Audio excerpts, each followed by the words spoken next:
To the 8-ball. Cue ball hit the short rail, went in the middle, and the whole match turned around. But right now, Shane Van Boening looks very good indeed. Yeah, absolutely. You just don't expect many mistakes from Shane, any open mistakes. And again, the brain's very intact as well, like it normally is, but sometimes we can all get a little bit sideways. Now we've seen a little action from table 2 before. Mickey Krause back in front at 4-3, but that lead might not last all that long. Although Badr Alawadi's position from 5 to 6 wasn't the most impressive.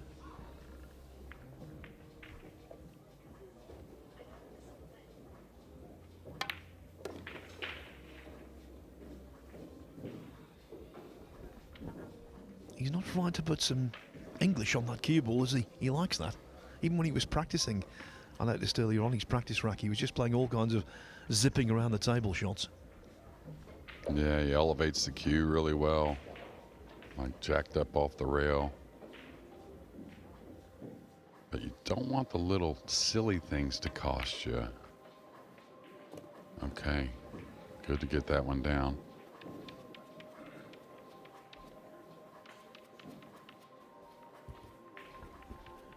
A lot of big-name players find themselves in losers' qualification, and Mickey Krause could possibly be another. As we see the thunderous break of Shane Van Boening. Thunderous in terms of its impact and also its sound. Yeah, and that's not even close to the speed that he can really put on it. So that's what I was asking or talking about earlier. Has he not only changed this break a little bit, but found the timing where he can repeat it and get those results? And I think that's going to be the case the more he continues. Now what he's looking at here is the 3 doesn't pass the 6, obviously. It doesn't pass the 8. Difficult little shot on the 2. He doesn't want to add a lot of inside spin, I don't think. But he may have to. Maybe a half a tip or something to fall below the 3.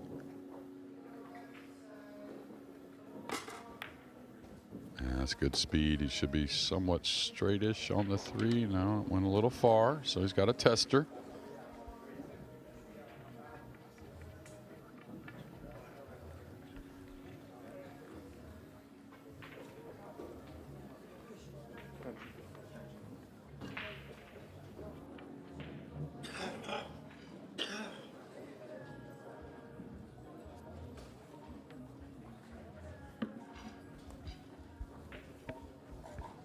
Definitely a missable ball because he's got to work the cue ball a little bit. Pocket's not going to be as big as it normally could be, but dead center, it does not matter, Phil. That's as good a shot as I've seen in this match.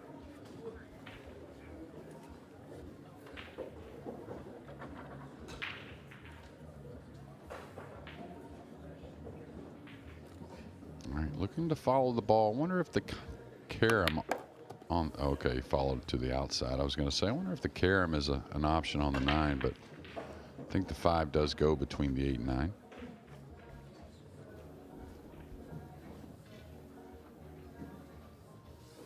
With very little effort.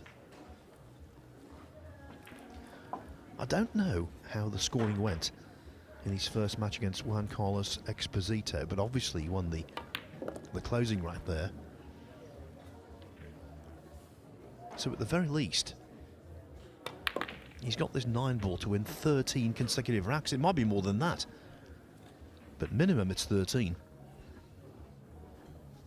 Yeah, feeling good, SVB. Feeling good and looking good. Relishing the fact that this world traveller is now back on home soil for a massive doubleheader with the US Open to come. Now, Shane Van Boening is a 5-time US Open champion, and talking of which, another is Earl Strickland, who's taking on Win Hai Dang, and he's taken the first rack.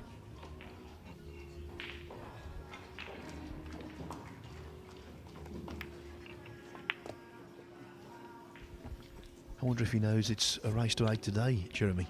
Yeah, I think he's very aware. If he gets to that loser's qualification, though, he may need reminded that goes back to a race to 9. Okay, nice shot there. May need to slow down a little bit to make things comfortable. Yes, it did. And again, if Earl can get the brakes sorted, I think he's a dangerous player, you know. Maybe unrealistic to win the tournament, okay, but I think he could do some things if he got into that final 64 with some type of repeatable break making balls. May have let that slide a little bit too far. You can see a little tap on the table. Well, I know the great golfer Sam Snead had a top 5 finish in a major in his early 60s. As we mentioned, Fred Davis, snooker player, got to the semi-final of the World Snooker Championship at the age of 64. If Strickland started to motor here, can you imagine the support he'd receive?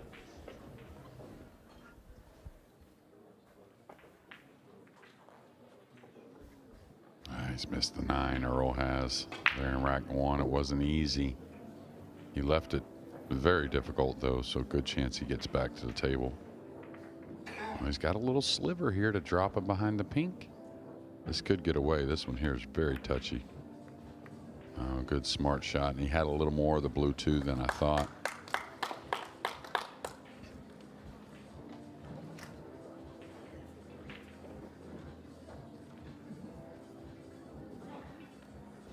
There's those crazy eyes a little bit. We haven't seen a whole lot of those. They kind of went away, but... Yeah, I think when Lombardo left the arena earlier on, it was the worst thing he could possibly have done, because you don't want to rile SVB up, do you? Yeah. You don't want to rile him up. Yeah, and I think 3 strokes of the cue for Hunter. 2 missed safeties and now a ball in hand. So that's what, you know, which way do you want to have it if you go down 4 or 5-0? Like, do you want to have it like we had in the last match? If you're Parcells, you don't get to shoot for 5 games? Or you want it like this, Hunter Lombardo, where you've only had safety opportunities, but they were there? Yeah, I'd be definitely taking Parcells, because he couldn't really have a go at himself, could he? He did very little wrong to get in the position he was, whereas Lombardo has made mistakes. Yeah, losing the lag, that was about it that he did wrong. And again, Hunter's only had a couple little things, but the first 2 are very doable safeties, and they got away. And he knows it's got to be not maybe 100% to beat Shane, but it's got to be a percentage of very, very limited mistakes. Even though he missed the 9, Strickland did win the second rack against Win Hai Dang.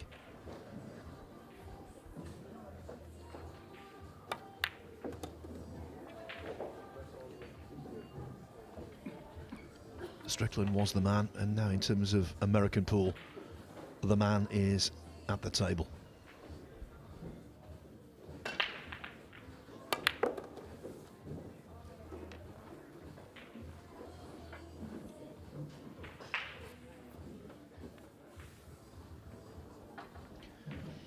You know, after last year's Mosconi Cup, when he didn't produce, did he? Let's face it. Saw some stuff on social media saying, questioning whether he should be in the team. How can you question Shane Van Boening being in the team? Of course he's got to be there.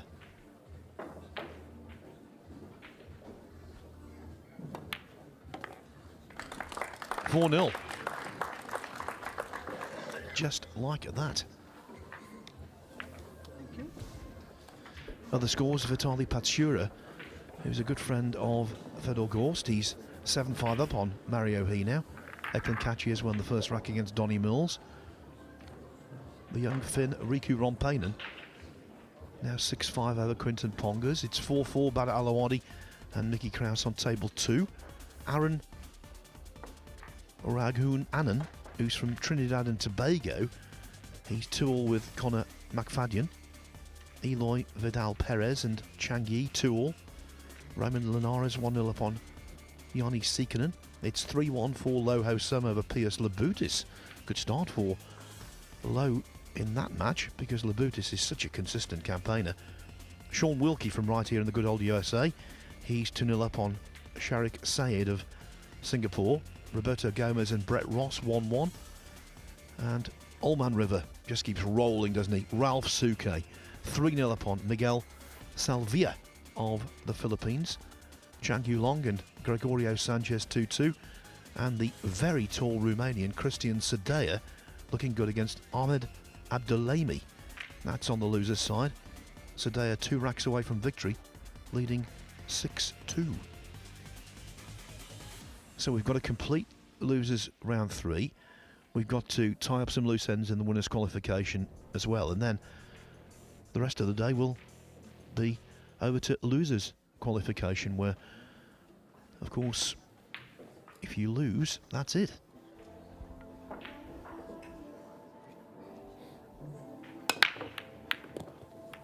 Yeah, he looks more comfortable with this break. He's going to get a little window at the 2 as well.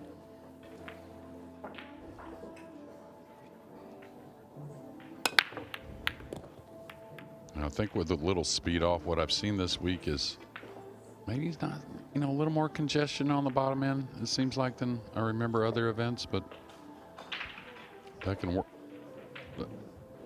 That can work with you. It can work against you depending on if you're getting looks. So you're going to move the 9 a little bit while trying to pin the cue ball behind the 5-7.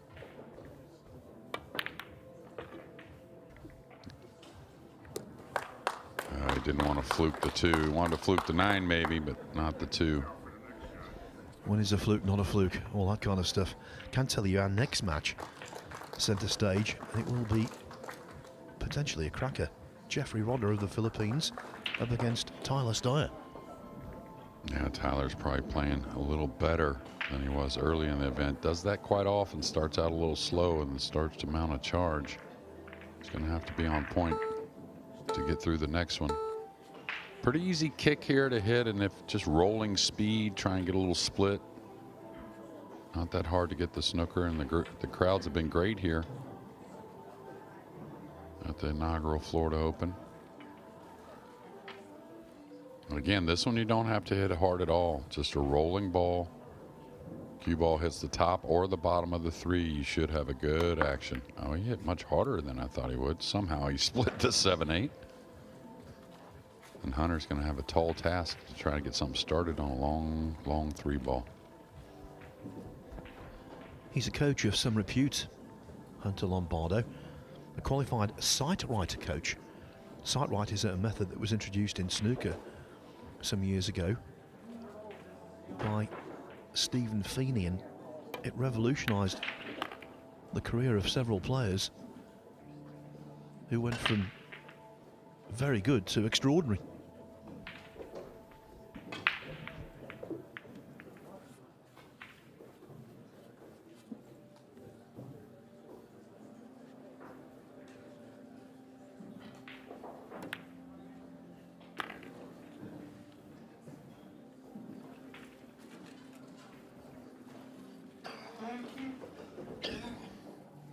Looks like he doesn't have to contact the 7 coming off the purple 5, but most likely will.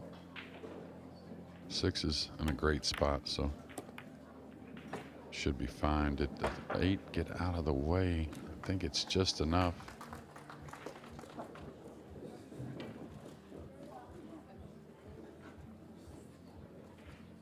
Well, maybe not.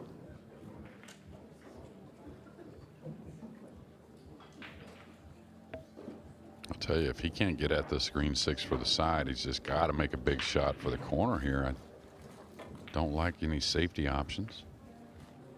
I would have bet he could get at the 6 for the side, but it's taking a lot of time. So had dinner with Carl Boys last night. It was a very pleasurable experience. We were chatting away about all kinds of stuff. One of his ideas is to outlaw the extension.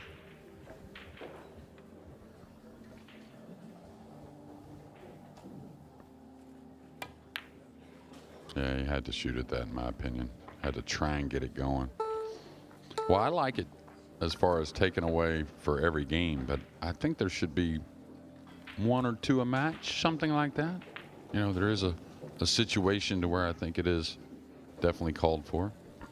Yeah, I said that to Carl last night. Certainly, if you outlawed it, it would be quite dramatic. I do think, though, if it got hill-hill, you should definitely be able to have one each in the deciding rack. Yeah, well, I think even if you want to burn it early, you know, you choose when you want to burn it and just maybe have one in there. I think the jump cue's not going to go that way, but I think that's an option as well. This is going to catch the 9 a little funny. So he's got to make another big one. Well, my money is definitely on SVB, although at 4-0 yesterday for Jason Shaw against Edward Kayonji, and I said he eats these for breakfast, and he missed the 9 and the match turned.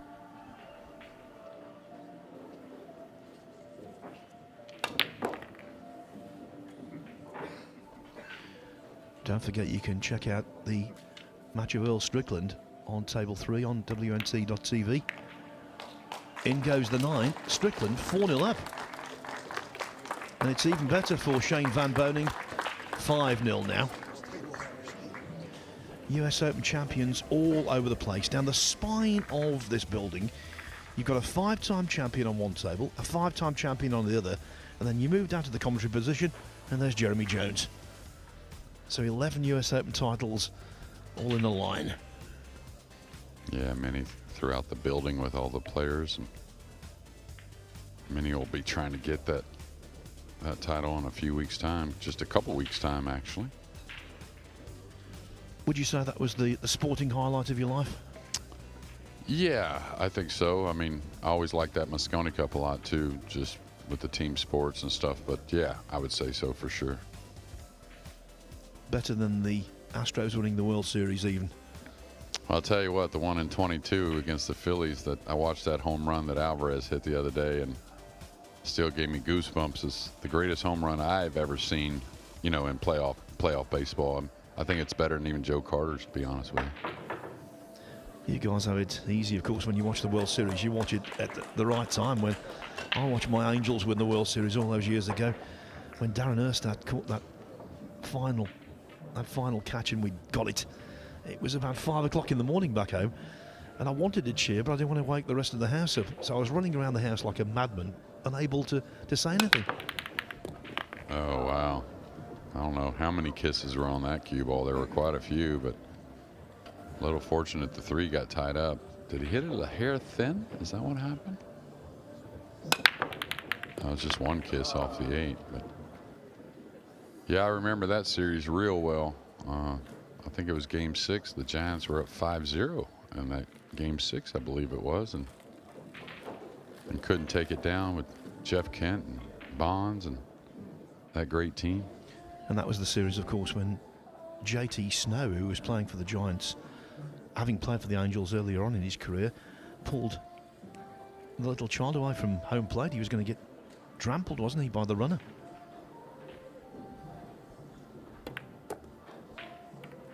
Nice shot there. Hit it with a lot of control, and the lefty here now no problem on the 3.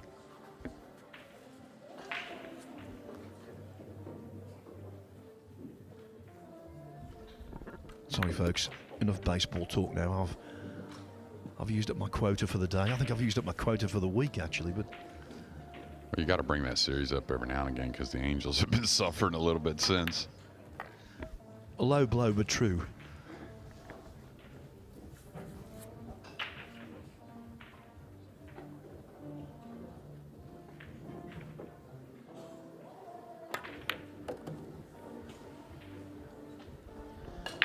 So will this extraordinary run of consecutive racks for Shane Van Boening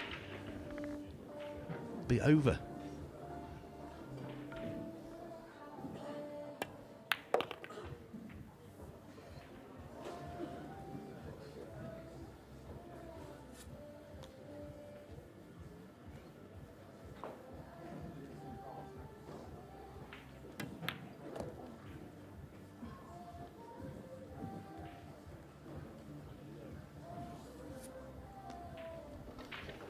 Doesn't look as though SVB is going to complete back-to-back whitewashes.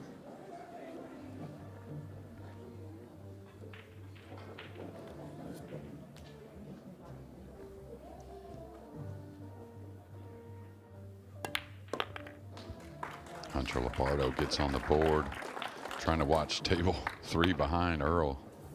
Earl's found one in the audience that he's having a heavy conversation with. He's playing great doing so.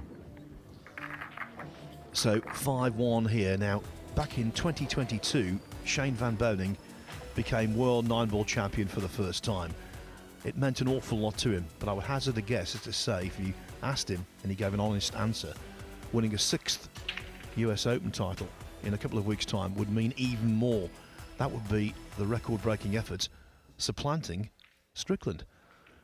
The LiveSP.io US Open takes place from August the 18th to the 23rd at the Harrah's Resort in Atlantic City, up the eastern seaboard from here. You go through Georgia, South Carolina, North Carolina, and there's still some ways to go before you get to the Garden State of New Jersey. Van Boening looking unperturbed about finally losing a rack. His US Mosconi Cup teammate Billy Thorpe 3-1 upon the shouter Elliot Sanderson. Vitaly Patshura and Mario He now 7-6 in favour of the Ukrainian. Bad Alawadi and Mickey Krause are trading racks 5-5. Eklund Kachi 2-0 upon Donnie Mills. 4-0 now for Ralph Suke over Miguel Salvia. We talked about SVB trying to win 6 US Open titles. Remarkably, Ralph Suke has won 6 World Masters titles. And Lo Ho Sum, who got to the final of a World Masters a few years back, now leads Pierce Labutis 5-1. I've watched a lot of Sum this year, and he certainly improved his game. He caught it heavy again. Caught the one very, very heavy. You get great spreads like that, but you don't make a ball very often.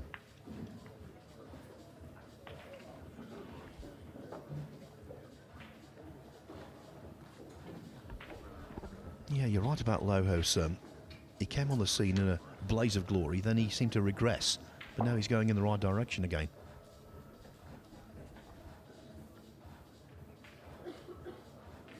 Looks like he's attacking, just the way he's addressing the ball.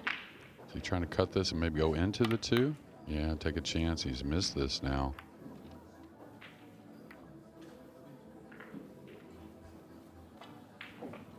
Not going to be happy there.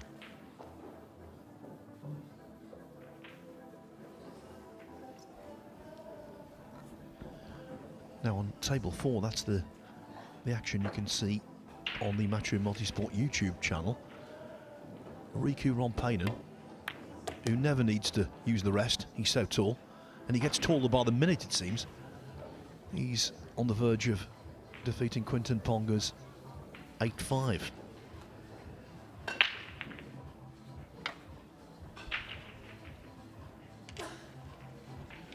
Talk about a growth spurt. It's extraordinary from one tournament to the next. He just towers over us. Yeah, it's really amazing. I mean, we always knew he was going to be tall, but like you said, just from event to event.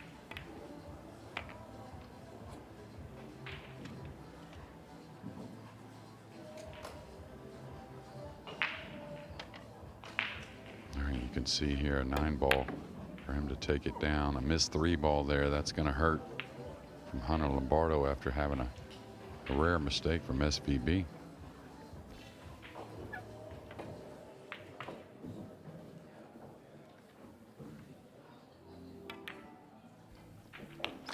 Well, in two senses, we were there for the finish of the match, and for the Finnish youngster coming through.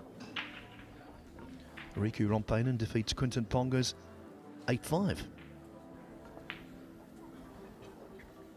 Now Shane's got to draw this back, play either the 5 to the lower right or from underneath. Sweet stroke. He's not backing down on these pockets either, you know what I mean? A lot of players try to soft draw that, trying to open the pocket up. He's Not too worried about hitting the ball well.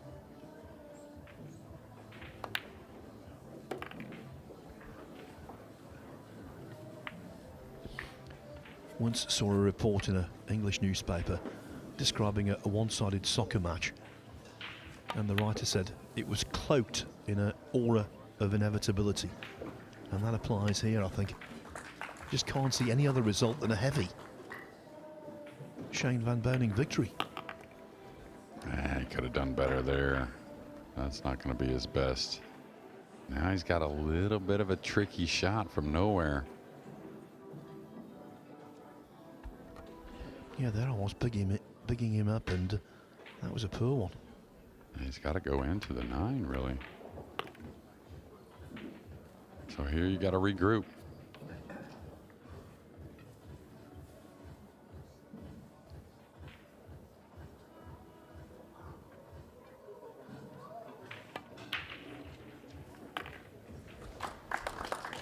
He does miss the occasional ball, but it is quite a rarity. Shane Van Boening now getting ever closer to the winning line and getting ever closer to having the rest of the day off. Because if he wins this match, he will be in the last 64 draw that takes place this evening. Looking good for Earl Strickland on the losers' side on table 3. Now 5-0 up on Win Hai Dang. 3-0 for Eklund Kachi over Donny Mills. Mickey Kraus back in front against Badr Alawadi at 6-5. Just a reminder, you can see all of the matches on tables 1, 2 and 3 on WNT.tv, and the next match on table 4 you can see on the Matchroom Multisport YouTube channel. That's Marvin Assis of the Philippines up against Scotland's Jason Shaw. Yanni Sikkanen now 2-1 up on Raymond Linares. Looking good for Eloy Vidal Perez over on table 21, 5-2 over Chang Yi. And Billy Thorpe 4-1 against Elliot Sanderson.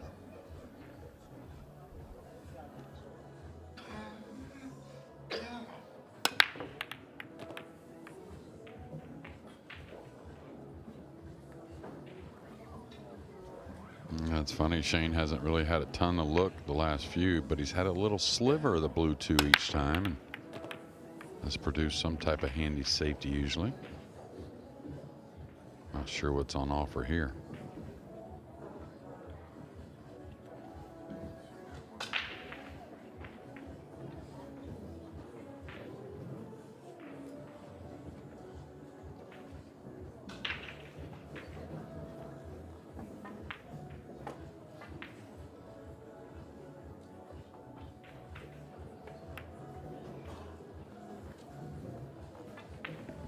I think he did get the snooker.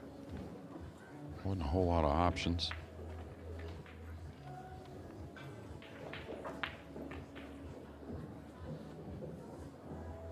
Maybe he doesn't have the snooker.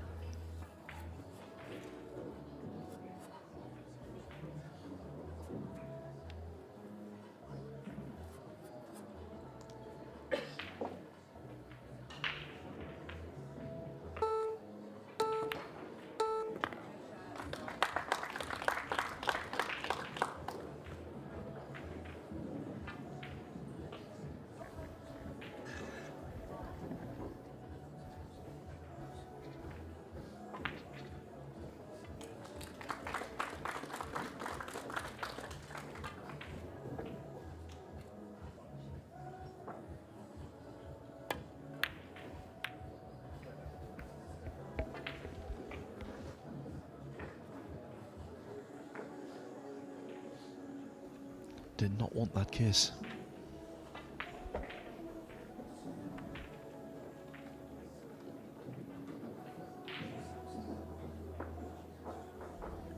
The crowds here have been a revelation, right from day 1, match 1. Oh, and how about that? Yeah, he's going to inspect the black 8. He got bumped into a nasty little area, it appears.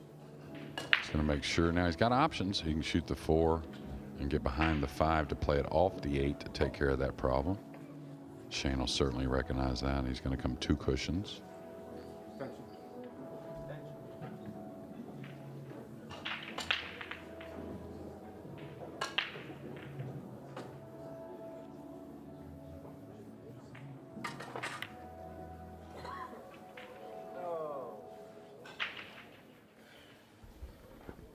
just shaved that near jaw, and we've seen time and again when it comes to that pocket, if you do that, they won't drop.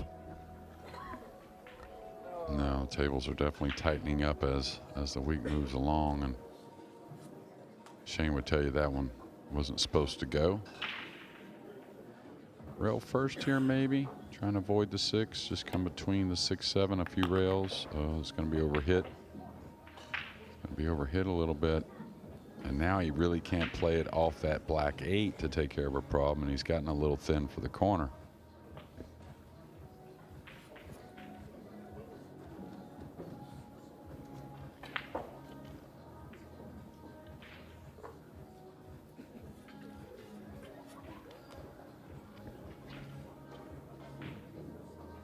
Probably go at this bank.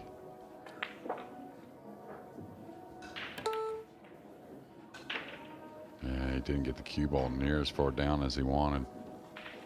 There were some backdoor options.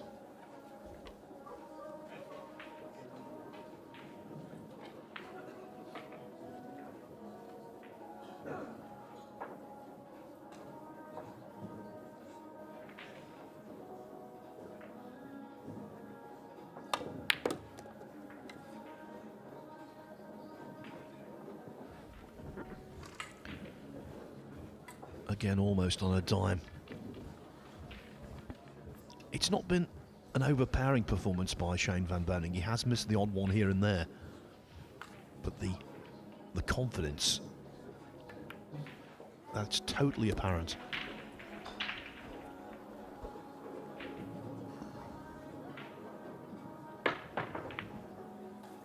Yeah, I think after a miss, I think it's apparent that he's very confident and not worried about that, like it's going to keep happening or a mistake. Kind of just processing it, which is a great sign moving forward. And again, extending those leads makes things a little easier between the years. Well, so far in the tournament, he's won 25 racks for the loss of only 5.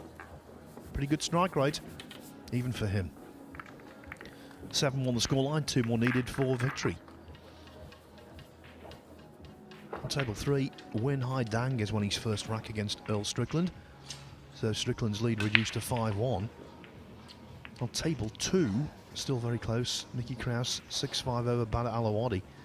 On table 7, you can't get closer. Mario He and Vitaly Patsura, 7 racks each. All one-way traffic on table 8. Eklund Kachi 5-0 over Donnie Mills.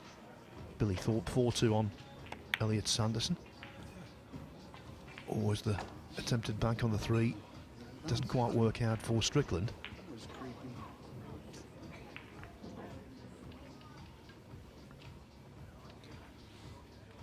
The match on table 4, Jason Shaw and Marvin Assis, yet to get underway.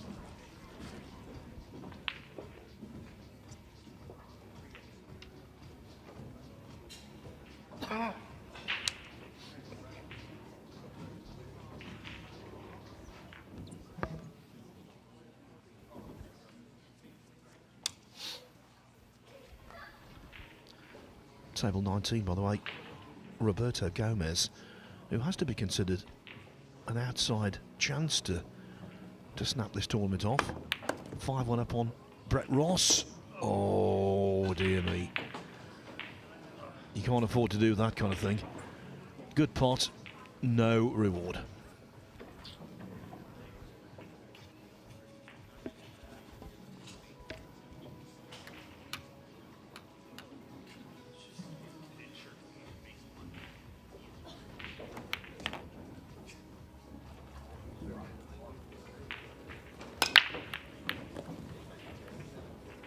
The 2's got a lot of speed. It's going to, oh, it caught the pocket. This is going to be sweet for SVB.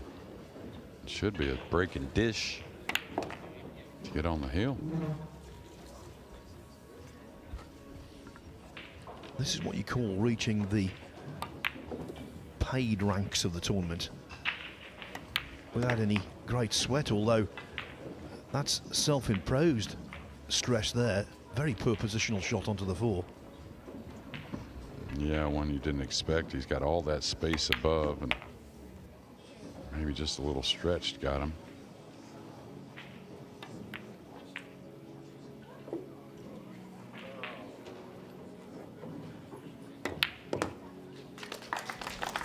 It's that same pocket, it's that same miss.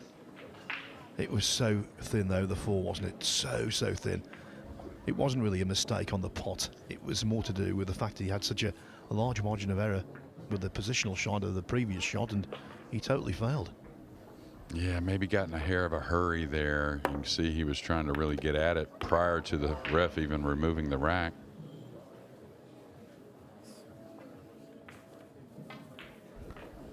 But the resistance of Hunter Lombardo is weak to say the least.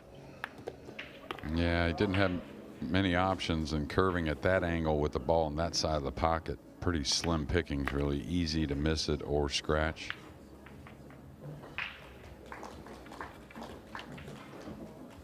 You kind of wonder, right, with Hunter sometimes that, you know, I'd like to see a little more motion sometimes, a little more fire.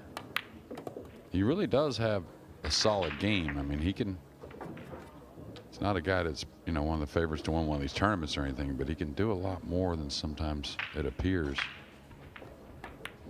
Yeah, I couldn't agree with you more. Much better than the performance he's put up thus far here.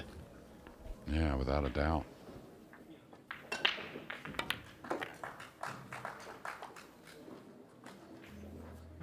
Wouldn't doubt you see Shane on the practice table after getting this W. Assume he's going to get this W. Jeremy, you're known for making some inspirational calls. I think that was one of your easiest calls. We know he's going to be on the practice table, because if he wins here, well, let's say when he wins here, that means he's got the rest of the day off, and that will mean, one word, preparation for tomorrow. Mario He is at the front against Vitaly Patsura in their winners qualification match. The Austrian now 8-7 up. It's 5-0 still for Eklund Kachi over Donny Mills. 6-1 for Earl Strickland on the loser's side, so 2 more racks needed against Win Hai Dang. Jason Shaw and Marvin Assis, they are underway. Elliot Sanderson now trails 4-2 against Billy Thorpe. Bada Alawadi and Mickey Krause, it's going one way then the other, the momentum. 6-6. Connor McFadden, he's 6-3 up on Aaron Rangunanan of Trinidad and Tobago. Loho Sums 6-2 over Pierce Labudis. And in a one-loss side match, Roberto Gomez on the hill against Brett Ross at 7-1. Loho Sum,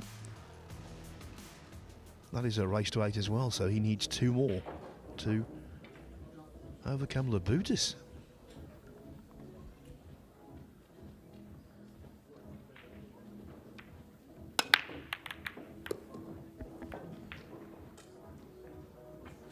He's going to get some type of look. It's a little thin. Pretty good spread, though. So he's got options getting to the 3.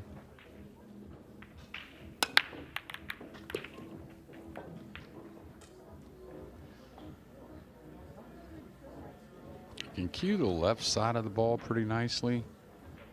Looks like he's actually getting at the right side of the ball, so the 8 not impeding.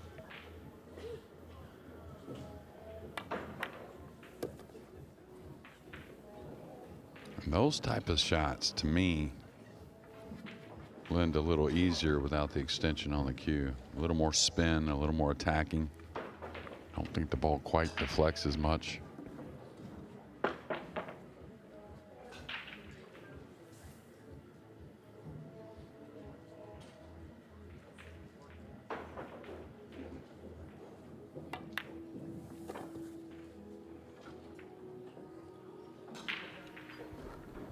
It would appear this match is in its death throes.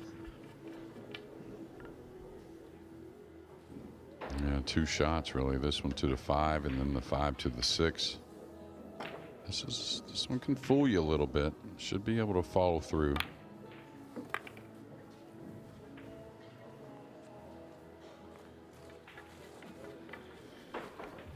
Don't forget, next up, it is Jeffrey Rodder of the Philippines against Tyler Steyer in a win or bust affair.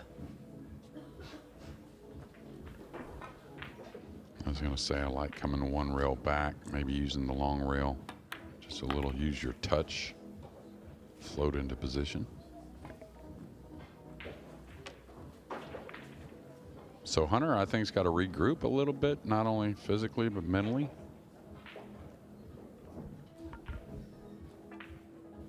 Still got another shot, another barrel to try and get into that final 64. Yes, he will go to losers qualification. Shane Van Boening will start to plan for tomorrow. Surely he's going to be in the last 64, and I can tell you this, the way he's playing, all of the other 63 players that get through will be keen to avoid him.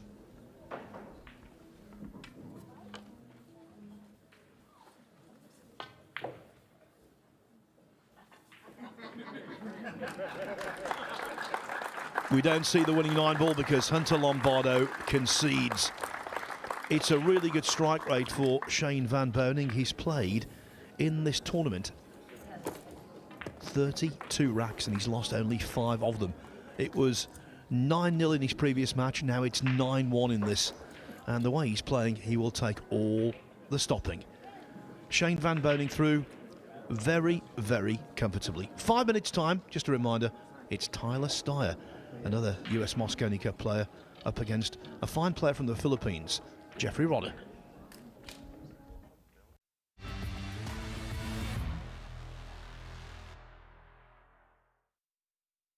The new era begins. Game on with LiveSB.io. Big moments need bold partners. That's why Matchroom welcomes LiveSB.io, our official new sponsor for the World 9-Ball Tour.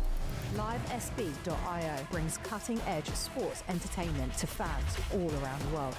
Fast, smart, global. Same fire, same energy, new partnership. LiveSB.io, World 9-Ball Tour. Let's play.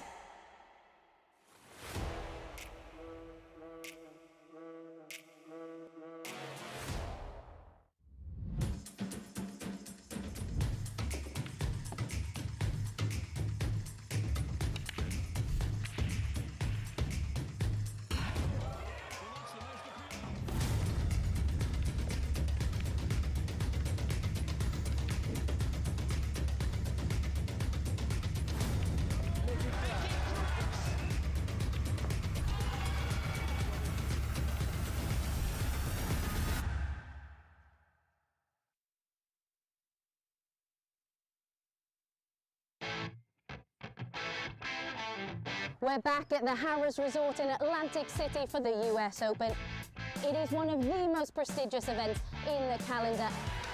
Record breakers, history makers, it's that time. Let's play 9-ball.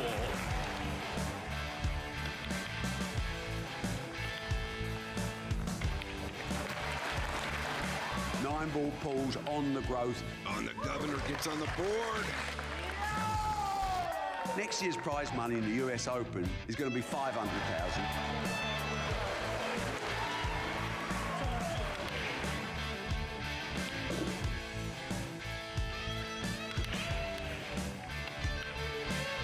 The man they call the Ghost has left everyone for dead. We will take this sport to places it's never been, and that's a bloody guarantee.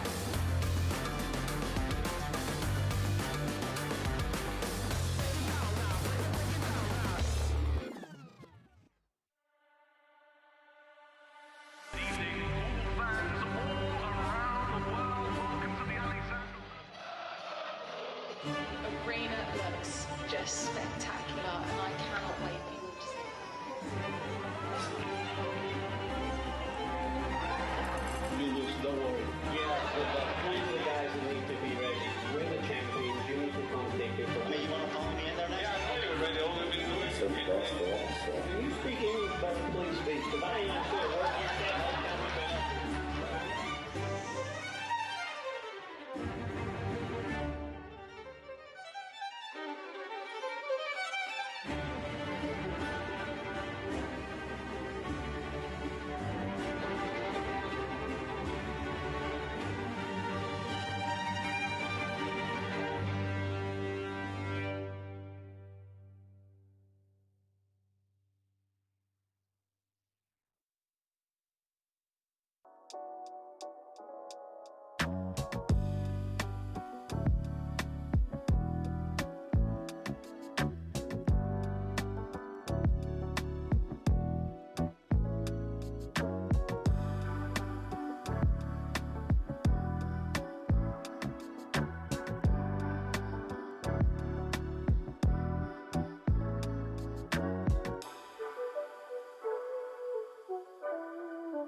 When I play all the big tournaments around the world, we only use Aramis and Simonis. You know, you're getting 100% high quality. It just makes the game easier to play. Simonis and Aramis definitely have the best cloth and balls, hands down, in the game.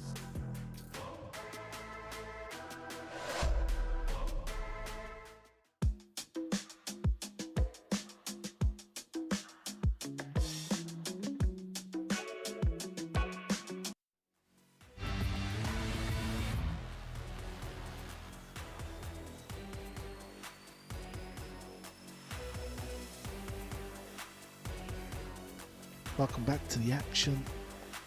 Earl the Pearl Strickland is in action. Out on the floor, table 3 to be precise, 6-2. He's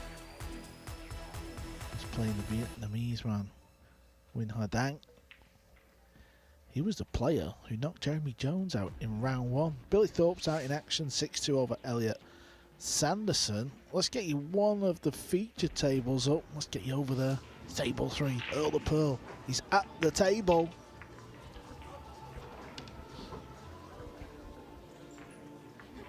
Looks like he's playing a bit of a swerve shot here.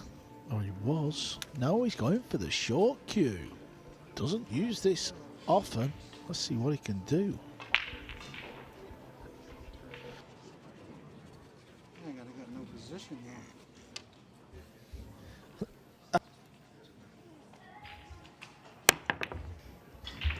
Oh, it fell. Needs it to keep going. He cannot grumble with that. I cheated you. Yeah. If Earl the Pearl wins this match, he's got one more game to go to get his name in the hat. That will be against Francisco Sanchez Ruiz. Yeah. You heard Earl say I cheated you as he used the jump cue.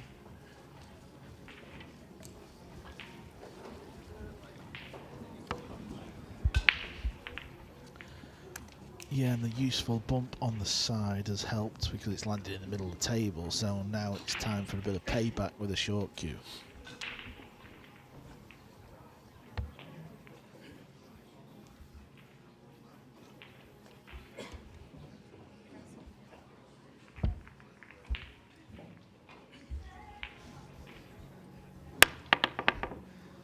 Needs a bit of help here. Is he going to get it? I don't think he will. There is another ball down there, but it's left a beautiful combo. Yeah, this is one you want to hit a little bit thick. You'd love to go into the 8 softly. Ah, he didn't catch it full. He should be all right. Now he's tied the 7 up a bit. God, I got the luck of a terrorist. Earl, it's not luck there. You just caught the 4 a little thin. It's impossible. Yeah, apologies for any bizarre language we heard there. The 7 ball goes though. I don't know what's up with him. Not saying it goes past the 9 in this corner, but it certainly goes in the upper right, but he's not got the angle now. Yeah, and it looks like the 9 might be wired to the left middle. Could be a lot worse.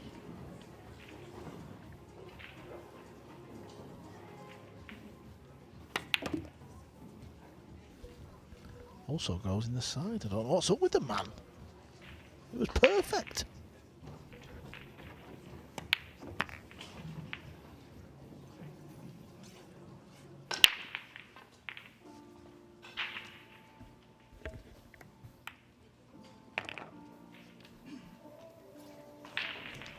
Choosing to play the 9 in the side.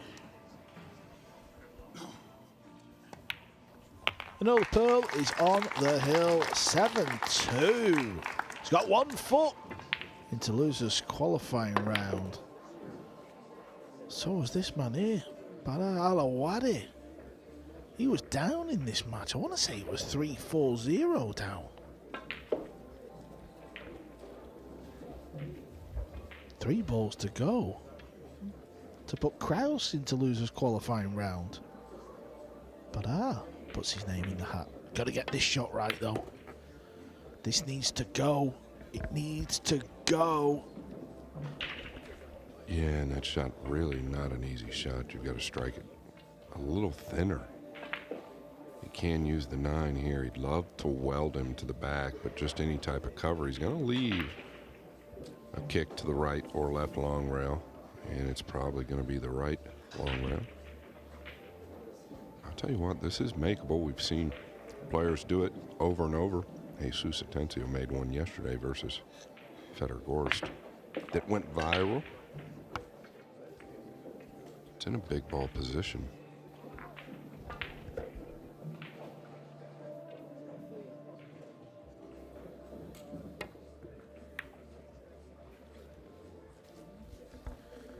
Kinda keeps him alive, doesn't it? At least his opponent's got to pull out a shot here. Table 8, interesting scoreline. Eklund Catch is playing Donnie Mills. Donnie Mills lives in Florida. He's 8-0 down, Donnie. Eklund, he's on the hill. This looks pretty good to me. And that bounce has helped as well. Maybe tempted with the short cue now. Yeah, what an excellent play that was. The 9 all the way over here on the left side, controlling the 8 and the cue ball. So much more difficult than it looks. He wants to come behind the 8 here. I'm kind of with Carl on this decision, though. I might take a flyer. Tough to kick at this ball when your opponent's on the hill. I don't think he wants to go into the ball first here. I think he wants to come off the back rail. Looks like he's going into the ball first, though. I just don't understand that decision. If you're going to get any separation, I feel like the inside cue ball off the second rail in the back is where it's at. You could fluke the 8 in the right side, and if not, you get it down here on the bottom rail.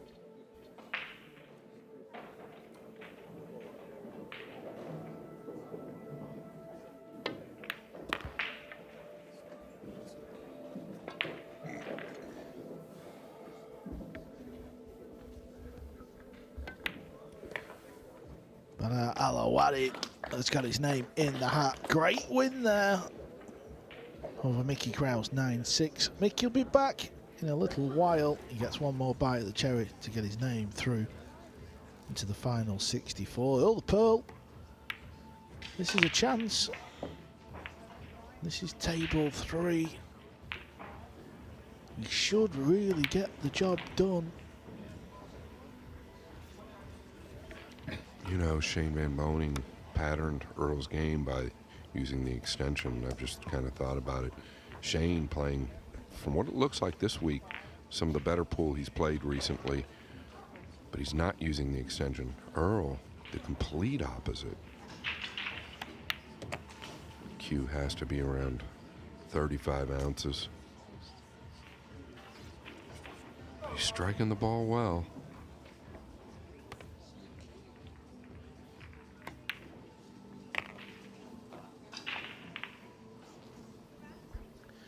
Yeah, the 9 is kind of in his way a little bit here. Makes it awkward cueing. He should still be okay, but he's got to draw the cue ball back or go forward. There you can see he's going forward.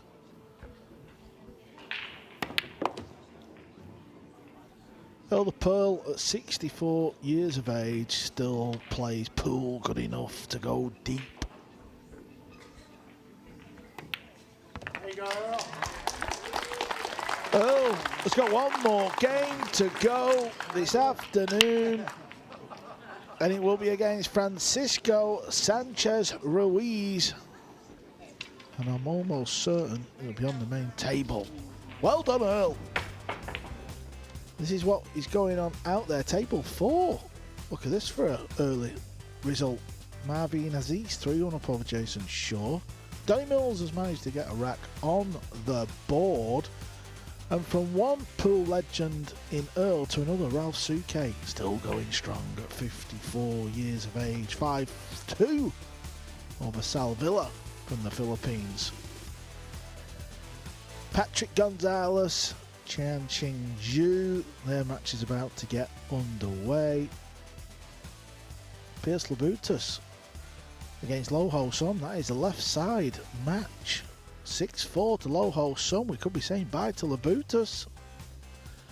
Let's have a little look over at the Jason Shaw table. This is a situation we've got going on. The safety from Marvin has gone wrong. Shaw's in here. Bit of a gift there.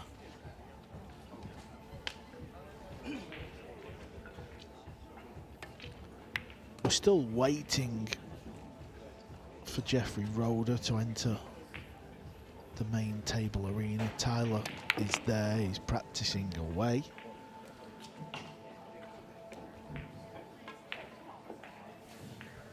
Table 2, the players have just walked in. It's going to be Skylar Woodward against Jan van Leerop. So we'll stay with the Jason Shaw match for a little longer.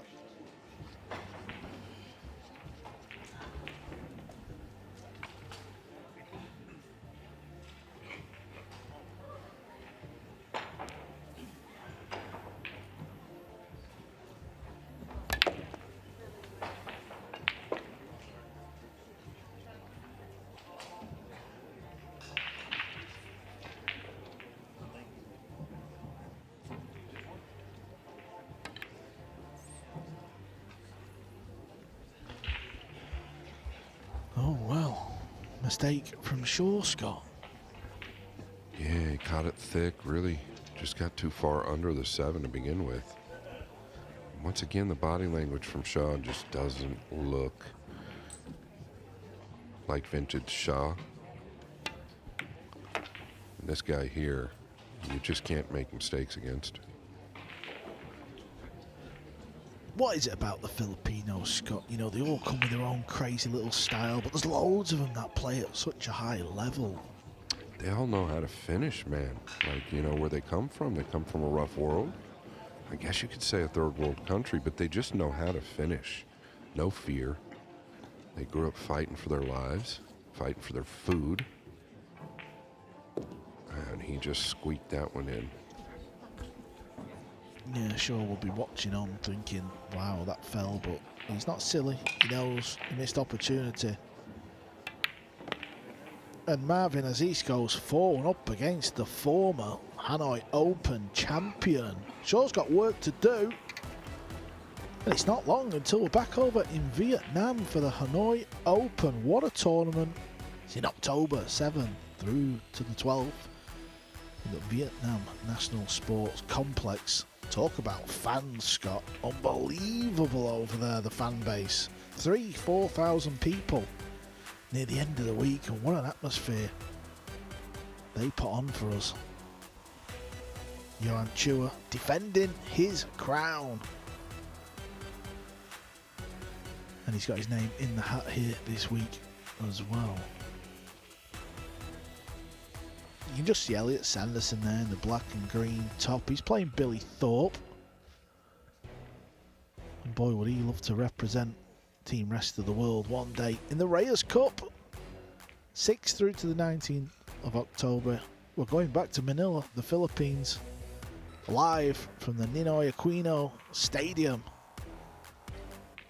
Who is going to represent Team Rest of the World? Looked a little scrappy that break, but balls seemed to go in, and the 2 ball is going to dress up. Okay, good luck here.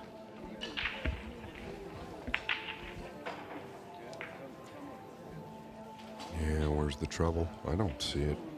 7 leads to the 8. I believe the 8 passes the 9 to the lower left, and really natural from here. The 2 to the 4.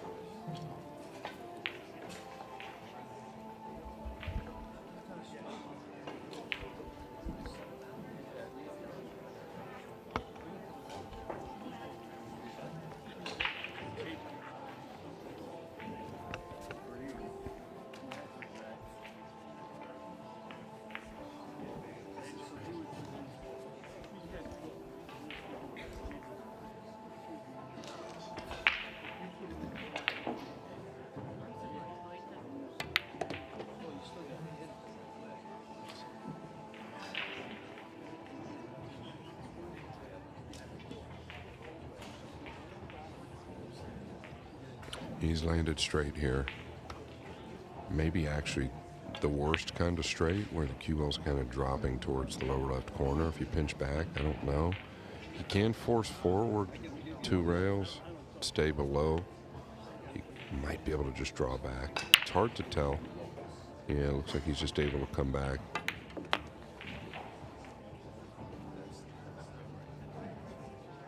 Now kind of a blind ball.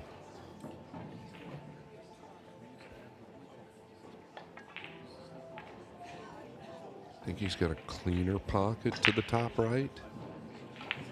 But boy, it's tricky because you're just a little bit, when they're this close, you're a little bit guessing at the aim point. Jeffrey Roeder is about to enter the main arena. He'll have his practice rack, and then we'll get you over to the action. This could be a real good match between Roeder and Steyr. I get Jeffrey Roeder and Patrick Gonzalez confused all the time. They look so similar. That's classy. It really is classy. He was under a little bit of heat there. It's one of them awful little pots that you face with from time to time. You know, we know the 8 plays on the right side. I believe it plays in the lower left, but time will tell. And he falls straight here. If he fell straight here, then he better hope that the 8 plays in the lower left or the left middle.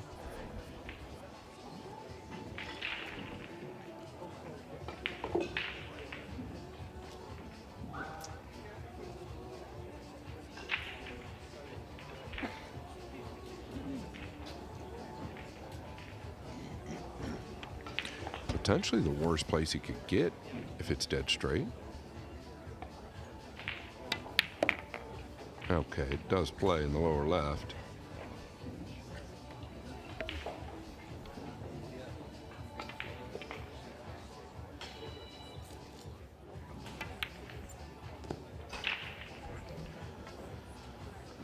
Well, there's going to be work to do for sure for the remainder of this match.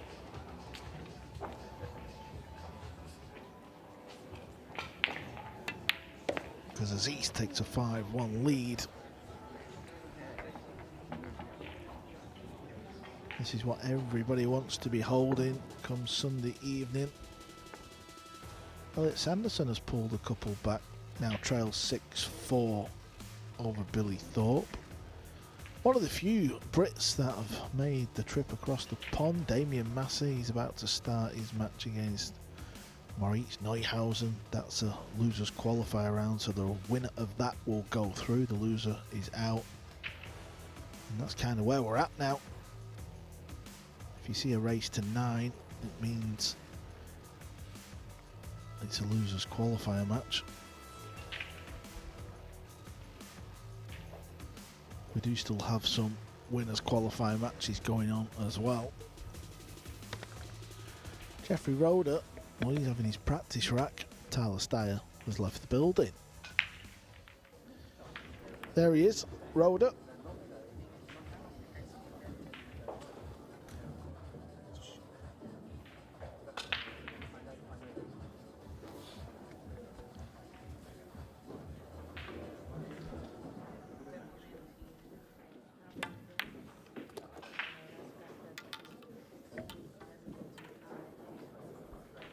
We're just waiting for Tyler Steyr while Rhoda has his rack.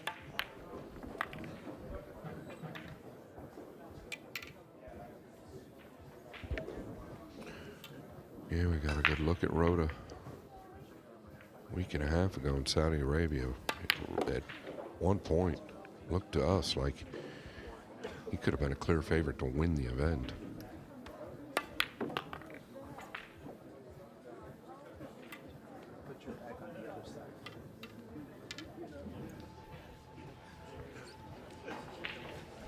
Not sure what's happened here. I presume he's slightly hooked himself. Yeah, I don't know if he can just come over the top of it and maybe cross the cue ball over using the 7. I don't think he can get to it to swerve this in. Just too far to reach. Very tough to do at the bridge. I don't think he can get enough of it to just chip the 4 up either, right of the 7, and maybe use the 7. But if he can do that, I think that's highest percentage. Jason, of course, going to have a pretty easy kick.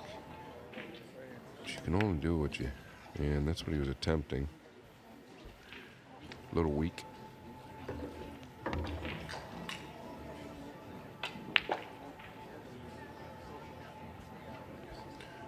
Nothing real sweet here, though, for Shaw.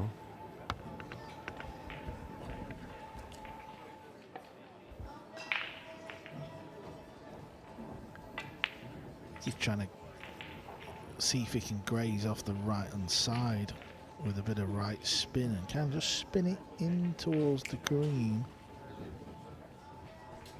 Tricky. Yeah, it is tricky. I think he's maybe a little thin there. Could lose the cue ball to the right side of the 6.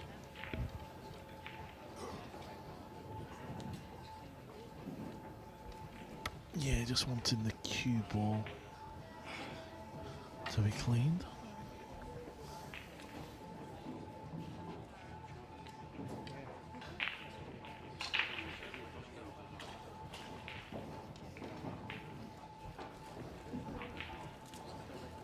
Can't really blame him, it's a delicate one this, if he attempts it.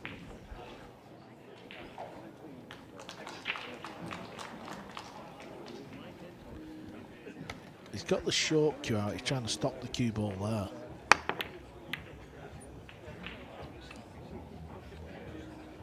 Good shot. Yeah, really good shot, knowing he's going to get the cue ball back down on this bottom rail. Really, no matter what happened there. Assis' next shot was going to be difficult.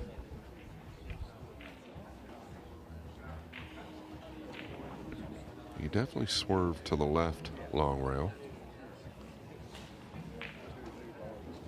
He's looking to maybe kick one rail directly at the pink from the right side. Can he swerve? Boy, it seems like a tough swerve. Surprised he's not looking at the left long rail, kind of like a swerve around the 8. This is probably higher percentage.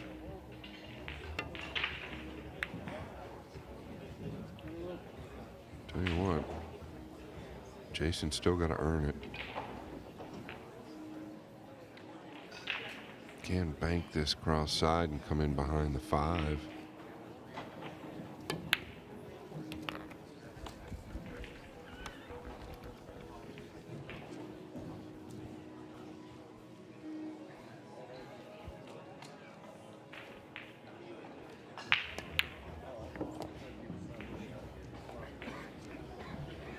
There's a good safety with a jump cue from Jason. Let's give him this opportunity.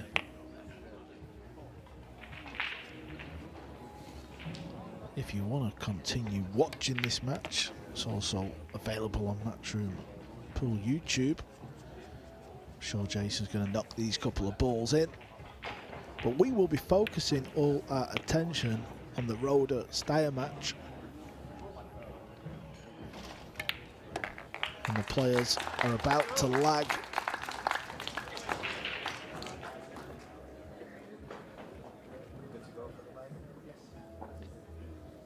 Okay, here we go.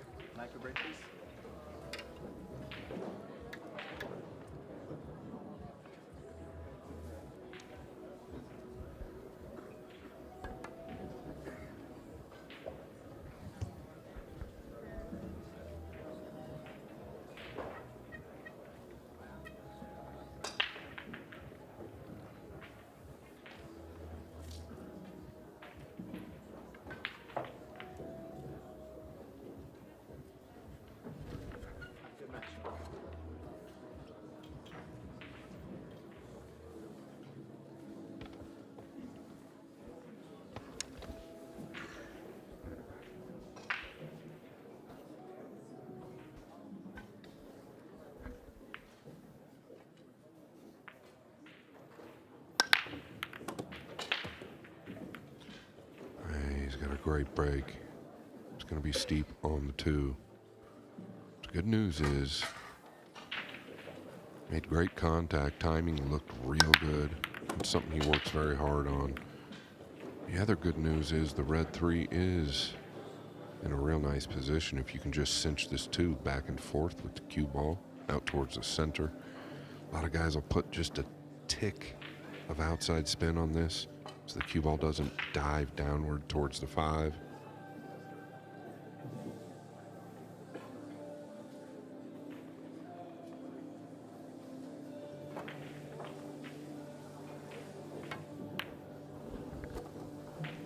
Decent shot. There's that big long stride around the bays, like he means business.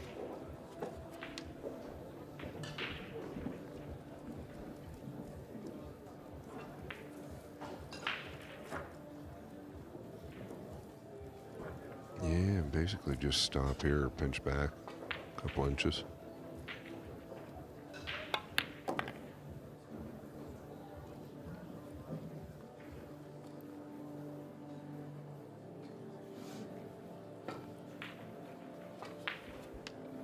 Steyer, that type of player, when the balls are out in the middle, oftentimes he'll resort to a little bit more power than a lot of players.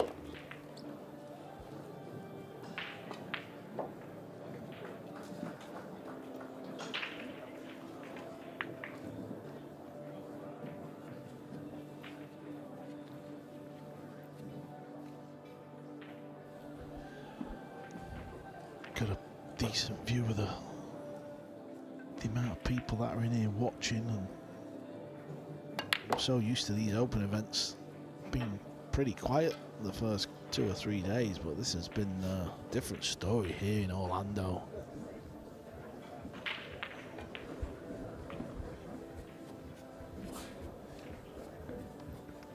Yeah, and it's not just people from the local area.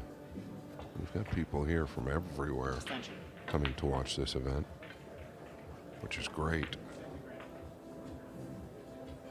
Notice how he used the extension here. Just saved it. Why not use it if you have it? Carl, not fond of the extension? Are you? No, I mean, listen, I get it, but now we're spectators. I think players just playing a bit faster just creates a bit more drama.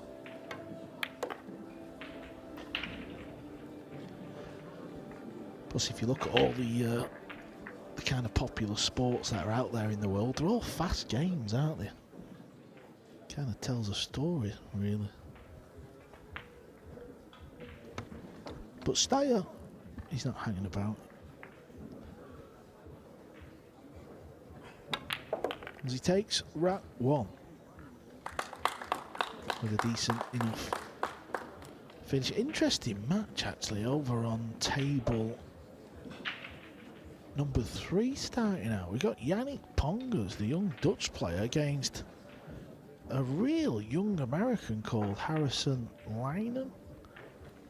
Do we know anything about Harrison, Scott? I know I keep asking you, and I know you're going to say no, but this just shows us everything we need to know. Yeah, it's 2 players that I have no clue who they are. Doesn't take long for us to watch them play and kind of figure out where they're at.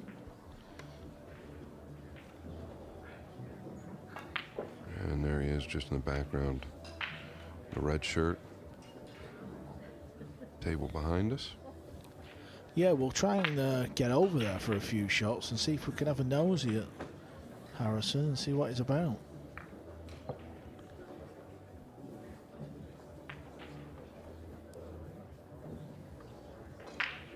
Yeah, the player at the table now in the grey, that's Yannick Pongers, having his practice rack, and he'll be thankful it's a practice rack because he miscued.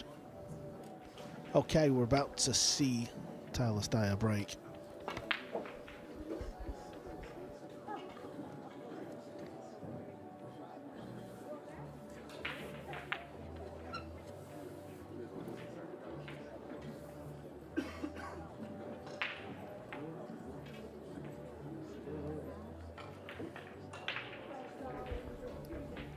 Here we go.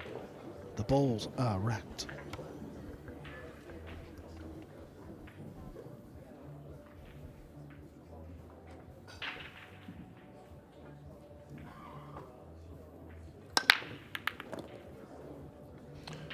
He's not backing off, that's for certain. Welded to the back of the 9, the 1. Rapid pace to the left side. Maybe want to get into the cue ball just a bit more. Going to be forced to roll out here, and I think down low is where it's going to be.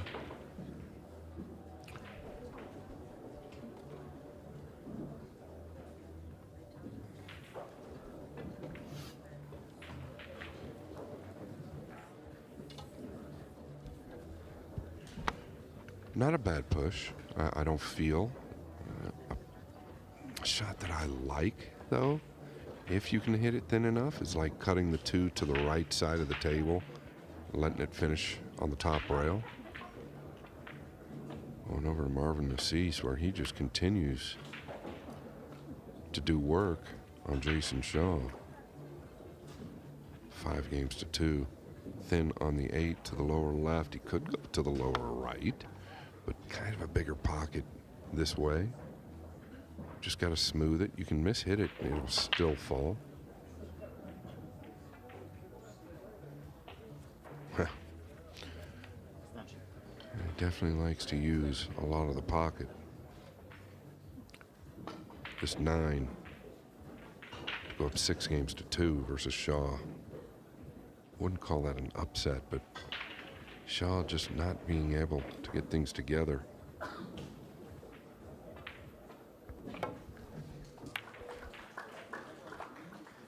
What a beautiful kick and stick we've just witnessed there.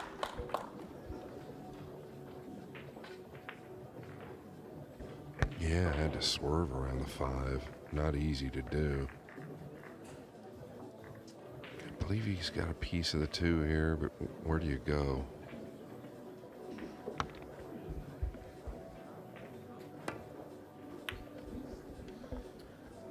I think it was a miss hit, right, Freeze? Yeah, what do you think? He was trying to come behind it? Yeah, maybe so. He's just overspun the rock. A lot of heat on this match. The loser is out. This is LQ, losers qualifier.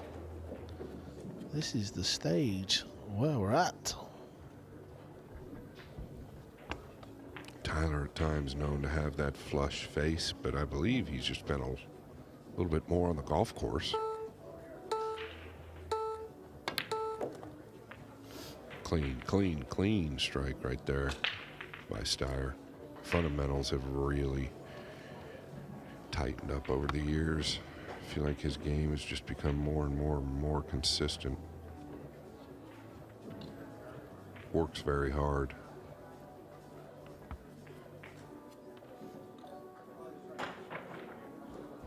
All right, don't let up here. Long bridge with the open bridge. Wants to get past the 5.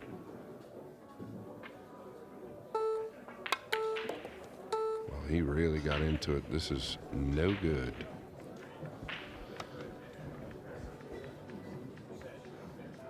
Yannick Pongers is at the table.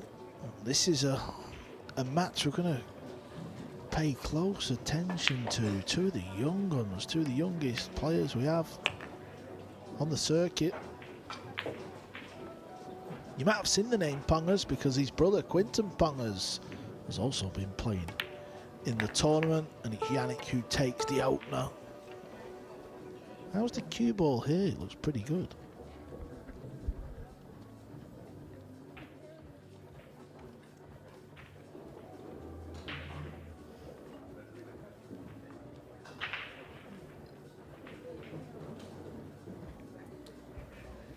Yeah, I got the short stick out. Tells me that he's cut off, really, from the right side. Otherwise, I think you could kick behind this. He's just looking for separation, maybe cover on the 5. Caught it too thin. Watch out, cue ball. He's going to lose it to the left side, and Steyer, exactly what he's looking for with a great save right there behind the 7.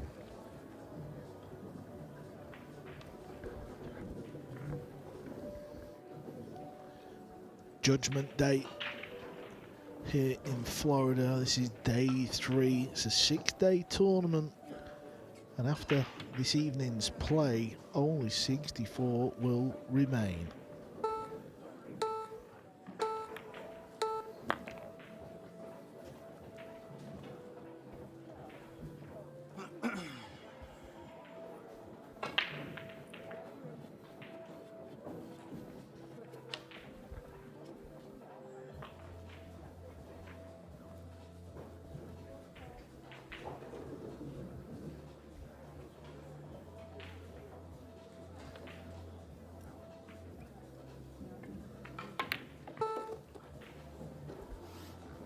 Right at the first buzzer.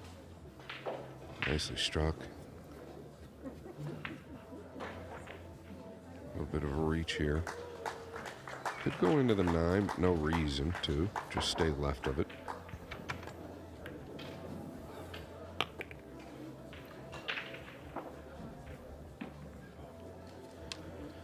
Jason Shaw's just won another rack over there. He's flinging the balls around the table, so I presume he's chased the 9 and got it. Maybe fluked it, who knows? He's been known to swipe at a few when he's angry, as sure. He's losing 6-3.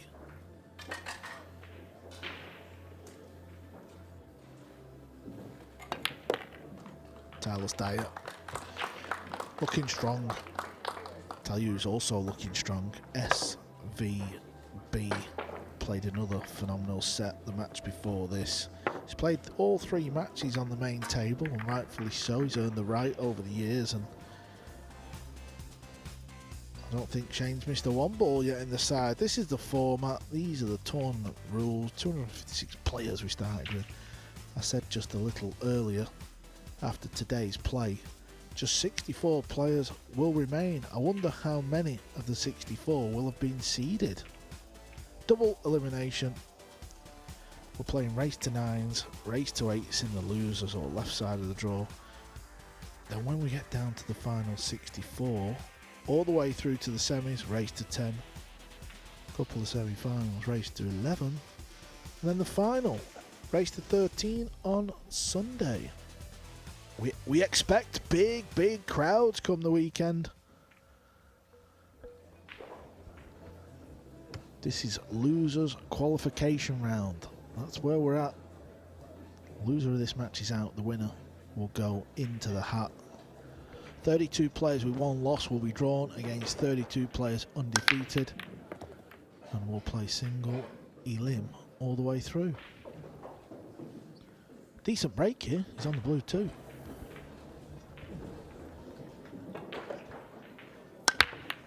Yeah, talking about 100% with the 1. Steyer so far batting 100% with the 1 in the side.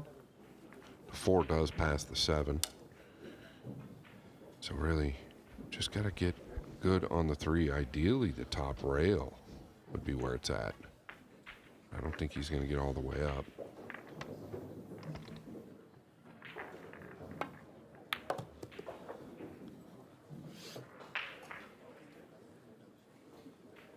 Now got to catch this thin unless he wants to wrap around.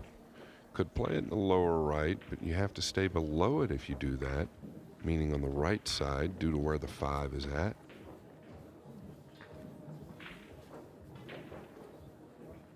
Yeah, I think he's just going to take the 4 down to the lower right here.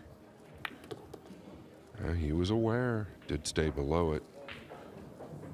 He's going to have to pound this, I think. Maybe a little bit. Notice where he's looking. He's got to be on the left side of the table here. Notice the 8, so he might just stun straight across, just above that left side pocket.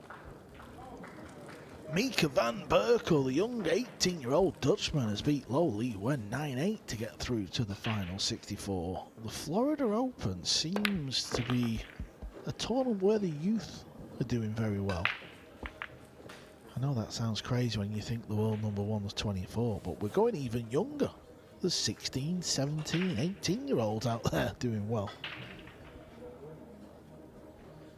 I think if me and Scott have ever thought of dusting the queue out and doing a comeback, that is all the evidence we need to not bother.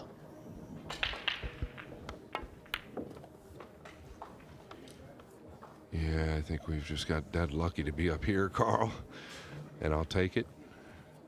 And I think Steyer will take not being over the 8. He can just get to where he wants to be on the cue ball. Pace is really quick around the table right there. A little different. Settle that heart rate, son.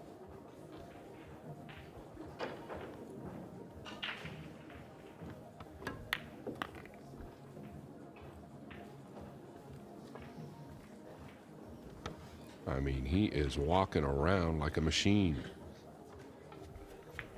Well-oiled machine.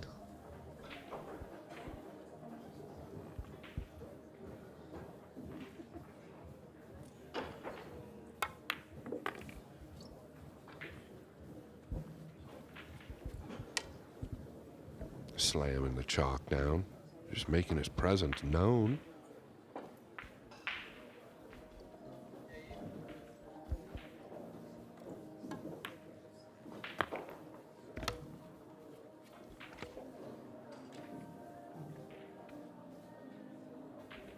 This is to win the opening 3, and there it is. He slams the Bumblebee home.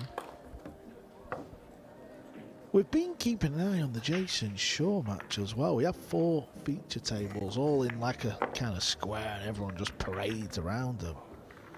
Jason Shaw is trailing 6-3. You can just see on the corner of your screen there, Marvin Aziz. This is what he's faced with, Scott. He's on the blue too. What do you see, buddy? Yeah, well, I believe he was down 4-1, 5-1, possibly. So he's creeped back a little bit. But what do I see? Can he just thin it to the upper left? And I mean, I don't know. He doesn't have a lot.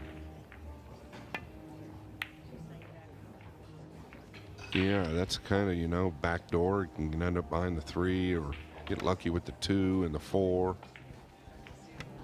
Kick and stick. The problem here is he's got to make sure he gets the cue ball sticking. He needs a lot of glue here because the 2 ball is going to be exposed.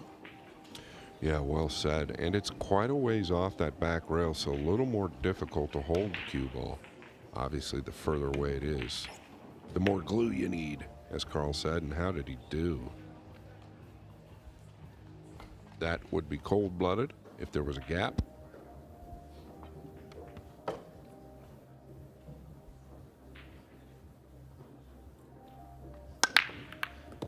You see the differences in the players' breaks here. SVB has moved more central of the box to Alistair. Well, he's right on the edge. Look at that.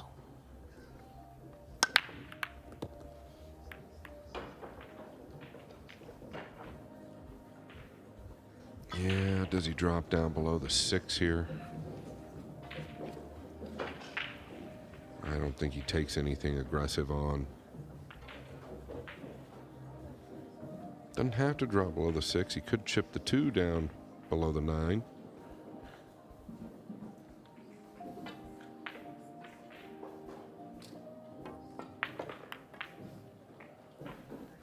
Cue ball needs to go. He's left a jump cue. Yeah, wasn't a huge fan. He had to catch that thicker. Really wanted to get the 2 moving versus the cue ball there, in my opinion. Surprised he's not jumping this, though, Carl. Trailing 3-0 and such a great shot maker.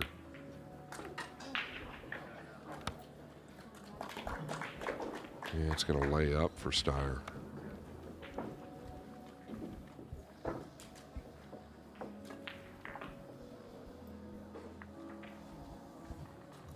Kind of got to make something happen.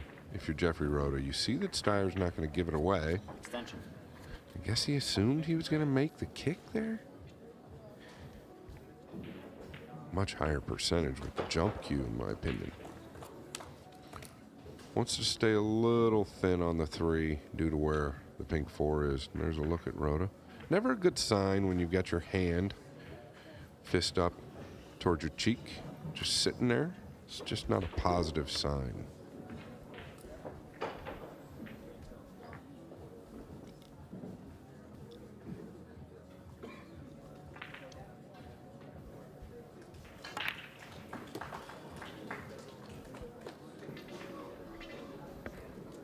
Yeah, so I thought he might elect to just punch over and get a little closer to the 3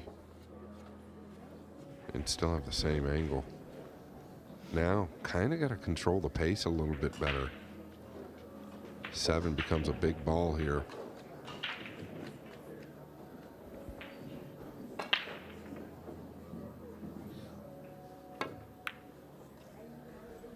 The old deceleration. Yeah, exactly. And I think that has to do with the shot before, just keeping the distance on the 3 versus getting a little closer, being able to judge the speed better.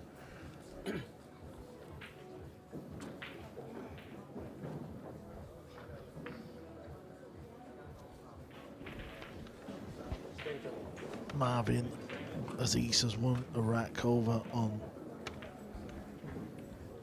table number 4. It's now 7-3 over Shaw. Skylar Woodward. Not the best start for him in the opening 4 racks against Jan van Leer. Up 3-1 to Leer up. Tyler Steyer as Jeffrey Rhoda. A little bit shell-shocked. He hasn't shot at his hole. A couple opportunities to stay aggressive. Can't fault him there. But a little surprised he didn't take the chop.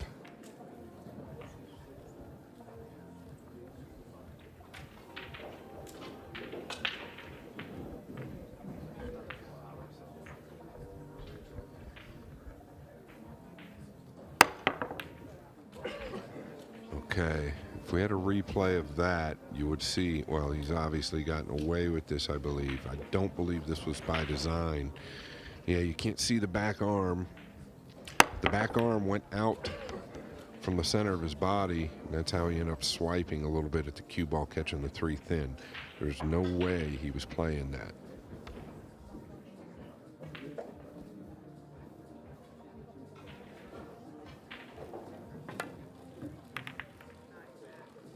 Watch out, lower right corner.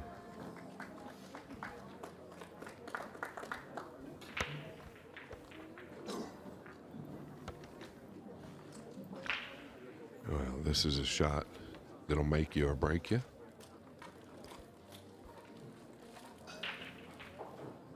Steyer does get up for these, though. He's going to thump it.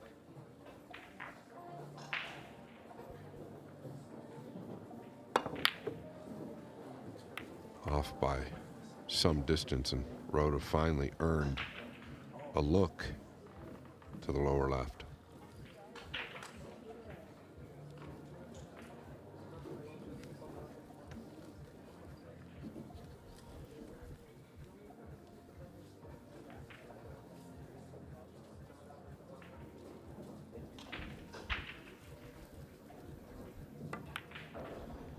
You won't see much movement in the Rhoda cue action. Stays very still.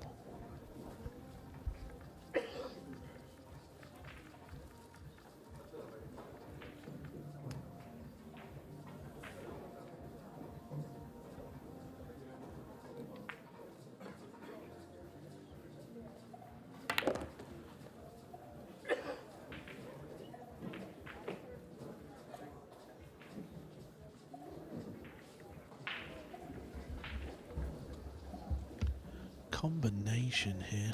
The combo is fairly wired, but you got to control the cue ball and the purple, because that's going to be your next shot. How's the pace? He wants this to keep rolling. He needs to keep going. He's going to have to swing the cue ball around the world now.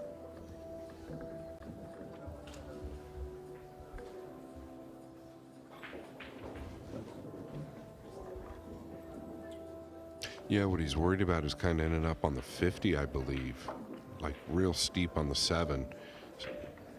I like this. I think the elevation is better. You're guaranteeing a better look on the 7 if you can get it down. That's if you can get it down. He's caught it heavy. Maybe the decision to switch from leveled out to elevated without completely getting off the ball and regrouping had something to do with that miss. It's an amateur mistake more often made, where they'll adjust where they're hitting the cue ball while they're down on the ball. You've got to get off the ball and completely reset. And then on table next to us here in the split screen, Pongers 5-0 up. Kicking at the 8. And he's going to get away with it.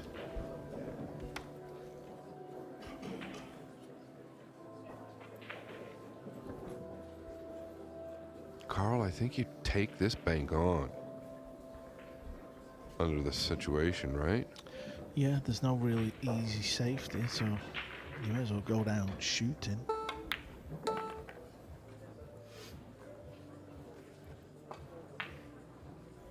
He's got it.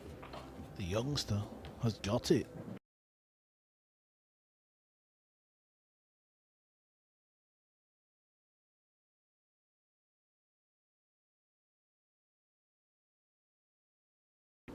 I like the swag. He definitely looks good around the table. Wow, very clean on the board.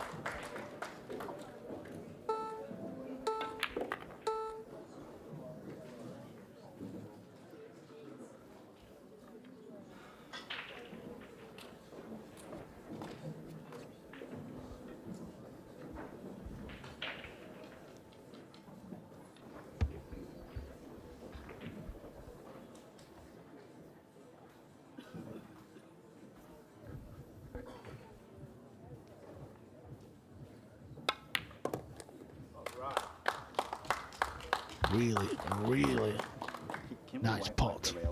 They're like wet.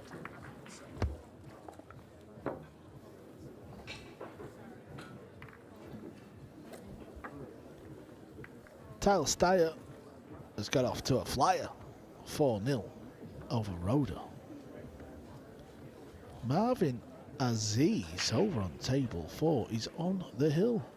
Shaw's going to need a miracle, Scott. 8-3 down.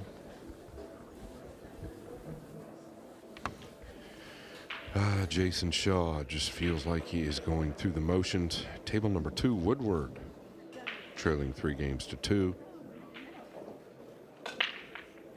And we'll keep you posted on Jason Shaw's match. He is stuck behind the proverbial 9 ball here. Is he looking to roll out up top? Not bad there. I don't mind it. Can't really do anything low.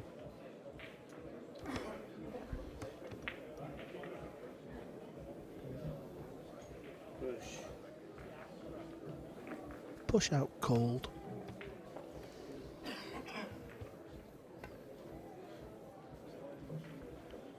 Yeah, and that speed's a little firm. It, I believe, has stopped just in the nick of time, but it's close. Yeah, we're just telling you about the score of Jason Shaw, 8-3 down. He's going to need the remaining 6 racks. This could be the start. He's at the table, 2 balls to go.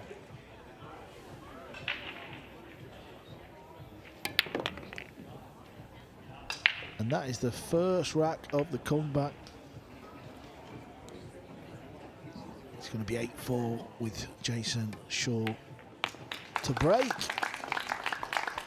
Okay, back over to the feature table. Tyler Steyer is about to break off. He's 4-0 up.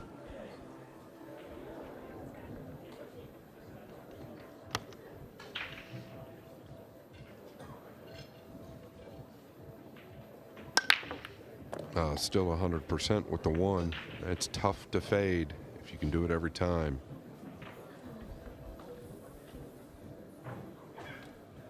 Two finished up top. Very, very awkward here. Very awkward, and I would be real careful with your push out. If you decide to roll out down here just left of the 5 on the bottom rail, you might trap yourself. I think that's why he's looking at maybe going rail first here. I don't know if he can see enough of the ball going in, but maybe just trying to flick the 2 rail first over back towards the 3 and send the cue ball down here. Wow, going into the ball first. He's going to need some help. I think he's found a gap.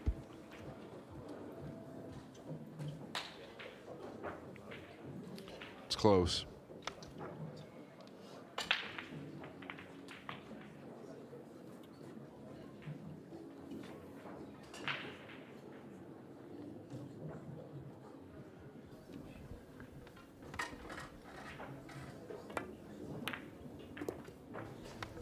Beautiful shot that, wasn't it? Had to play it with him right and spin.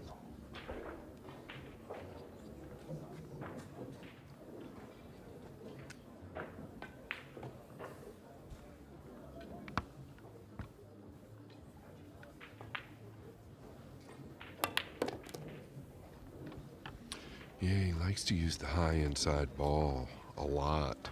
Notice he goes to it when he has options to go with a low ball. Nothing wrong with it. One thing he really needs is to get on the board.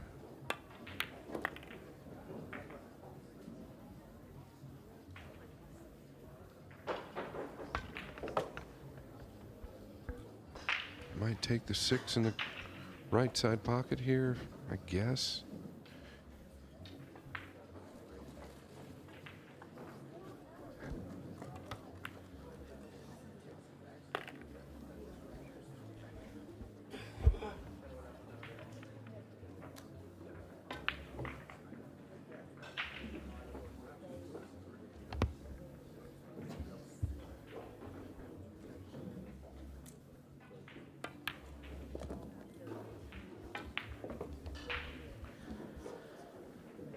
Couple of options here. You can kind of stun across with a bit of right hand spin, or you can go forward with left.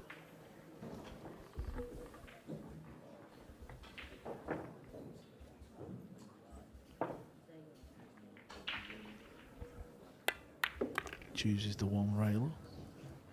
Wants a bit of an angle.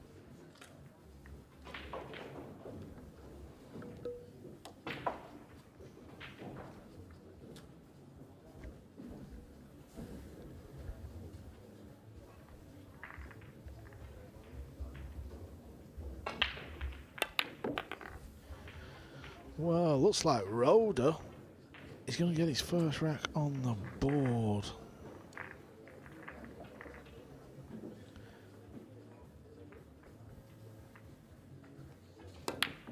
He gets his first rack on the board, and the Filipino just needs 8 more racks.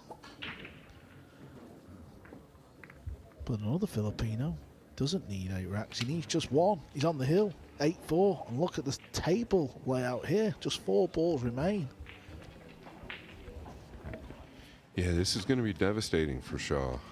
He is just, you know, 6, 7, 8 months ago he was close, right? You could feel him knocking on the door again. It's all kind of gone awry for him. Marvis Assis really putting it together, though. And you know how these tournaments work, Scott. You know, you can lose a match in winners qualification like this and find yourself against a world beater. You just never know. Looks like Shaw's going to lose, and if he does lose, he's going to be playing losers qualification match against Sullivan Clark at 6:30 this evening. But it's not over yet. Far from it now. You don't take them chances. This game has a funny way of biting you in the tail. In the tail. 8-5. Jason will be breaking.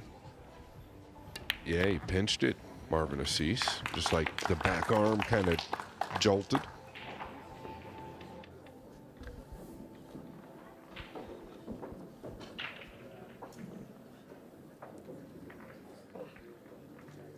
You just get the feeling this match is far from over as well. It's a big game for Jeffrey Rhoda to win. But he better break well.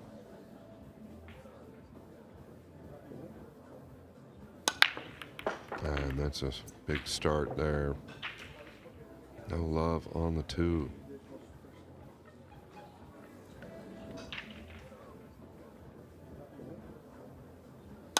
There's another look straight into the side. 3 is up top. Tell you what, the bank would be a consideration here on the 2 if the 3 wasn't covered by the 6. Kind of dictates what's going to happen here. Can you tuck below the 9?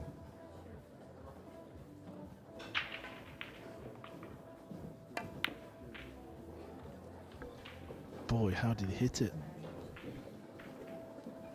The Filipinos are so good with the soft hands in the tight areas.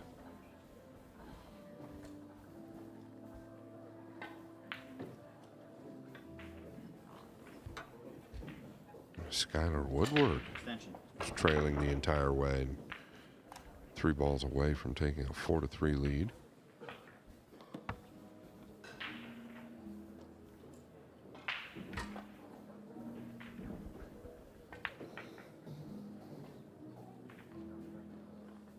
Yeah, is he looking to come behind the 2 here, Carl, or is he looking to go directly at it? I don't know. Going directly at it is not terrible by any means. I think just hitting it would be good. Well, he could go 1 rail at it, actually, in between the 8 and 9 with a lot of right. Maybe softly. No matter what you do here, you don't want to hit it too hard. Oh, lovely. How good is this? How good was that hit and the speed?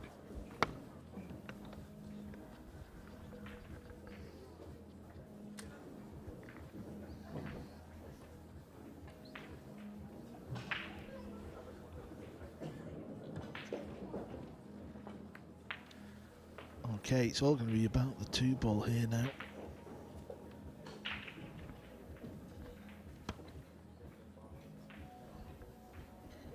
Table 4. We've seen Aziz miss a straight in 7 ball to win. It was easy. He moved on the shot. How much could it cost him? Because Shaw has pulled another rack back here. It's going to be 8-6.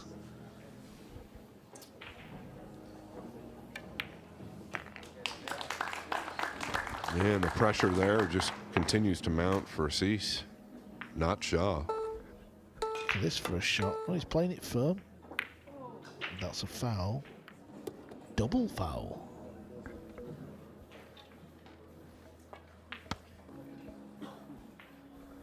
There's no such thing as a double foul, don't worry. It's just ball in hand. Put it anywhere you want.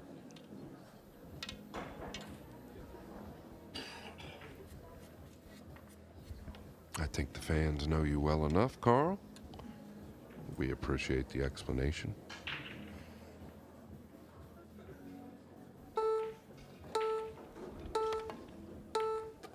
He's got to get up. Doesn't want to be too thin here. And now I'm going to have to crash into the 4, I believe. Which is fine. You can use a high ball here instead of trying to draw out of it. Maybe even a touch inside to get thicker. Okay, he's going to draw out of this.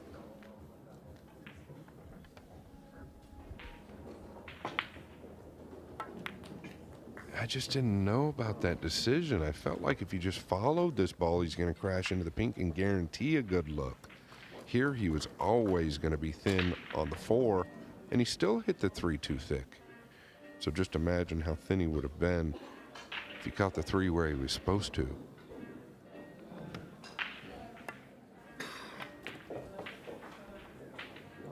And this isn't going to get there. He's got a lot of work left to do.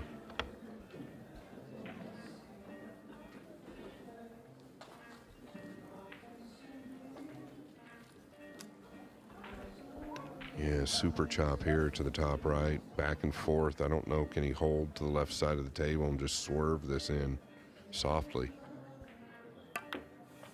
Back and forth, watch out 8. Yeah, real shame for Roder there. It was tricky.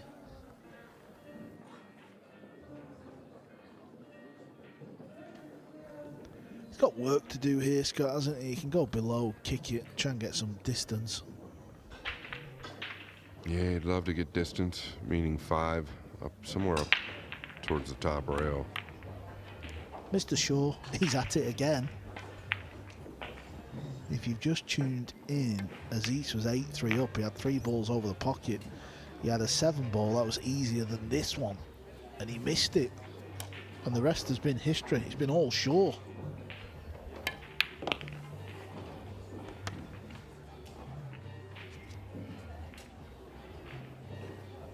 Yeah, winning a match like this, if you're Shaw, it's something that can really set a player like him off as well. What I mean by that is just that could be the spark that gets him fired up. Yeah, we know what a good front runner Jason is. 8-7 from 8-3 down. He's won 4 on the spin.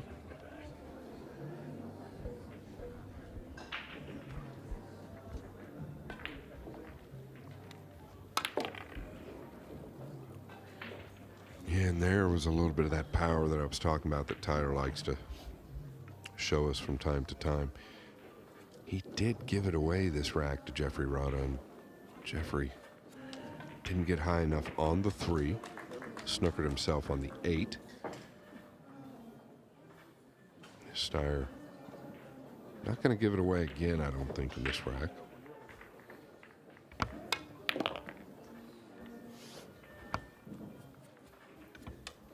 Out of the 2 players, there's no question he's broke the balls better, Carl.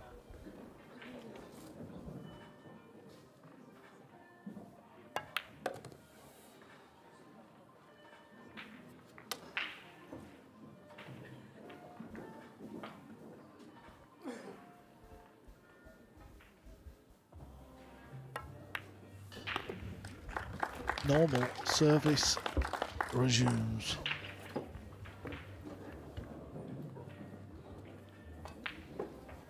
(5-1) to Steyer from one American to another. This is Harrison Leinen.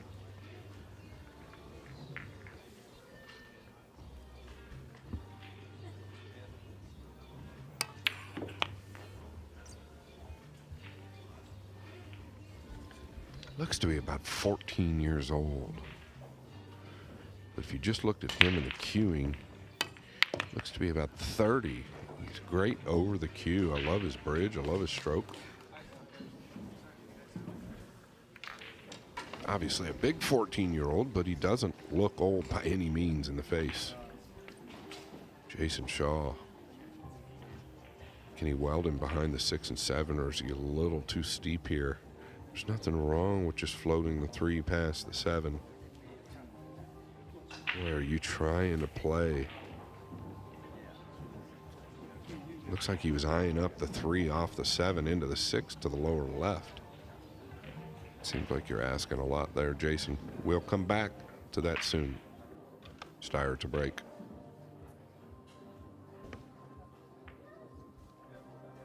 Leading 5 racks to 1.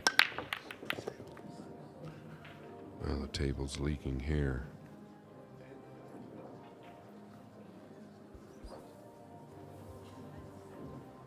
Big smash here.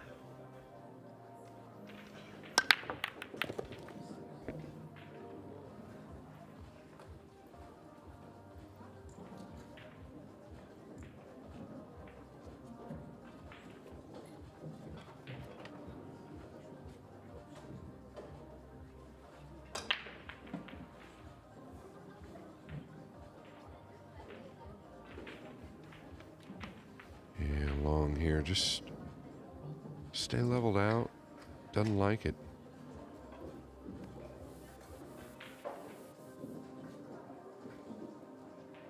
I don't know. I don't see a big problem here. Is he worried about floating this? Probably wants to hit it with speed and wrap all the way around. You can shoot it either way. Just never was good with it, was he? Tough shot if you're rolling it like that, because he wants to hold for the 3 to the upper right, but he caught it very, very thick.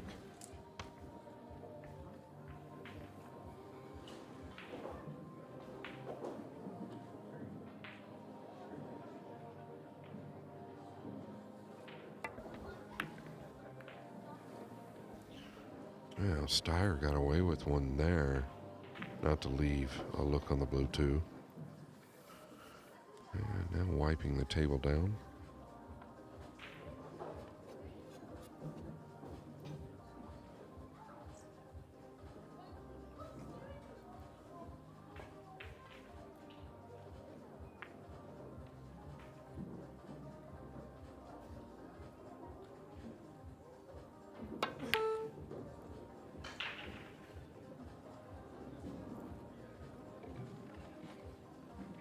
Yeah, a couple of misses here on the blue for Steyer. Didn't get away with this one.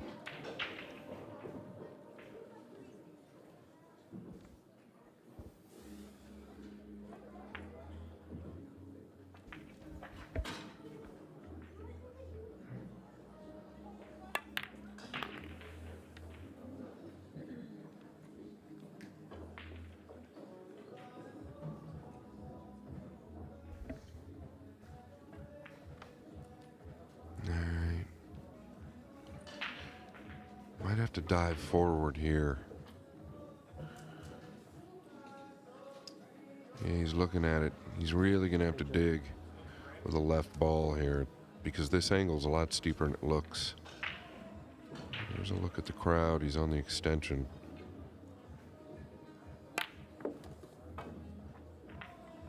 Pinched it back.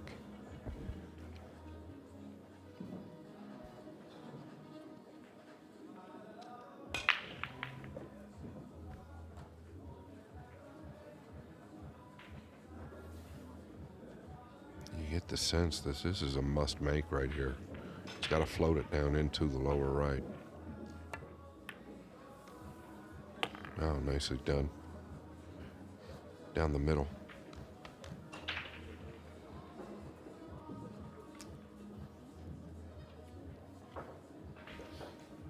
And my colleague for the first half of the match, Carl Boys, has escaped me, but I got somebody a little bit better with me now.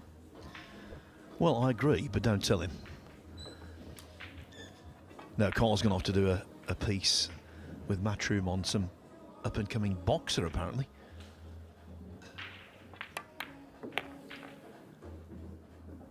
No knockout punches have been thrown in this match yet. But Tyler Starr has been jabbing away, and he's definitely winning on points at the moment. But Rodder always capable of carrying the latter rounds.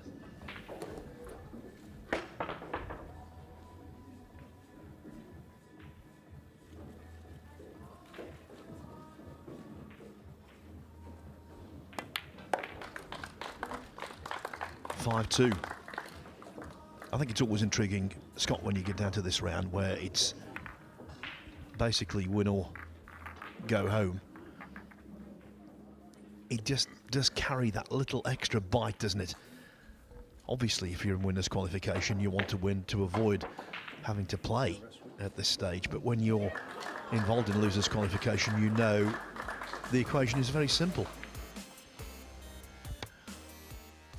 Jason Shaw, what a comeback from him. I thought Marvin Assis was definitely going to win that match. It seemed as though the energy around that match was entirely negative for the Scot. Not anymore. 8-7 the scoreline. Emil Gangflow, who came so close to beating Johan Chua yesterday, he's 4-2 up on Jose Ramon Diaz.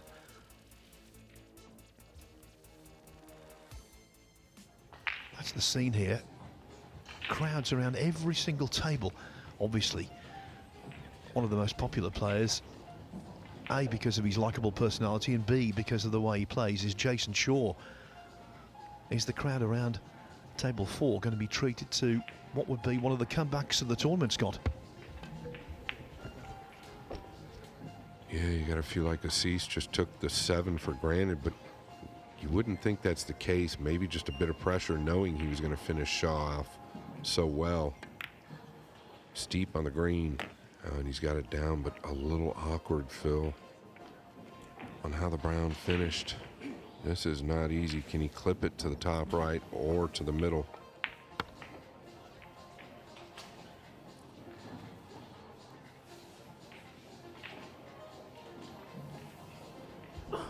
It's that halfway house, isn't it? Choice of 2 pockets, neither of them palatable. Yeah, and I don't know if the safe is easy. He's got to really trim it thin to the side here. Oh, that was clever. Stayed inside the 8.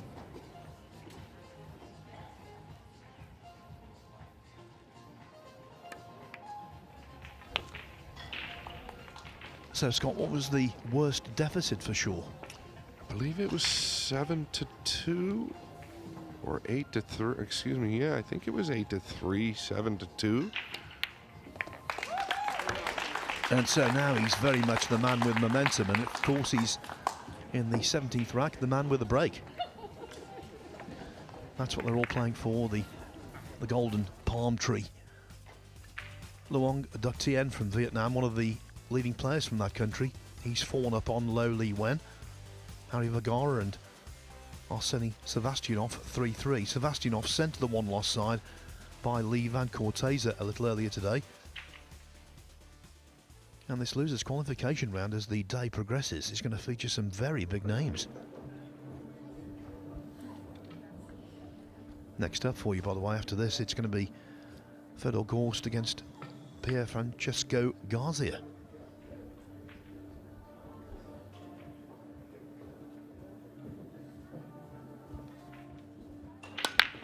Yeah, he's been good with the 1.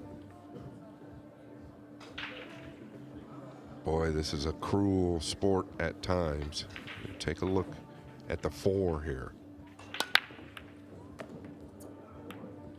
Off of the point to cover up the 2.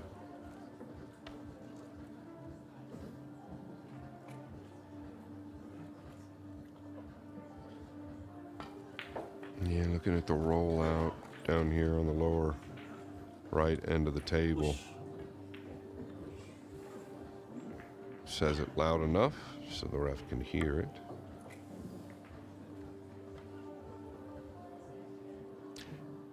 Tyler's the type that can knock these down, though. I'll tell you, I think it was vital to get the cue ball on the rail. He might give it back, I get it. But the reason I think this is something you consider is if you can dig into the cue ball enough, I think you can get away with it if you don't make it. Marvin. Assis now tied with Jason Shaw. Shaw broke the balls and has a tough look at the 2. Hill. We'll keep you posted there.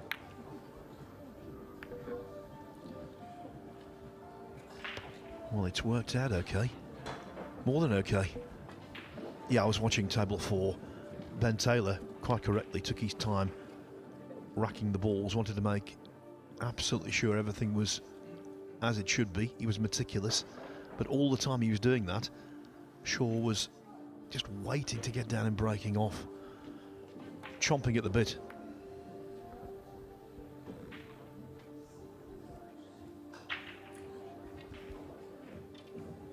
I think Tyler's done okay here. Jason Shaw has just swished a straight back.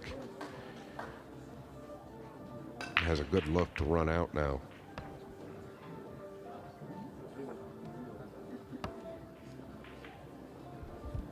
And if he does do it, Shaw, that's just the kind of match and just the kind of fight back that can get him revved up. You know what the kind of player he is, Scott. That's the kind of inspiration he's always looking for. Yeah, that's exactly right, Phil. I just said the same thing about 10 minutes ago. This could be the switch that really turns him on. Here is the split screen. Shaw on the right side.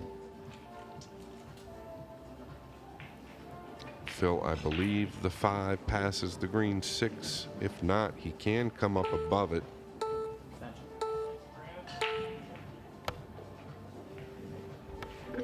Well, this is only day 3 and already we've been treated to a terrific amount of hill drama.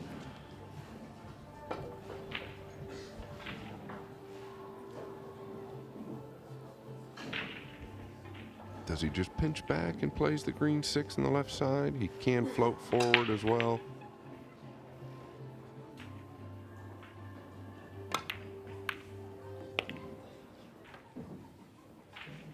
know, I got to admit, I was touching on Jason, you know, just kind of going through the motions, not really finding anything. And then all of a sudden, Marvin Assis surprisingly misses the 7. And Shaw is taking full advantage. Yes, and now Assis, of course, has to get off the floor, regroup for his losers qualification match.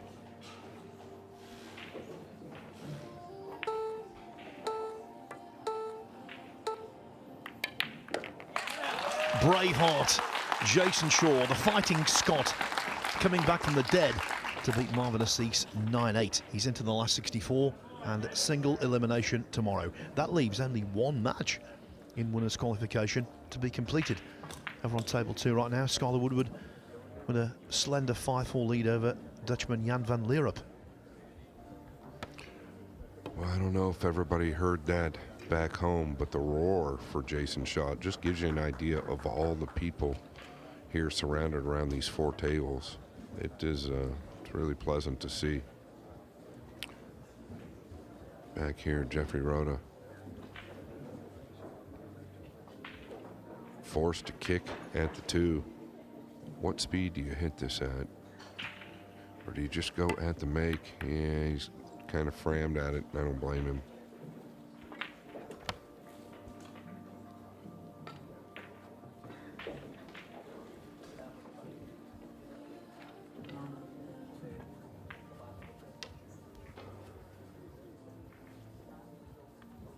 Do you try to split the gap between the 4 and 6, or can you draw it around out of the top right corner?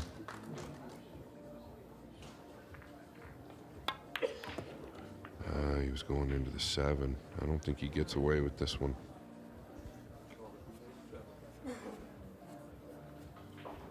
I tell you what, funny things start to happen. Phil touched on it. This match means everything. Winner advances, loser takes a hike.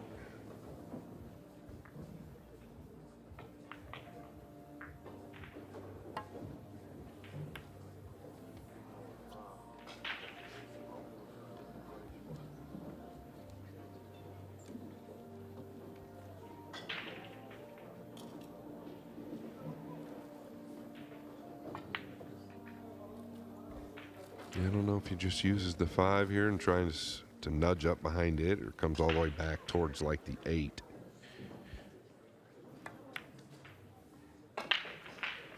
Needs to carry. Didn't get there.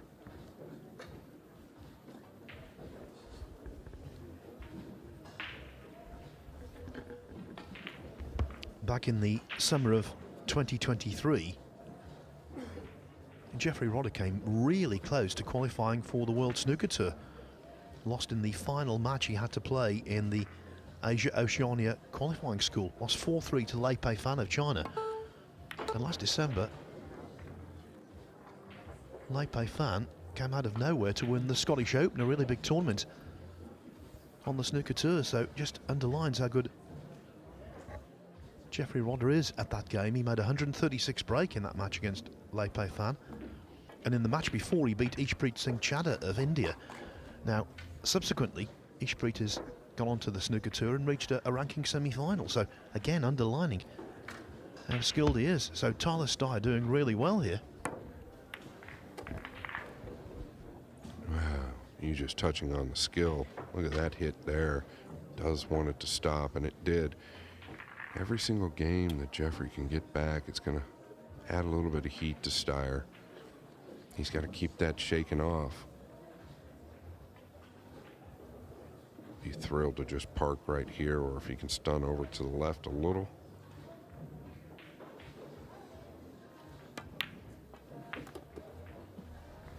You can see the snooker fundamentals in that back arm. It's as straight as you like.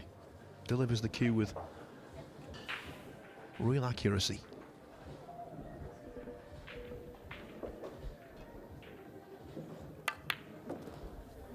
Even got the snooker pause at the end of the backswing.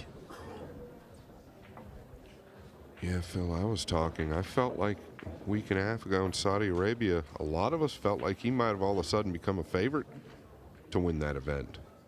He was looking extremely sharp. Obviously, that's going to carry on over to here in Florida. Not going to see too many guys that played good in Saudi Arabia play poorly here, I can promise you.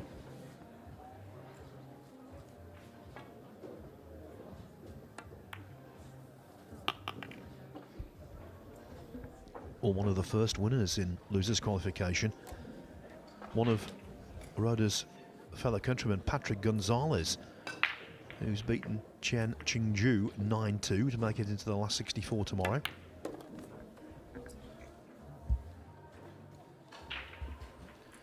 Chris Reinhold as well came through 9-0 against Eric Roberts. He had a big win yesterday as well. That was, I think he beat Tyler Steyer. He did indeed. He did indeed, yes. So maybe Chris Reinhold, the former US Mosconi Cup player, now based in New Orleans, Louisiana, is on the comeback trail. That's also the case for Roda, because the Steyer lead, which was substantial, is now only 5-3.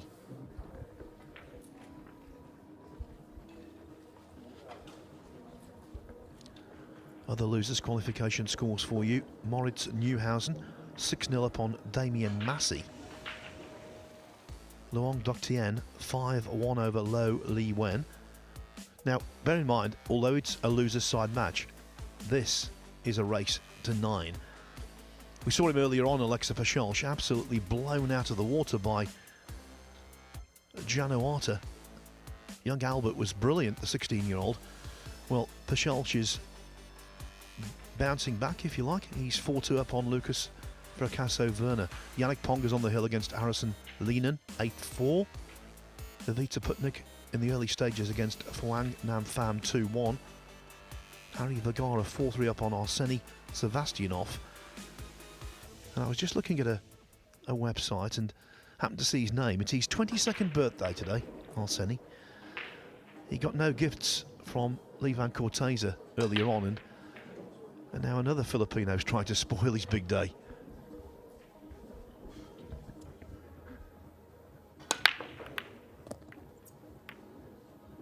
All right, he's going to have a fresh look at the blue 2 here.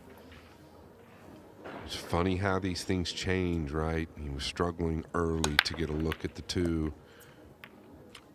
Right before Phil jumped into the booth, Steyer made a mistake on the blue 2, not once but twice. Had good looks. And everything's kind of turned since then. Now, it's really in Jeffrey's hands.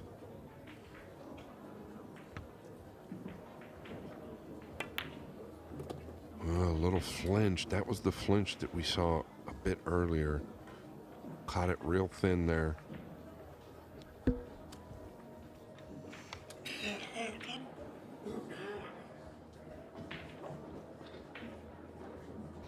You just want to get out here towards the center. You don't want to end up flat on the 4.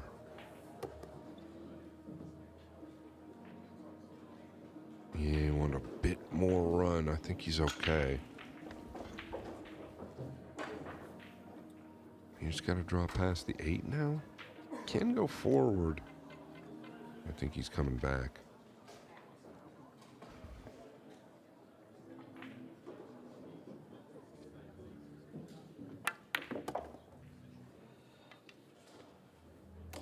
Oh, that's sweet. Really sweet.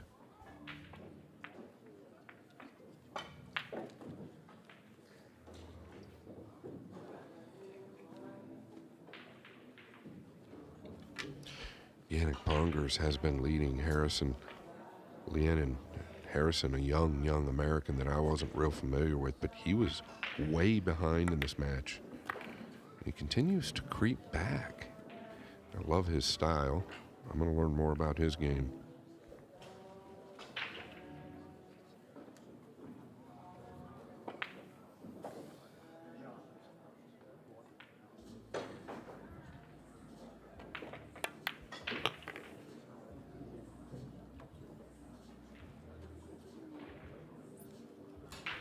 Ended up a bit thinner than he would have liked here. 8 is in a good position.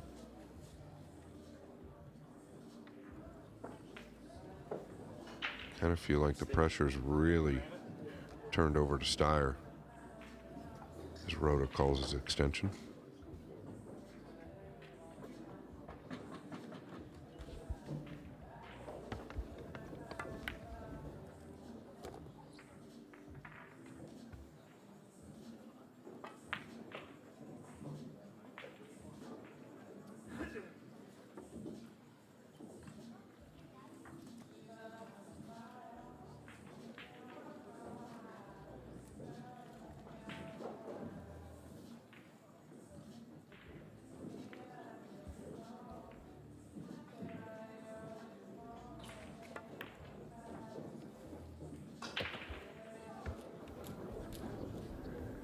Yeah, cultured player, Jeffrey Rodder, another one of the Filipinos to impress.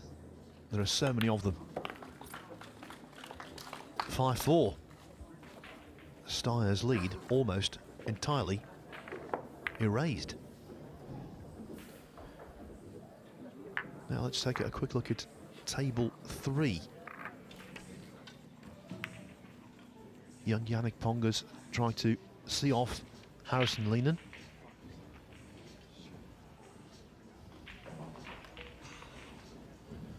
And when you've had a big lead, Scott, the pressure on you is unique. You know you should win, and you're trying to battle thoughts of, if I lose, I'll never forgive myself. I think in many respects it's the worst kind of pressure. Yeah, you said it best there. Unique, I think, is really a good word for it. It's hard to describe until you've really been there, and I'm sure anybody that plays pool has been there. But on a big stage, it's kind of magnified.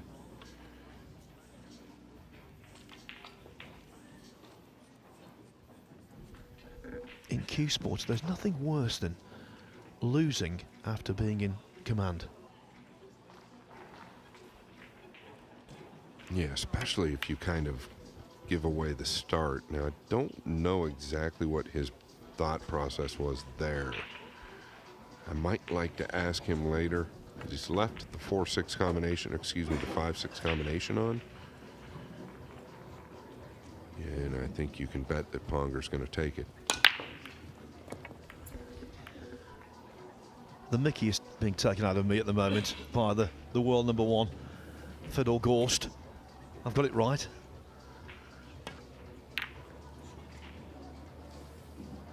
Well now, Harrison, another opportunity back to the table, Phil. Yeah, the longer this goes on, the more tight Pongas will become.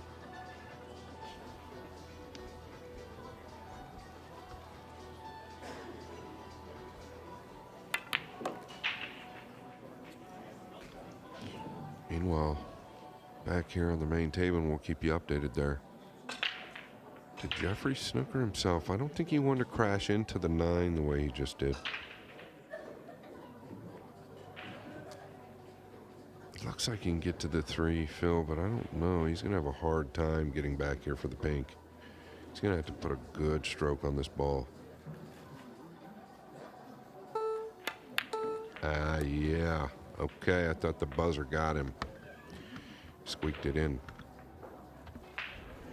Yeah, normally when a ball hits multiple jaws into that pocket, or indeed its sister pocket on the other side of the table, they stay there. That one just about found gravity.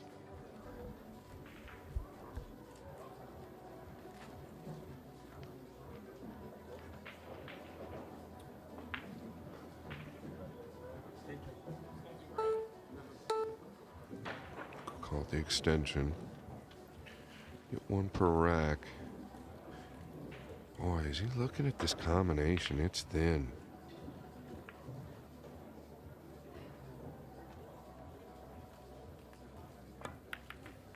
He's caught it too thin now.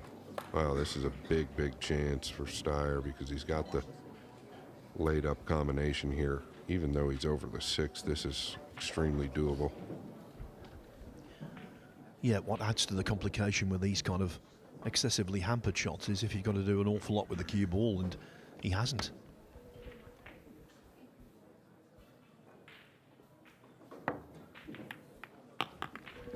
The little dab sufficed. Yeah, and I like what he did there. He asked the ref to take a look at it as well when you're up against the 6. Now back on table 3. Oh, it's relief for Yannick Pongers. He completes a 9-5 win over Harrison Lehnen. And look at that, screwing back the length of the table. He wasn't too far off his mark. Nah, I think he's got a little bit of an awkward reach here, though. Tyler.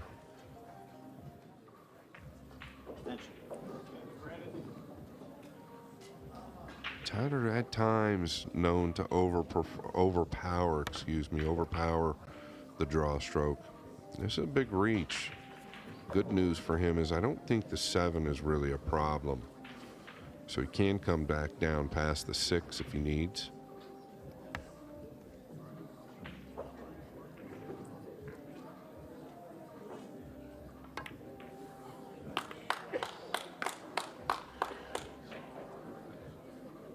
And there he's done a great job recovering.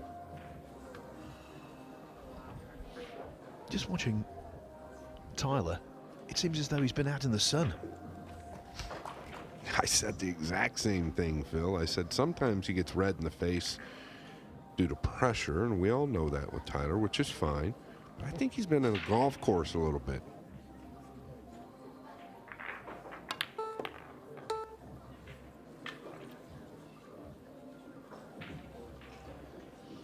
I know he had a grudge match on the golf course with Jason Shaw earlier this week. Now the forehead does seem a little shiny, so maybe that is the case.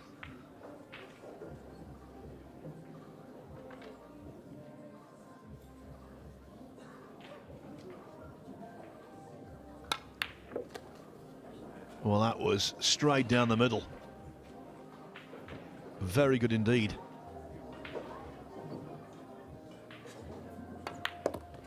Two-rack buffer zone re-established at 6-4.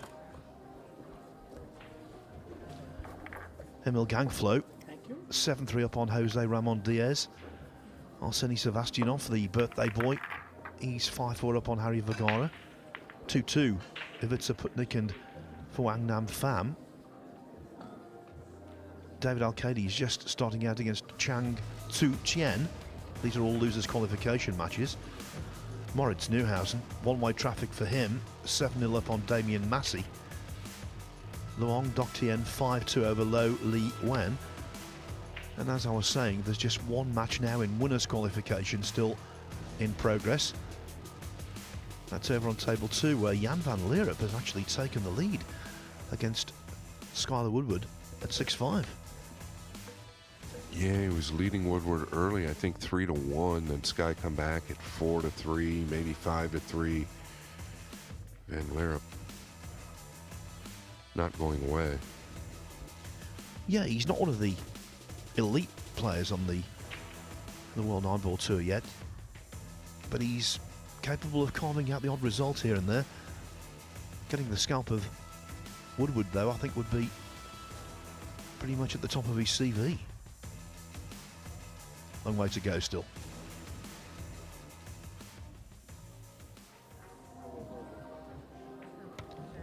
So here, Steyer looking to press home the advantage. Yeah, Phil and Steyer been 100% with the one in the side. That's what's really carried him with this lead.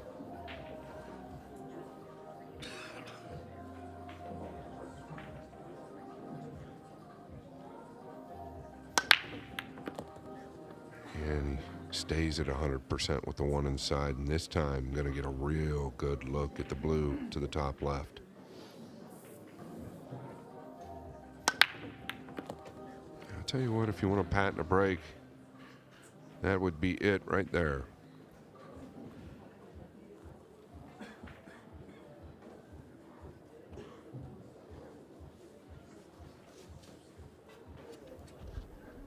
One thing you can never say about Tyler Steyer, that he doesn't give 100%.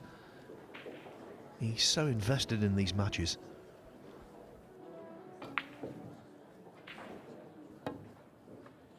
for two reasons. One, he, of course, wants to make a name for himself. Oh, as the cue ball just drifts past the 9. The other thing with him, and it's always the ever-present goal, getting in that Moscow Cup team. He's desperate to do it every single year. Yeah, and I was touching on that, Phil. I think he's really earned that. I think he's gotten more and more solid as the years have gone on there. Obviously, he was a bit of a fresh face a few years ago, kind of a deer in headlights, but boy, I feel like his performances have really grown at the Mosconi Cup. Yeah, I couldn't agree more.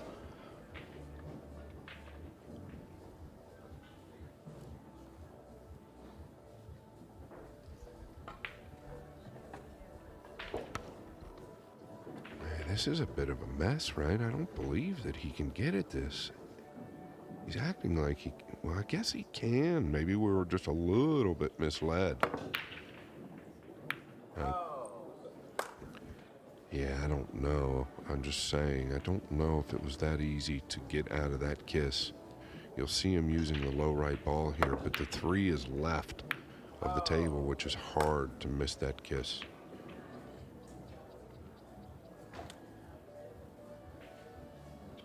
And now Jeffrey has a slight issue. It's the purple 5. Pink 4 is next. It's down here below the 7. It's called the extension. Does he just level out and take the thin cut to the lower left on the pink?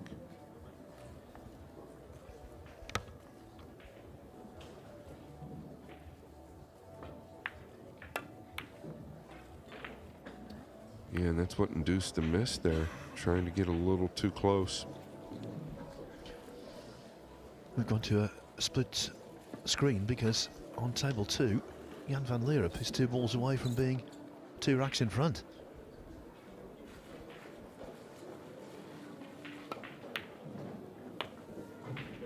Oh, that was not the most convincing strike, but he just about toppled in.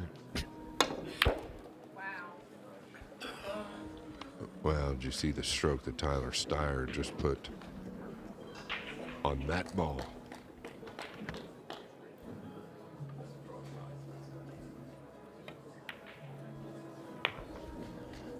$7-5 for Jan van Leeuwen, one of the big stars of American pool in more than a spot of bother.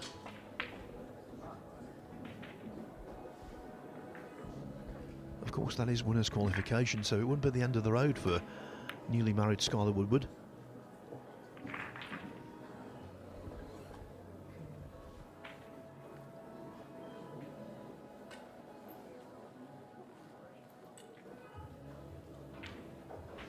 Yeah, Tyler looking from the left side of the table to see if he can squeak the 6 by.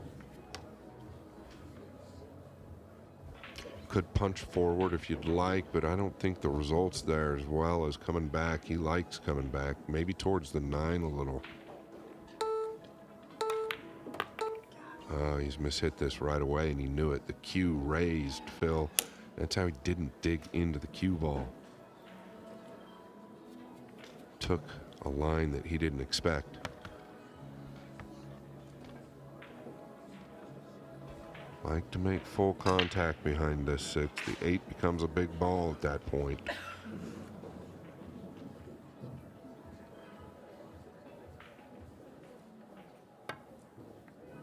Oh, he's just flicked it. He's gotten away with this.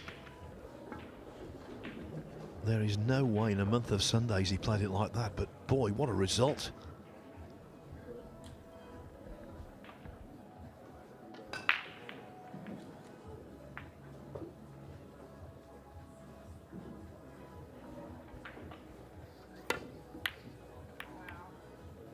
Yeah, great contact. He was very close right there to holding the cue ball behind the 8.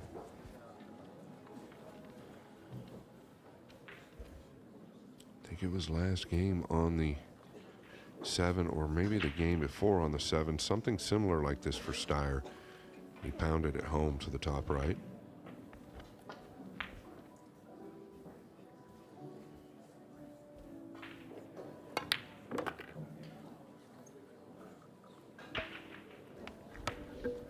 got away with one there. There's no doubt about it. But at this level, in order to go deep in a tournament, even the very best need to have their share of good fortune.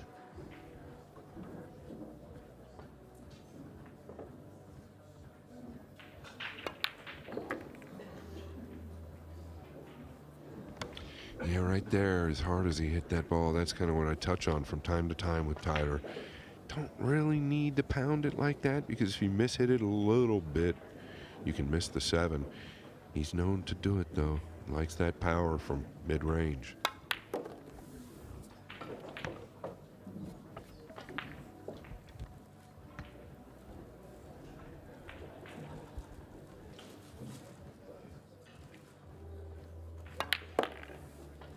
He was fortunate out of the self-inflicted hook, and when he got a second chance, he pounced. So Tyler Styer leads 7-4, 3 in front, 2 more required. Arseny Sevastianov now pulling away from Harry Vergara at 6-4. Emil Gangflo of Norway, 7-3 up on Jose Ramon Diaz. For Wong Nam Pham, 3-2 over Ivica Putnik. David Alcady, 1-0 up on Chang Tzu Chien. It's quite slow going on table 20, where Alexa Pachelch leads Lucas Fracasso Werner 4-3. Damien Massey has belatedly won a rack against Moritz Neuhausen. It's 7-1 to the German. And the other losers qualification match in progress right now. Luong Dok Tien, 5-2 up on Lo Li Wen.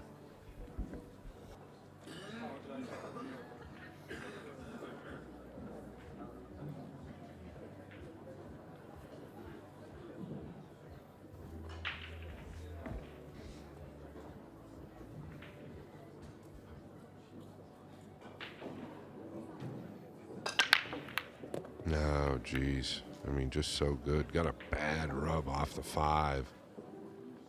Watch the 5 here. Obviously, buried the 1. Keep your eye on the corner ball. Just stuns that cue ball into the back of the 9.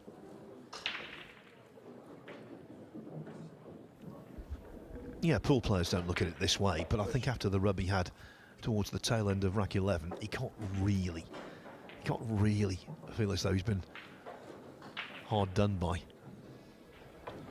He will feel that way, but he shouldn't. Yeah, well said. And he's rolled out down here to the lower left corner. Seems like he's rolled into an awkward spot. Now, can he play the 2 thin to the left side of the table, meaning past the 3? It's the only way I can see him getting the cue ball away. Might be able to take the 2 on to the upper left, but boy, oh boy, there's trouble if you don't make it. And this is the shot I was thinking of, just to guarantee yourself possibly another look at the table. Yeah, first priority is to get the object ball safe. Oh, not the best of safeties from Rodder there. Well, the kiss on the 9.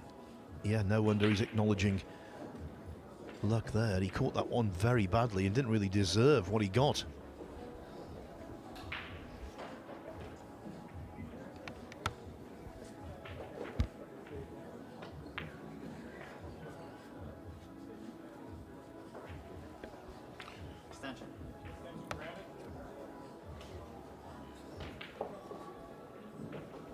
Boy, what's he looking at here? Is he looking to come to the top side of the 2 instead of kick behind it?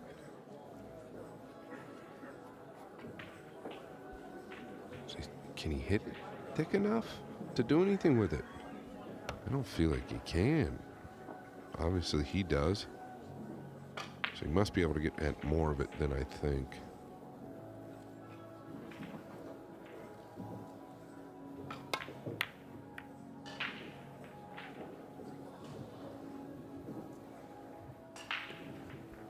Jeffrey Rhoda with another look. Not a great one. but it's a look. Problem is, the red 3 on the left side. He's just going to have to take a steep look at it.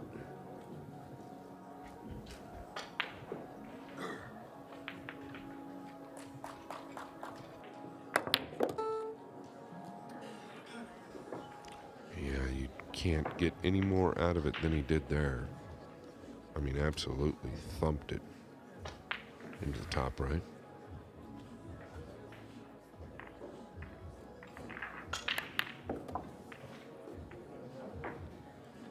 Eerily similar look, Jeffrey Rhoda, to a Patrick Gonzalez, one of his countrymen from the Philippines. I confuse him quite a bit when I see him in the hallway. Yeah, I think action-wise, his action isn't, well, it certainly isn't identical to, but there are certain traits that are the same as Chris Melling. Agreed. Yes, definitely agreed.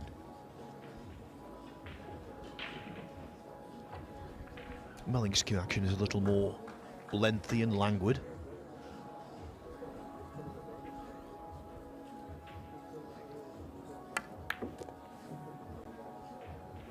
Yeah, nice touch there. Just pinching back about a foot. Staying off the rail. He's not going away, and we know that's always going to be the case with this guy.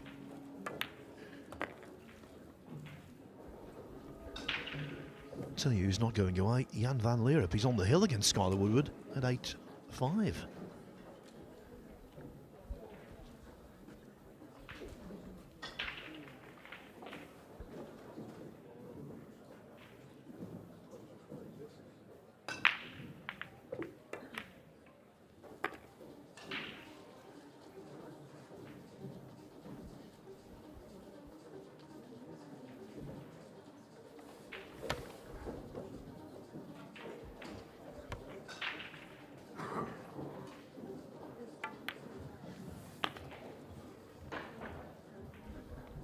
Will it be joy for Jeffrey or triumph for Tyler? Well, I think this could go all the way. I really do. Jeffrey Rodder, a really fine player who will not relinquish this match easily.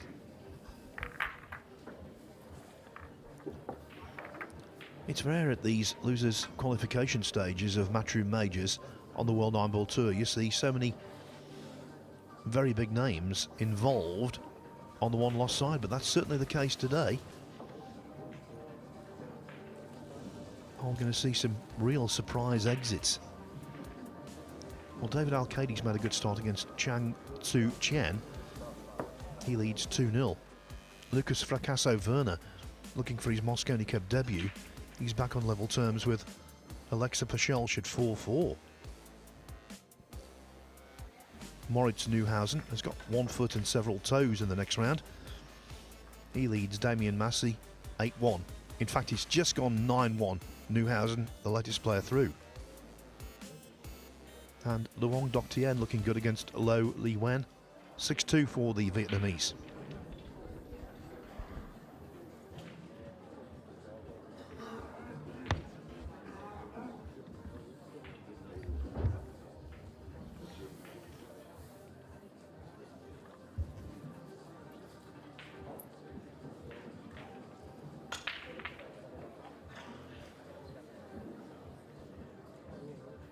One other score to quickly give you. Emil Gangflow on the hill against Jose Ramon Diaz at 8-3.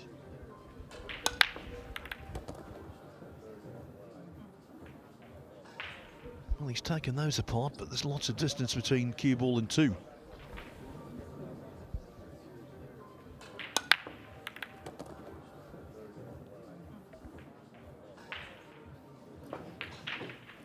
Yeah, boy, this is just one of those never comfortable plays, not only just because of where the cue ball is at, but the 3 is right side of the 2, so the cue ball's kind of going away from where you want to be.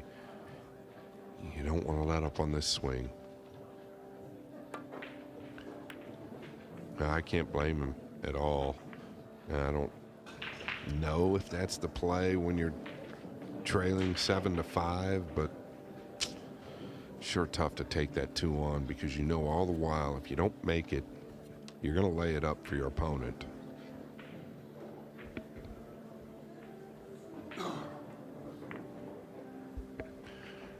And I believe Tyler's going to try and tighten up right in behind the red 3-2 rails with the cue ball. Nice and tidy.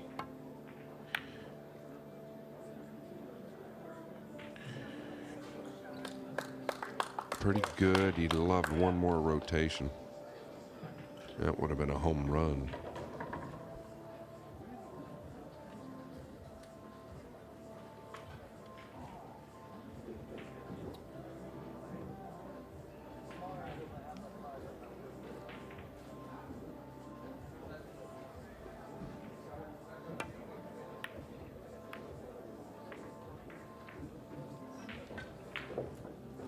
Yeah, we had to swerve, I think, just a little bit there.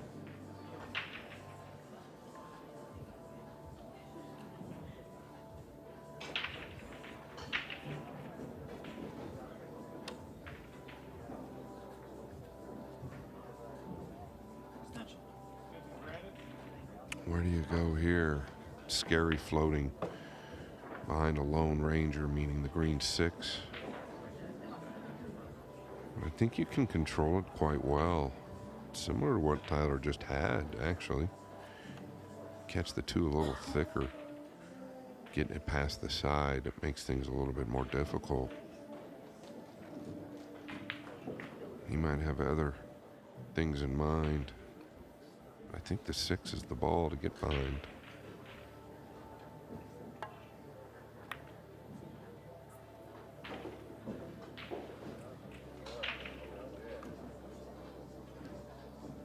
Really nice control.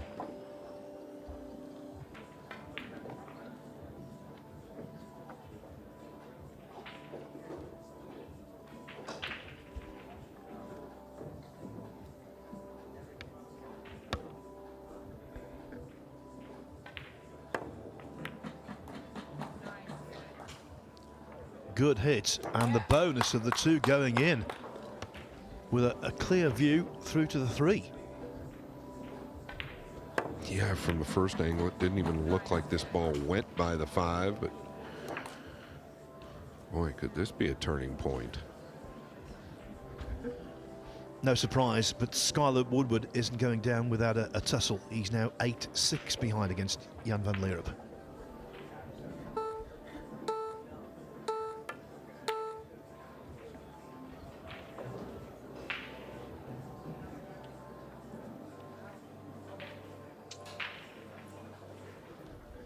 You know, I've watched Jeffrey Rodder an awful lot, and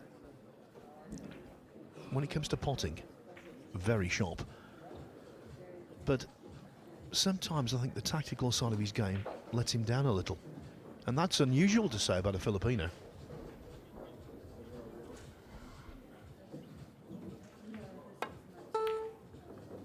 Oh, he actually hit it really nice.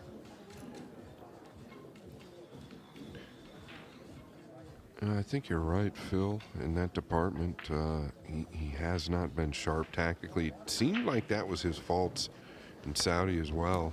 I shouldn't use the word fault, but maybe the loose area. Yeah, comparative weakness. There we go. But I'll tell you what, you can't play safe here. I think he's passed up a few decent looks. He's going to pound forward and try and arc out. Watch out for the 8. Yeah. Always going to be tough. Did he get away with it? Yeah, I don't know. It's close. One of those where an extra half revolution on the cue ball would have been manna from heaven for Tyler Steyer. He still might have room to squeeze. Yeah, he's going to like a half and maybe even a quarter ball jump shot here. He's worried about the shot clock. Low right ball. Classy. Very classy. Someone in the crowd saying beautiful, and it most certainly was, even to the extent that the 6 acted as the stopper.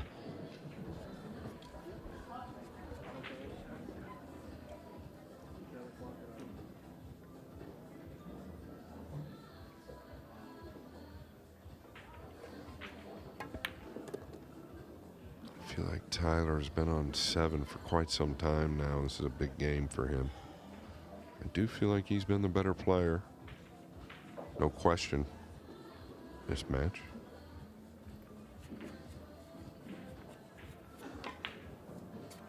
Oh, Woodward just missed the 3, Phil. That I don't think he's ever supposed to miss. To get within 1. Van Leer up. Well, 7 balls away from advancing. No Niels Fine here this time. Mark Bosch de Bosch was surprisingly beaten earlier in the tournament by a youngster from here in America, Eddie von der Au. So Jan van Leeuwen putting smiles on the faces of the Dutch contingent. He's fallen a little bit funny here. And he does get up for pounding it over and out, but boy, this is pretty straight. He's going to have to get a lot out of it.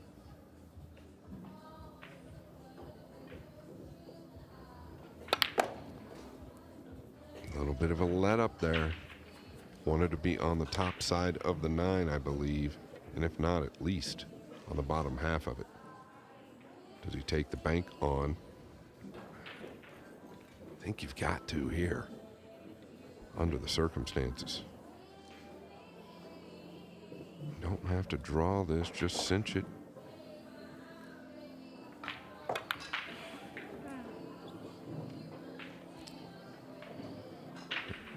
Anytime you're drawing a bank, it makes that bank and makes that pocket that much smaller. This time he shortened it up to the point.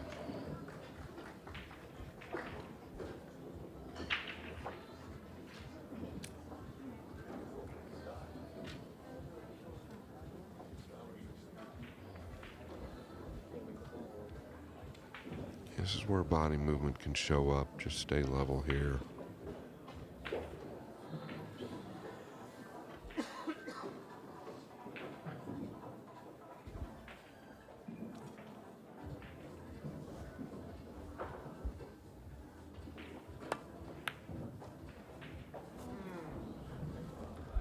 As soon as he made contact with that, it was obvious he'd overcut it.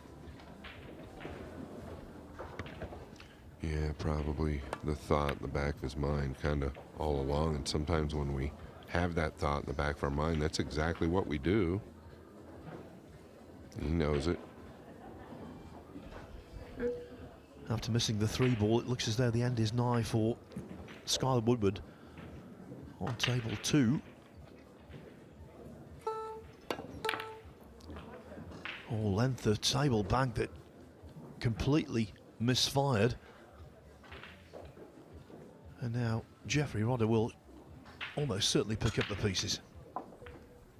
Yeah, are we seeing the wheels fall off just a little bit for Tyler? I don't know.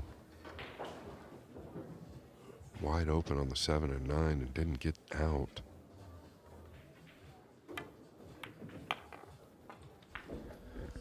Jeffrey Rodder back within 1. 7-6 to Steyer. So over on table 2, I was telling you that Jan van Leeuwen is within touching distance of victory.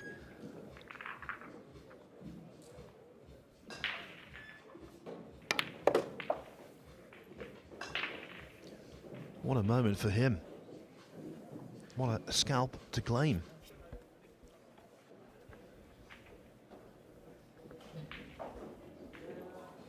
He's looked really solid throughout this match. As always, here with his mother and father, and the Van Leeuwen family will be delighted with that result. He comes through, he's into single elimination, still in line to win that Florida Open trophy. As for Skylar Woodward, well, he goes into losers qualification and he takes on a fine young player from Sweden, Walter Lakera. So the winners qualification round is now complete. There's only 1 round going on at the moment, and that is losers qualification.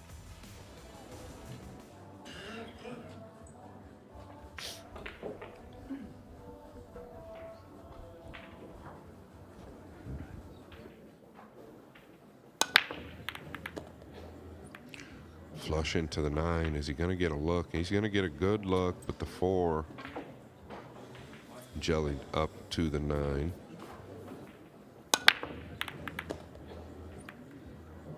And look at the 4 just continue.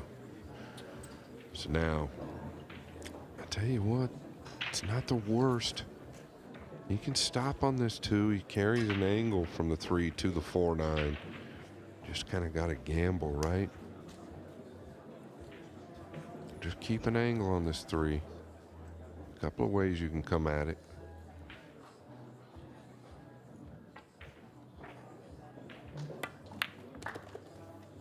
This needs to settle. I think he's better to be steeper.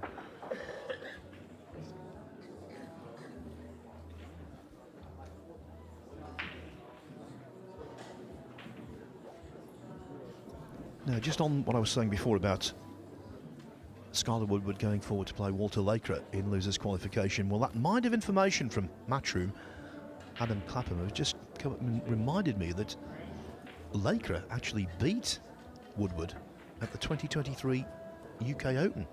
He didn't knock him out, but he beat him. So that's quite an interesting dynamic. Yeah, 2 years ago, 2023. Wow.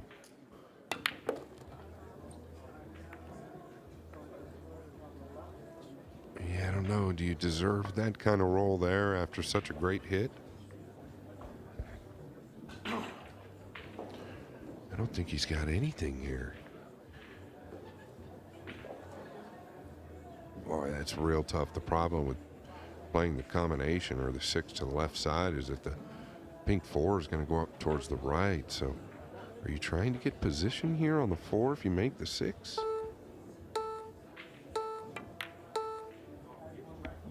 This was always going to be the problem. I'm a little surprised because he had a wall down here below the 5 and 9 that he could have tickied off of to get safe. Scott, quite often after a great pot or some safety magic, we say that's the best shot of the match. I think there we should say that's the worst shot of the match, because it undoubtedly was. Yeah, really low percentage there where the defensive play and you're within 1 finally of this match, and Steyer's starting to look a little iffy at times. Yeah, definitely think that was a mistake, a big mistake from Jeffrey Rada in the decision department. Steyer definitely not going to complain.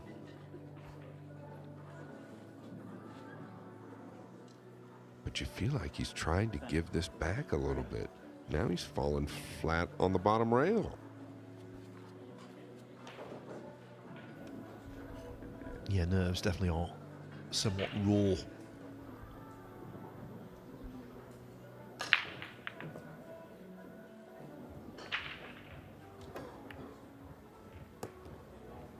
This might need to settle. Oh, it has. It bit very well. That tells me a lot. Tables are starting to really play more true.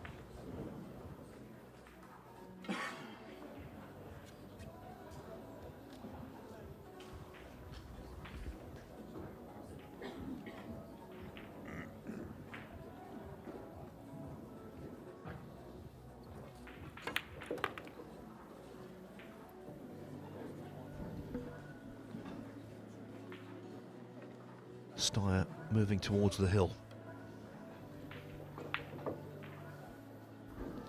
After what can only be described as a tactical blunder from Rodder.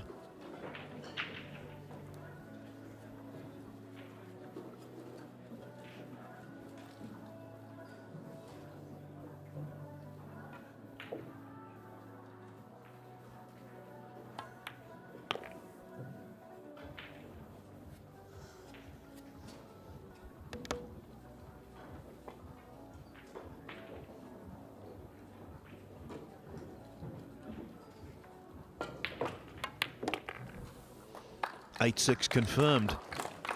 They used to say in golf in match play, 2 up, 5 to play, never wins. Of course, that was completely untrue. As for 2 up with 3 to play, well, occasionally you do get a match stolen away, but right now Steyer in a good place. Yeah, with a little help of his friend Jeffrey Rhoda. Carl Boys is back from his filming with the boxer. Did he knock you out, Carl? No, he's shaking his head. I think he's okay. Don't see any black eyes. Now, it is just one round going on at the moment. Yesterday, at some points, we had 4 different rounds going on. It was rather confusing, actually.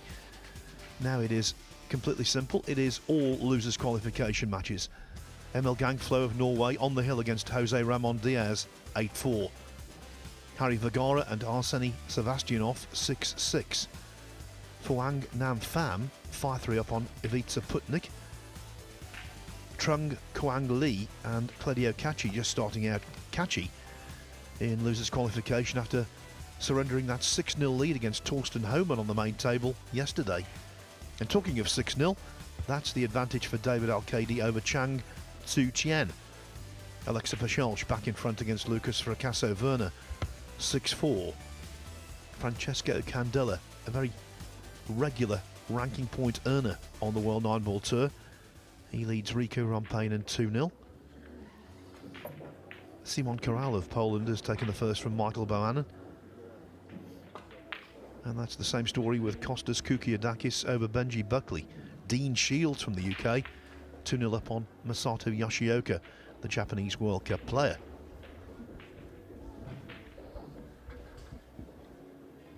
Thank you, Phil. He has been 100% with the one in the side pocket this set. Hard to defeat that. And another look, and just no question. I would get back playing pool if I could break like that. I promise you I would.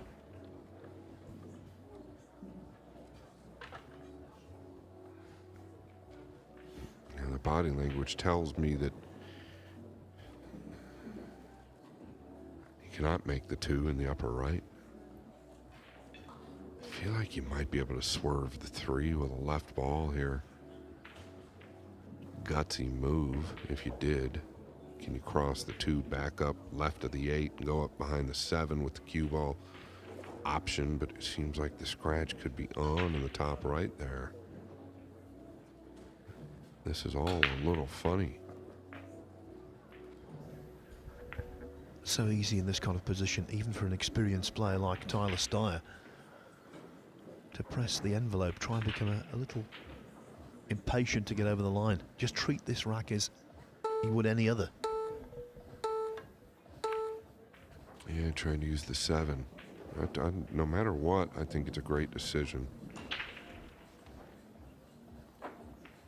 And there's a good view there. I think he's got him actually cut off. Doesn't look. Yeah, he does have him cut off.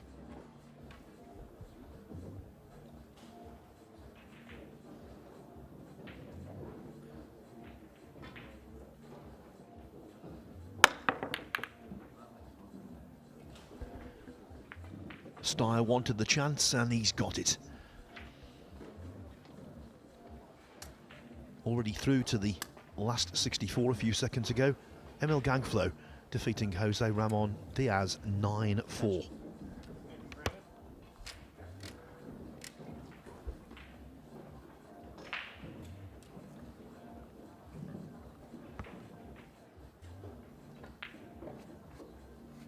Well, it's really come down to this. It's in Tyler's hands.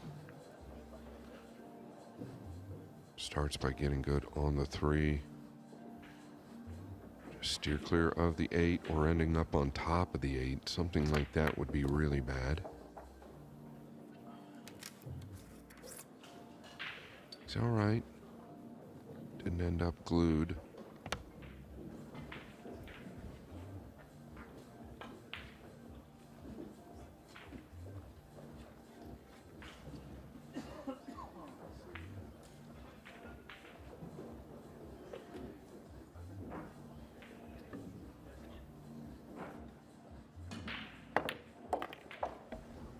Got as much as he could get out of that.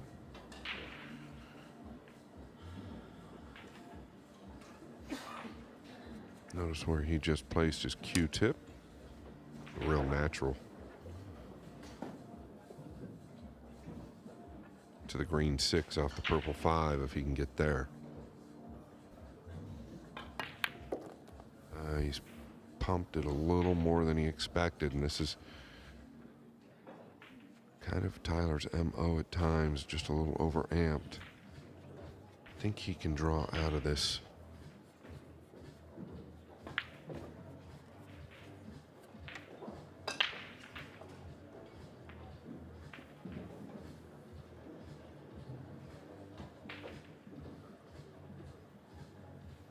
He's using an open bridge, so is he just punching below? Oh my goodness.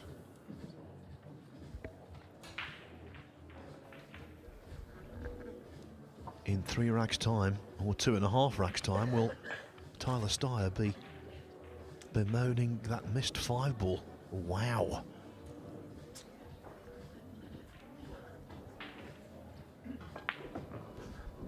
When you've had a clear opportunity to win, Scott, and you don't convert, that really stings. Yeah, and the pressure kind of builds up, right? He was really at fault on the 4. That's what's caused the miss on the 5. I like what he did there. Cute. Efren-esque right there. Coming off the back of the 8 to hold for the 6. But with Steyer at times, we can just kind of start to feel the tension building within him. You know, watch out, Black. Watch out, Black.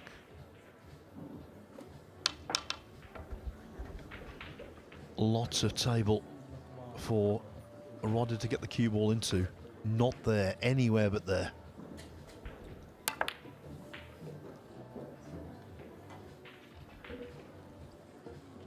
And Steyer has the chance of redemption. Okay, the 5 was missed, but he's back.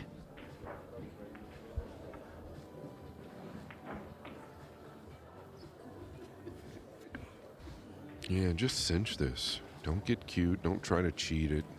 Get the cue ball off the rail. Just hold right there. If you need to come back an inch or 2, go ahead. Don't miss the 7. Yeah. Well done there.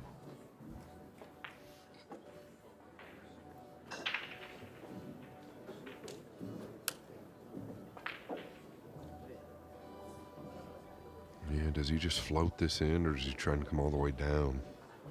I think he's got to just float it. Steady back arm.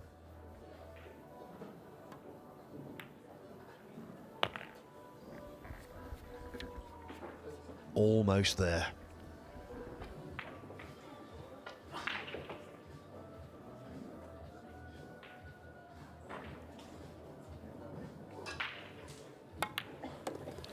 Earlier in the week, Tyler Steyer lost to a fellow American, Chris Reinholdt, but he is still in the tournament. He's through to the last 64, and that was a fine victory. It got a little nervy in the end, but the US Mosconi Cup player coming through 9-6 against Jeffrey Rodder to make it into single elimination tomorrow.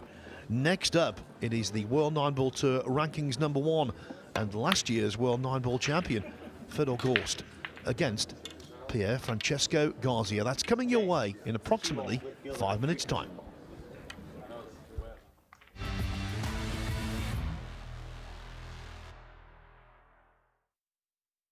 The new era begins. Game on with LiveSB.io. Big moments meet bold partners. That's why Matchroom welcomes LiveSB.io, our official new sponsor for the World 9-Ball Tour. LiveSB.io brings cutting-edge sports entertainment to fans all around the world. Fast, smart, global.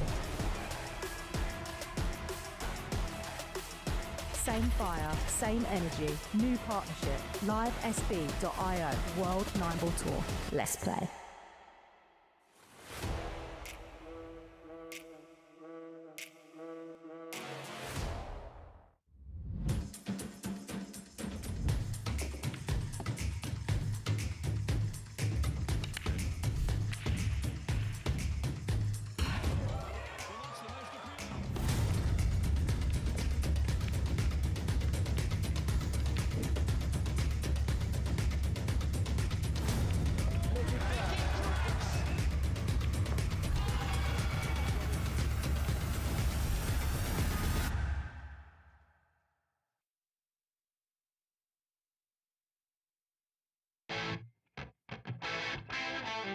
We're back at the Harrah's Resort in Atlantic City for the US Open.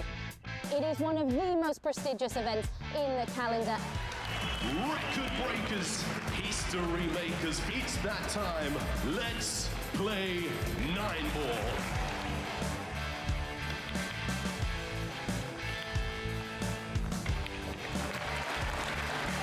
Nine-ball pulls on the growth. And the governor gets on the board. Next year's prize money in the US Open is going to be $500,000.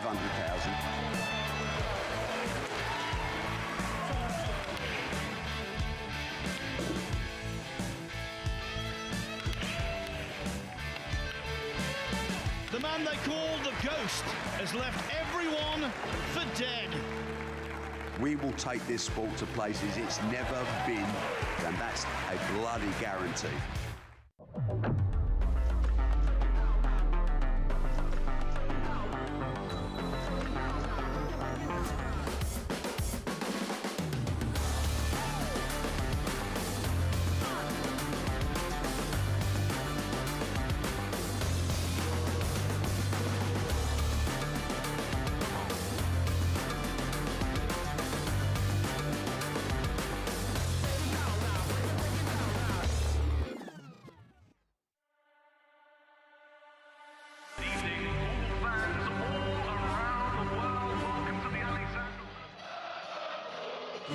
Arena looks just spectacular, and I cannot wait for you all to see it. Lulus, don't worry. Yeah, there's plenty of guys who need to be ready. We're the champions. You need to come take it from me. You want to follow me in there next? Yeah, I know you're ready. All we've been doing. Can you speak English, but please speak? Because I ain't not sure what you said.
When I play all the big tournaments around the world, we only use Aramith and Simonis.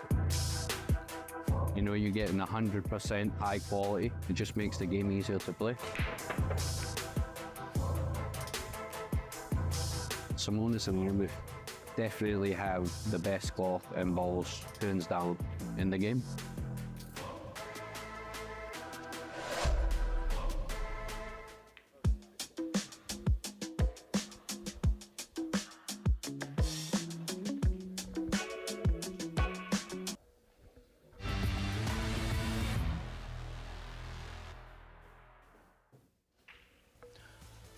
August is a massive month on the World 9-Ball Tour.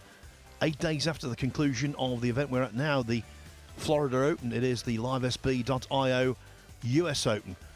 One of the biggest events in the game. It takes place at Harrah's Resort in Atlantic City, up in New Jersey, up the eastern seaboard from here.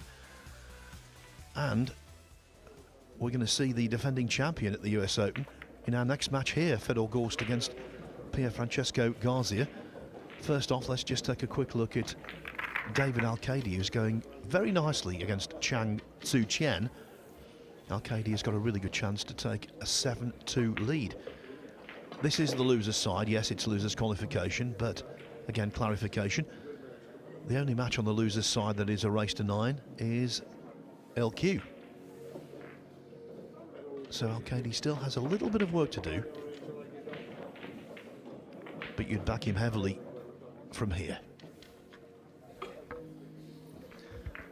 He's one of those players, Jeremy Jones, he's always on the periphery, always in the shadows, but never discount him. Oh yeah, I've watched plenty of David Alcady through the years, played him a handful of times, and you know, watched him a lot towards the end of the tournament like we watch anyone that's doing well, but I've watched him a lot here this week. And the long ball's been really good. He's picked up the pace on the break shot, which I think is going to do nothing but benefit moving forward. I think he's got a real chance this week. So I want to know, what's the over-under on me mispronouncing Fedor Gorst? I reckon it's 5 is about the mark. Well, y'all have addressed it a few ways today, media-wise, so the pressure's on. Yeah, the pressure really is on. What a fool I made of myself. I was only calling him Gorst for, well, what was it, 5 years, 4 years? So, you know, eventually the penny dropped or the dollar dropped. Boy, he had you know, some arguments about his first name, how to pronounce it when he first kind of hit the scene. Some people said it's Fedor, and he had always told me Fedor. So I'm not saying it affected me, but last night, propped myself up in bed. I was watching some TV. Then I thought, right, I'm going to say Gorst 100 times, and I did that. So hopefully it's ingrained in the mind now. yeah, just for me, I guess it's just how it looks in English for how an American would pronounce it, or a less educated man. Yeah, I've been racking my brains. Someone told me years ago it was Gorst, and I've been racking my brains to remember who it was, and I just can't. Well, he's had a little time off since that loss, and he's one that understands sometimes you got to get right back out there. So don't feel like last night's performance, I think, was really good overall. I'd just like to have a couple shots back. That just tells you how good Jesus Atencio played, and awesome to see him out here competing on the biggest stage. Well, Gorst made a great start. He was 2-0 up. He was seemingly in total control of himself, of his game, of the match. But he potted an 8-ball, went off into the side pocket, and ever since that moment, it was a case of Atencio applying pressure. In fact, of course, it could well have gone hill even then. But having placed Atencio in a hook in the 16th rack, the Venezuelan not only made contact with the 8, but potted it and quickly added the 9. He was delighted afterwards because he's here with his wife, his young child, and his parents. So he was very proud to claim the scalp of Gorst, who, of course, last year completed that terrific trifecta: World Masters champion, US Open champion, and World 9-ball champion. All of the matches now going on are losers qualification. Sanyan Pelovanovic has made a good start against Tony Crosby, 3-0. Simon Corral from Poland, 3-1 up on Michael Bohannon. Early days for Anthony Meglino, 1-0 up on Spanda Paulino. We saw David Alcady take that healthy lead over Chang Tzu Chen. Vitali Patsura on table 2 has gone 1-0 up on Mason Koch. Harry Vergara and Arseny Sevastianov are having a real battle. It's 7-7. Luong Doktien has been in front all the way against Lo Li Wen, but now the man from Chinese Taipei only 2 adrift. Phuong Nam Pham 6-5 over Ivica Putnik. That's another really keenly contested contest.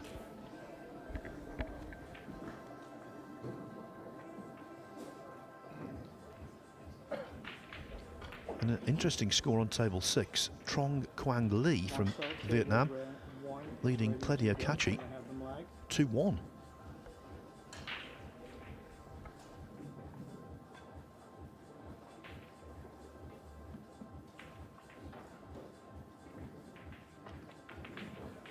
Gentlemen, have a great match. You may like the break. John Lehman, you might have heard him there, the referee, saying have a good match, and I'm sure it will be. I was doing some research earlier on Pier Francesco Garcia, and I discovered that he's been a 3-time Italian snooker champion, 2018, 2019 and 2022. He was runner-up, but he has won the national title in snooker in his country on more than one occasion. He's from Naples, 38 years of age.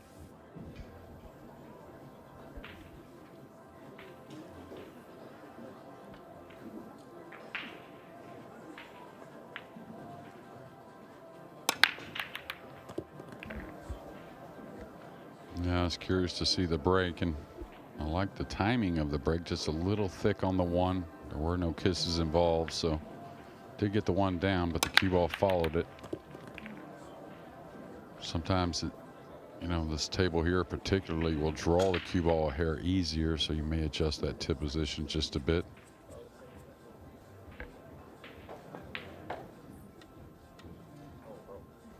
No better way to start a match, really, besides a break and run, is to get ball in hand. And he won't be sniffy about being on the loser's side. Gorst, he's not used to it, of course. But when he won the World Championship last year, he was sent immediately to the one-loss side, losing to Mustafa Alnan 9-3 in his first match. That didn't do him any harm, ultimately.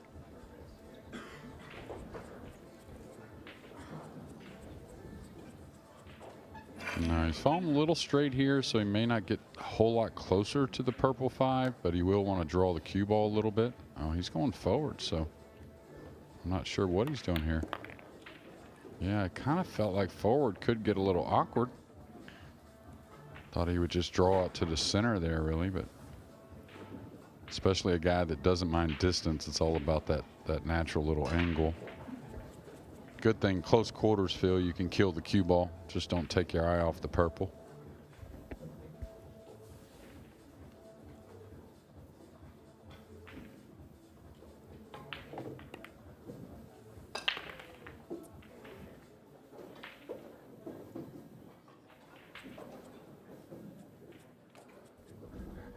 Massive favourite to win this match, of course.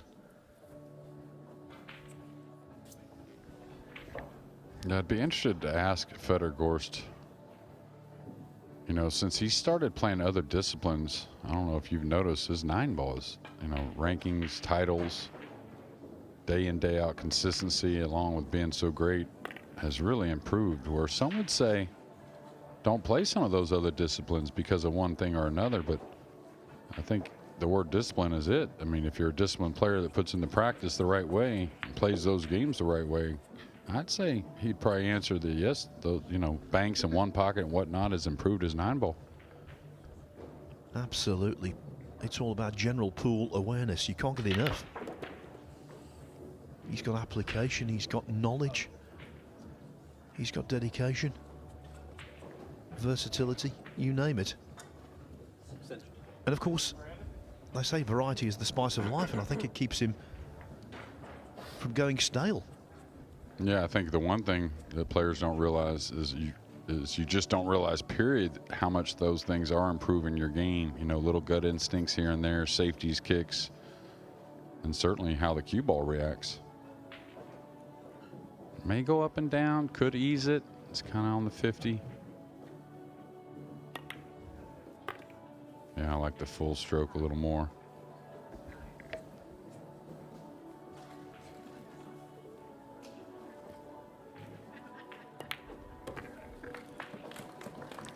The Neapolitan is on 0. Thank you. Gorst is on 1. Long Doctien, 7-5 still over Lo Li Wen. Dean Shields has made a really good start against Masato Yoshioka, leading 4-1. Mickey Krause in a little bit of trouble. The Dane 2-0 down to Christian Sadea. Kostas Koukiadakis, he leads Benji Buckley, early days 2-1. On the table that we're overlooking, table 2, it's Vatali Patsura and Mason Cope 1-1. Simon Corral 3-1 on Michael Bohannon. Sanyan Perlovanovic off to a flyer against Tony Crosby at 4-0. Svanda Paulina and Anthony Megalino 1-1. Francesco Candela, he's 3-2 up on Riku Rompainen. Quite a lengthy match on table 20. Alexa Pachelsch grinding it out against Lucas Fracasso Werner. Pachelsch leading 7-5. And David Al-Kaidi has moved to the hill against Chang Tzu Chien at 8-2. Claudio Cacci back on level terms against Trung Quang Li at 2-2. Yeah, the first name you really mentioned, or one of the first ones there, Mickey Krause, I watched earlier. He was right in front of us when we were doing a match against Badr Alawadi, and it just didn't seem like his focus was there like we normally see, you know, from Mickey, and not saying way off, just watching him so much the last year or so. Just feel like something was a little off. You know, I'm not just saying it because you've articulated that. It's exactly what I was thinking when I was watching him. Just no pep in his step. Hard to pinpoint what we're actually saying, but he just got that vibe. He wasn't 100%. Yeah, and I don't want to say as much as like just going through the motions. Just, you know, we didn't see every ball in the match. Sometimes that can get you a little sideways or a little off kilter, but it definitely didn't seem his norm. And he's a true professional, so I'm sure he'll regroup. But down 2-0 at the moment. Tough push out here, as they always are at this level. He's going to push out to a kick. Looks like he's going to let him see it, so dropping behind the 8-9 may be possible. Maybe able to send the 2 down by the 8-9, float the cue ball 1 rail behind the 5-7. There's definitely some options here. I wouldn't have wanted to give up the entire cue ball if I let him see it. Would have liked to have had the cue ball near the cushion more, but. Just one footnote on the Mickey Krause discussion. When he defended the European Open title in Sarajevo earlier this year, he played very poorly, and I think he is prone to the odd off day or off week. Yeah, and you know, it's hard because you don't get a lot out of Mickey. Besides, you know, he's always real cheerful to everyone, and of course there are some that are closer to him than others. But yeah, just, you know, like I said, could just be nothing. Just felt like it was a little off. Petter Gorst didn't like that one at all.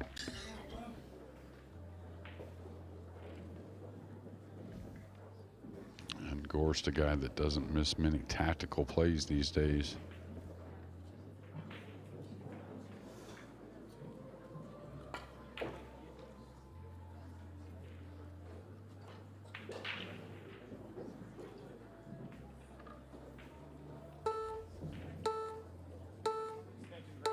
You know, in losers qualification, I like watching it as much as winners just because these guys don't have another life, even though they're the top great players, and not necessarily just talking about Federer because he's in this match, but you watch and you'll notice they're sweating it a little bit more than they are on the winners qualification. K may get away with it, but he knows he can't afford those. Absolutely right. I prefer losers qualification anytime because, as you say, it's got that extra jeopardy. The ultimate jeopardy. If you don't win, that's it.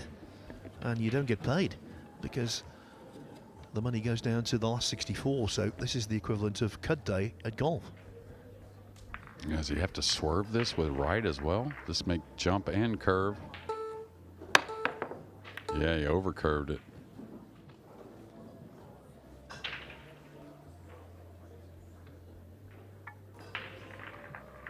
Now he had a kick. The 8 was covering up the kick pretty well also, I was going to say, but just shows you how confident he is with the short cue. Playing a jump masse. Interesting match in a little while for a couple of Florida's own. Raymond Linares and Donnie Mills, 2 guys that have been practicing, I think, together, warming up for this event, now have to play each other to try and get in the final 64. Always interesting when it goes hill-hill, and that's the case on table 13. Harry Vergara and Arseny Sevastianov. Yeah, I don't know Sebastianov. Watched him play a bit earlier. I was pretty impressed. Well, he's from Finland, and it's his birthday today. He's 22. Well, talked about the Finnish players earlier this week, and not only great, but some of the most match in, match out consistent players, really. Just don't make a lot of unforced errors. Like this here, I believe, is a snooker on the pink 4. So he's got to settle down. Needs a rail first here, maybe a little fortune to get position. Maybe a kiss on the 8, maybe. It depends on how thin he hits this. And he caught it thick. This is going to give up a shot, and a pretty good one.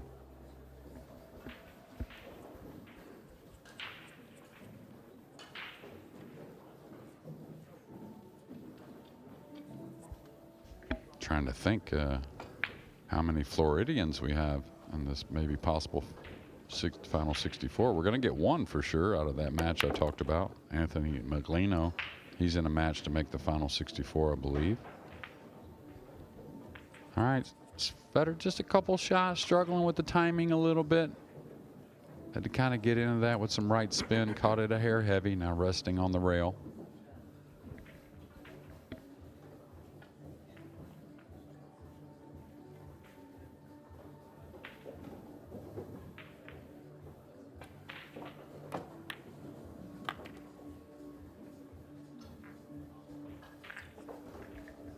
Looks like he's falling just on that funny angle where he's kind of drawing on top of the 7. So a lot of times what you'll do here is you'll draw towards the 7, but still maybe 18 inches short of it and take the cut. May come all the way back where he's standing and back out off the top cushion. Yeah, if he bumps the 7, not the worst thing in the world.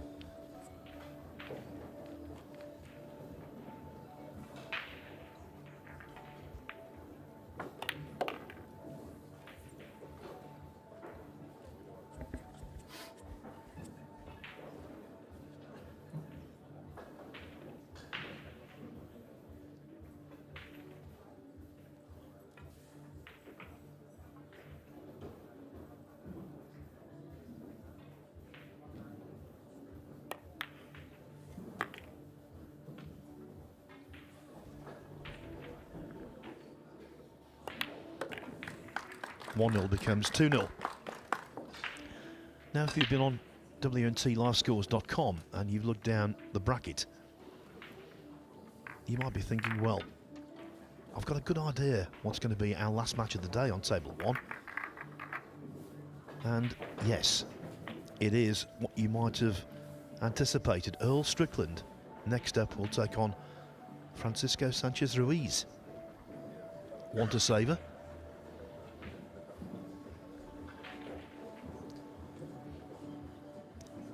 Coursed so far in this tournament. He started off with a 9-3 win over Jose Ramon Diaz. Then he whitewashed Win Hai Dang 9-0.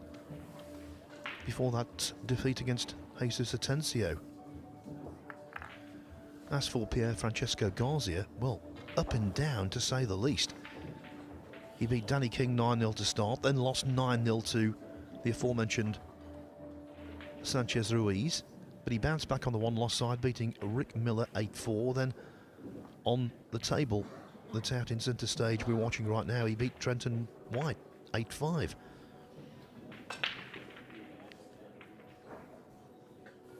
But there's no doubt, if you're looking at lopsided contests in terms of career achievements, this is it.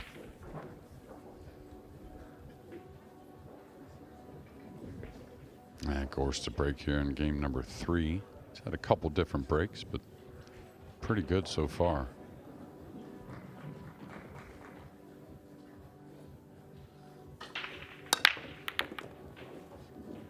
He's going to be okay. Oh, did it rub the ball coming by just a little bit?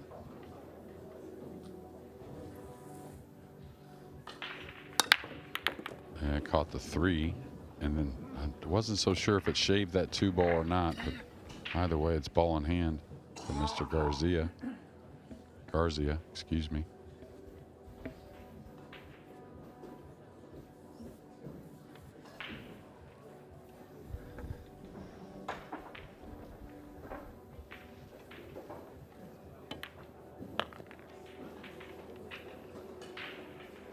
And even though there are some groupings, it doesn't look like everything does play. I think the pink 4 is all right.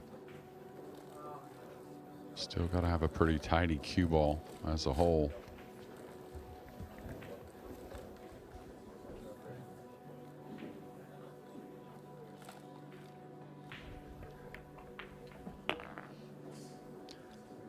I've mentioned this before in the match against Atencio. Everything was going swimmingly for Gorst. 2-0 up. Then he scratched on the 8 in potting the 8. And everything went south for a while. Will this scratch be equally tide turning? I think not. But you never know.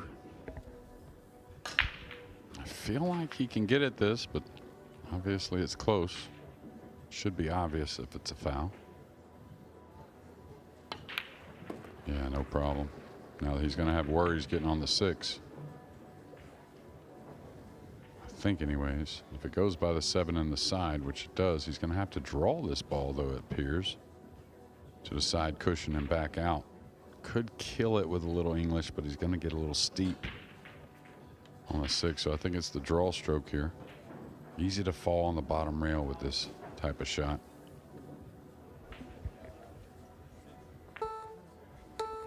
He's trying to ease it. Yeah, so now he's going to get a little odd on the 6. Probably attacks for the bank.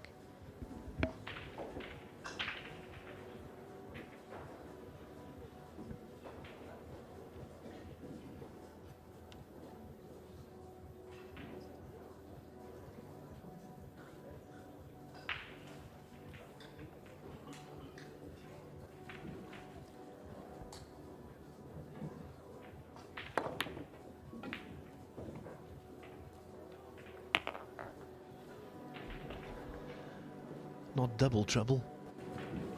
Treble trouble.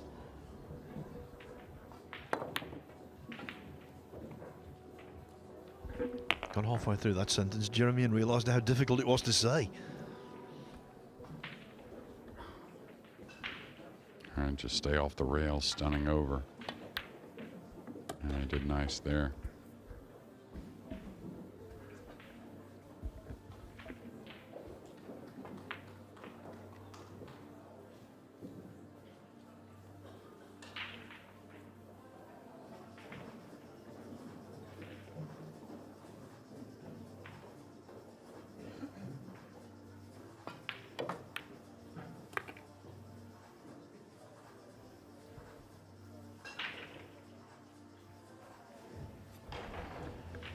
On table 4, looks as though David Al-Kadi might be in for the kill.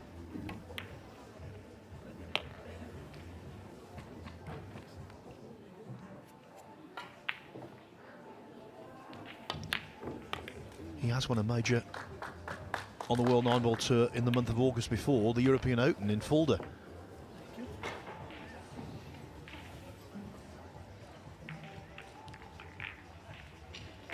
And on any short list of potential champions here, I think he has to be included. Now, the crowd broke out in song yesterday when he won his match, and they do so again today. David Al-Kadi, pretty comfortable there, beating Chang Tu Tien 9-3. Luong Doc Tien of Vietnam still on the hill against Lo Ly Wen, who refuses to go away. Another Vietnamese player acquitting himself well thus far against Claudio Cacci. Trung Quang Ly 4-3 up on the recent World Championship semi-finalist. Poland's Simon Corral 5-1 over Michael Bohannon. Tony Crosby on table 3 has finally got a rack on the board against Sanyan Pelovanovic, who remains in command at 5-1.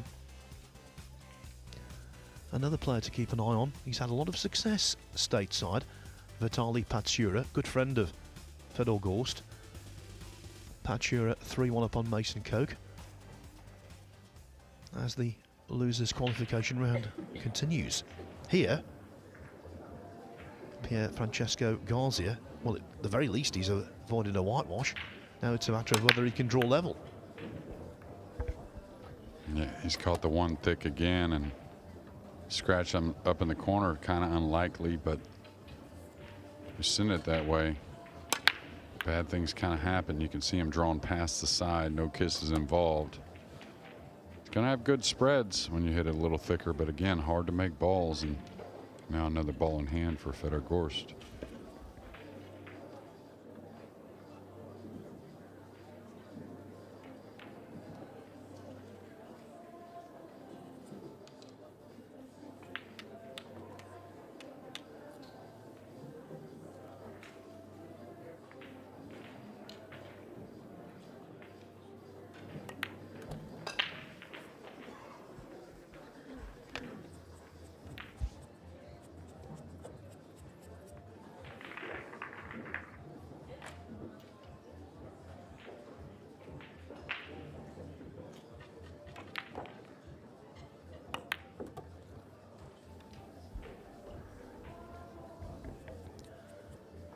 If Gorst comes through this as is fully expected, there is one potential pitfall in the next round when the draw is made for the last 64.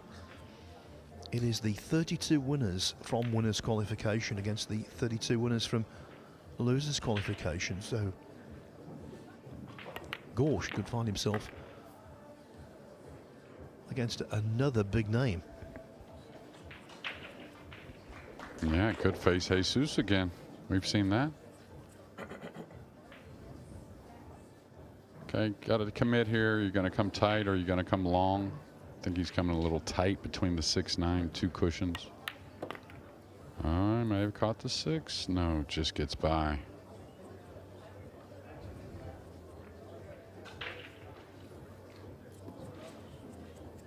And I see quite a few still warming up. Of course, some practicing, looking forward to tomorrow, already qualified, but still quite a few losers qualification matches to come.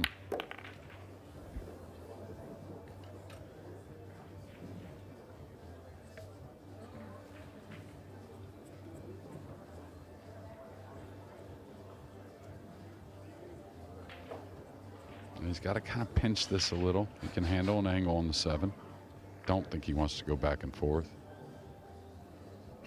2 Americans about to tee it off to get in the final 64. Max Eberle and Brandon Schuff. Show Enough Schuff from Virginia. Max, of course, originally from Ohio, I believe he was born there, but raised in Virginia, went to James Madison, now lives out more on the West Coast. Yeah, well, he was on the shuttle bus with us in Saudi Arabia recently, and he was telling me he lives south of the border, Mexico way. Yeah, he did for a bit. I think he's back in the States now. I think Vegas is where he's kind of residing at the moment. But yeah, it wasn't far from Tijuana. Where was it? Escondido? No. Escondido's that town very close to San Diego. Ensenada. Ensenada is what I'm thinking, yeah.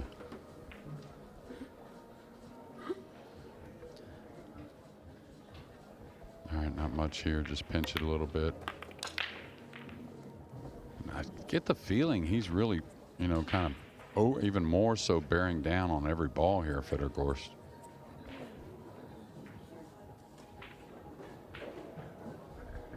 I think it's exactly the right thing to do, regardless of the level of the opposition. If he puts in a good performance here, it's going to be a positive going into the next match tomorrow. And Gorst doesn't do sloppy, does he? No, it doesn't do you any favors, really. That he loves that work kind of mode. I was always kind of the same, really fell into let the work kind of get you where you want. And you can't overlook any of these opponents in this round. I mean, they've won matches, obviously, to get here. By the way, now the dust is settled, Jeremy, I was quite keen to get your views on Andy Goldstein. Out of the tournament now, but he did win 2 matches. He was delighted to win 1. That was his stated ambition. He came into this event not just as a media personality, a novelty to try and get interest in the tournament. He's a genuine competitor who loves the game, has done for a while, and I was really pleased for him. No, I mean, anytime you see someone with smiles and happy, and especially competition involved, you know, it's always going to be a special thing. But Andy truly was in mad love with this Florida Open, this inaugural Florida Open. He playing all that pool, and you could see just a little bit of we've seen of Andy in the last couple years, how much the game has gotten better. And so you can tell he takes it very seriously. You know, they call it participatory journalism. It started in the 60s with the literary giant George Plimpton, who indulged in a lot of sports, one of which he suited up at the Detroit Lions training camp. Now that takes some guts. Say he really hasn't gotten many looks after the break either. This one, it's really close. I think the 2 does pass if he can get at it. I think the 8 may just have him cut off the pocketable look on the 2 ball. Maybe not. Doesn't seem too upset about it.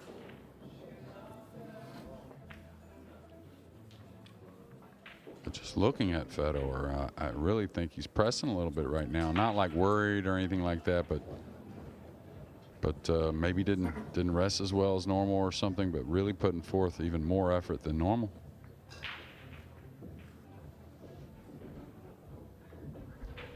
Birthday boy Arseny Sevastianov is out.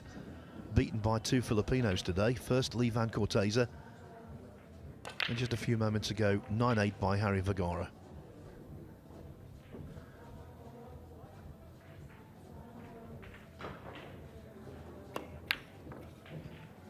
May have fluked it. Oh, this could be a big fluke here. It's almost unfair, isn't it, when a giant of the game has a fluke against one of the lesser lights. It's the last thing that Garcia wanted to see.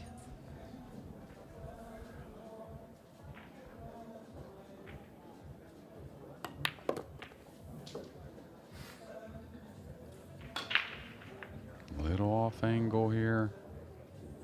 Does he go into the 7 maybe? Can he kind of stun into the 6, which is be preferred, I think. Just to maybe bump it 5-6 inches away. Could try to go between. And now he's looking at going into the 7. It looks a little more natural to go into the 6, but either will do. You just kind of need to stop dead on the 7 if that's the 7 you're using. Yeah, nice shot.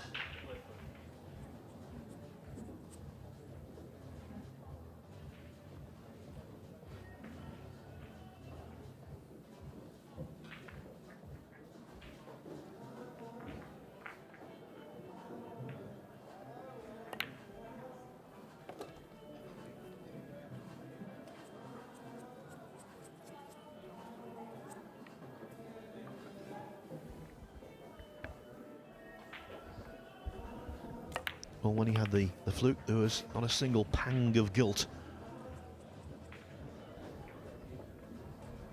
Yeah, you know, the last however many years, they kind of tapped the table or raised the hand.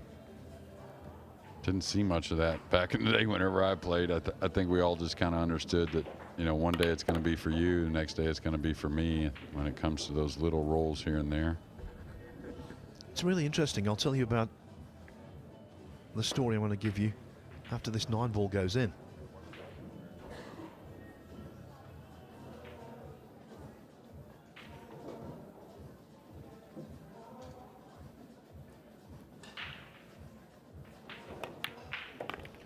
In went the fluke, and now it's 4-1.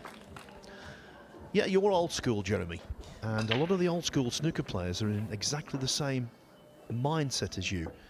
There's a lot more apologies these days than ever before, and I think it winds the older snooker players up a little. They just don't like it. It's excessive, and of course players say sorry when they don't mean it. Yeah, that's one thing. It's hard to define who really has that sorry feeling. It's not something you have in sports very much. In fact, it's probably something by most great coaches preach not to have ever, really. But yeah, it's just a different way to look at it, I guess. There was a South African snooker professional who went the opposite way, and that was annoying. Robbie Grace, his name was. He used to make it a point to laugh in his opponent's face when he had a fluke. That didn't go down well. Well, you know, I don't know have any of us ever gotten mad at Efren at all, but, you know, Efren, when he saw a fluke coming, that he had a big fluke of some sort, he'd always start to wipe his cue down and do a little dance with it, and, you know, it really entertained. And I don't think there's anything wrong with that. I think the players, they wouldn't take it personal once they got used to it. Yeah, you're not going to get angry at Efren. I don't think I've ever witnessed it, really.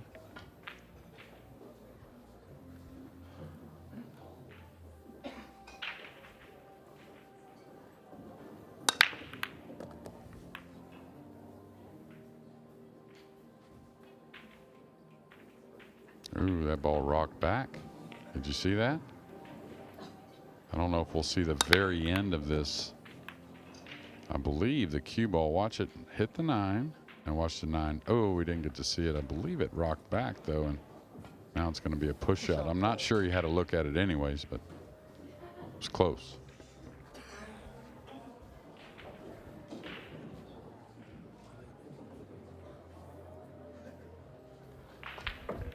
While he's contemplating his next move, very interesting scoreline on table 6. Trung Quang Lee 6-3 up on Claudio Cacci. How the mighty fallen, perhaps. Well, I mean,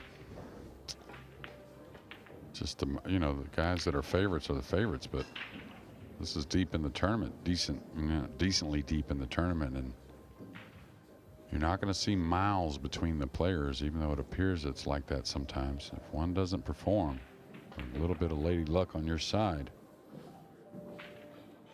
You never know. That's why we keep watching. All right, he's going to edge this. Easy to let this get away and hit the 3 with the cue ball. Oh, wow. That was as thin as you could hit it there, Phil. In Yorkshire, they say he caught the paint. Yeah, that's what they used to say. And we'd play golf on the snooker table. You ever heard of that game? I think you probably have, but that's exactly what they call it. He caught paint. He caught paint. He caught a double kiss that's going to, I think, give up a jump that's very playable, maybe even a straight in.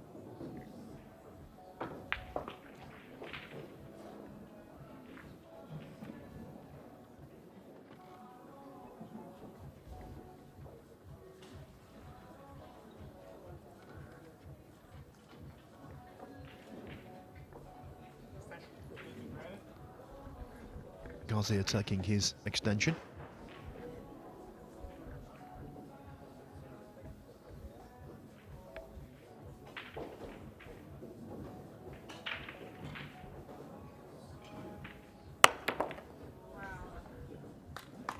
Superb, and with shape attached.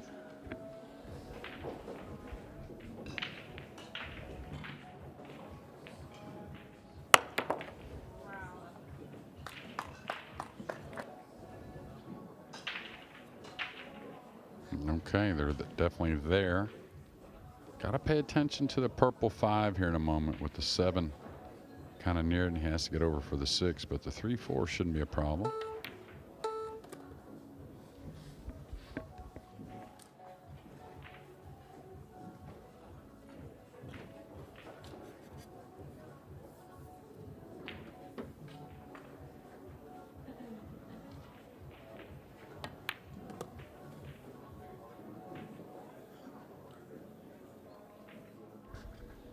He's doing okay, you know. It's quite daunting to play a centre stage when you're not used to it. Watched by a lot of people, and he knows the cameras are trained on him. Add into the equation, he's playing one of the best in the business, if not the best. So all things considered, I think he's punching okay. Yeah, he's been solid. Missed a couple safeties early, but that's about it. Now, when you draw this, go ahead and put a little on it. If you catch the point, you'll come out for the 7 in the corner. He was obviously going for the side, but always that backup plan.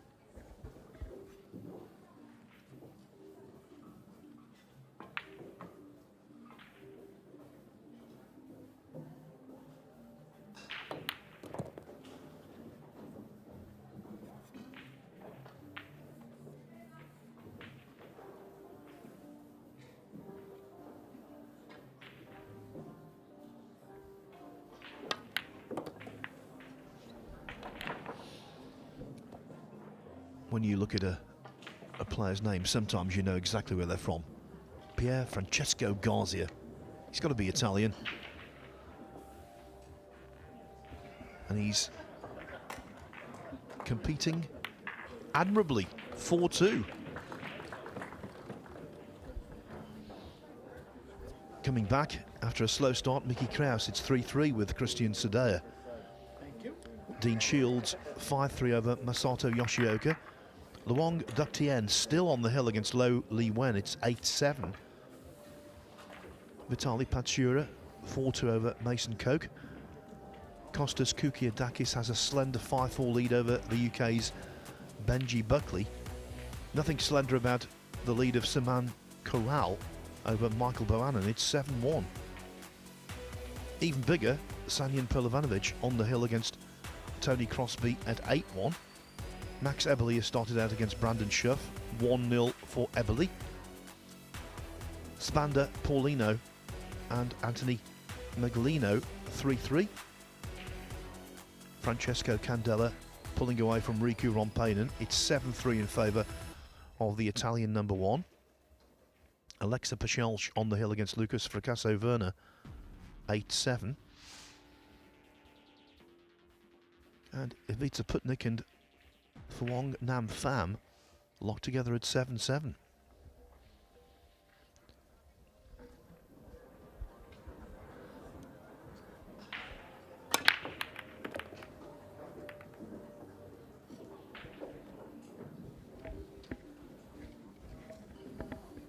Well, nice break off. Much better than the ones before. A little thinner than he wanted, but after he hit a couple thick, you feel like the adjustment may go a little too thin, but did get the one down. And these are the types you got to bury, really, to beat these top players. After the break, maybe put a few together.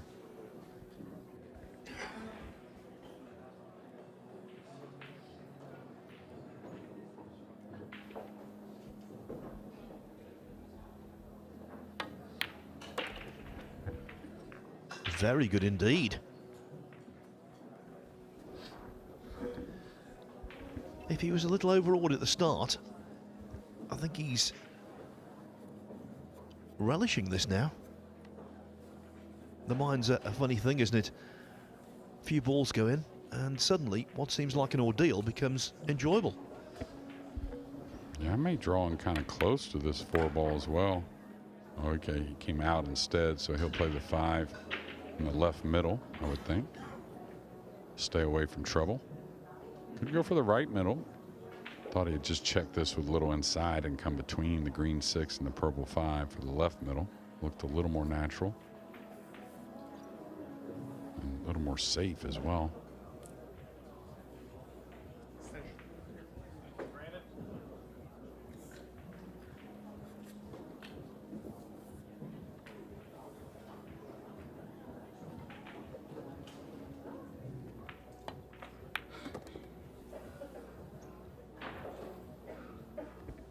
Yeah, that's why I didn't like the right middle as much, because you have to target the speed. If you check it with left English, you're coming up into an open shot pretty much from about the first diamond on up.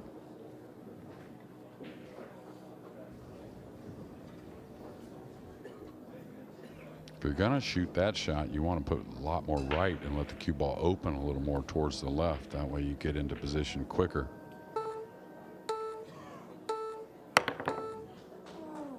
Yeah, I was going to say maybe a little action on the 9. Yeah, he's a big unit, Pier Francesco Garzia. He was in the way, but the 9 did drop. We heard it. Here is confirmation. 9 in the side. And Gorst now leads only 4-3. You were saying earlier, Jeremy, that there's still lots of losers qualification pool to be played. Well, I can put a number on that. 10 matches in this round are yet to begin. The likes of Conor McFadden against John Morra, the all-Filipino clash, Roberto Gomez and Roland Garcia. Alex Bausch takes on Sharik Saeed later. Ralph Suke is up against Chang Yulong. And our next match, our final match of the day on table 1, will feature Earl Strickland against Francisco Sanchez Ruiz. Marvin Assis, after losing that big lead against Jason Shaw, he's back in action shortly on table 18 against Sullivan Clark from New Zealand. And we know about Skylar Woodward going to the one-loss side of the draw. His match against Walter Laker will be next up on table 2 after Vitaly Patsura and Mason Koch shake hands.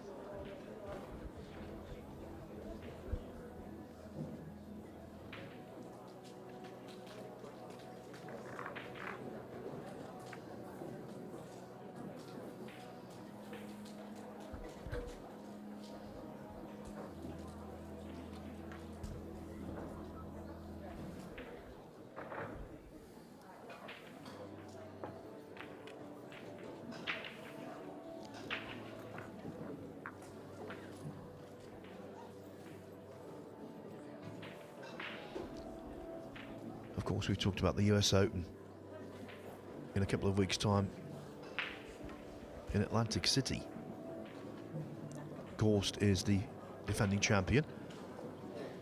He starts out against the wonderfully named Reginald Jackson. Will he be Mr. August and get the job done? Hit a home run and send Fedor to the one-loss side? Yeah, well, Reginald, he's played the US Open before.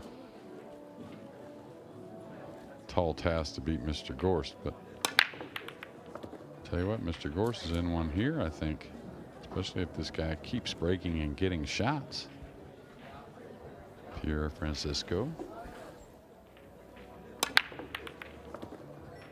Francesca, excuse me. Candela, he's from Naples as well, I believe, so never know, these two may spar some. It's a soccer mad city. Napoli is the team there. Former home of Diego Maradona. And Naples is said to be the home of pizza. I think I knew that. I think Fran told me that, Candela.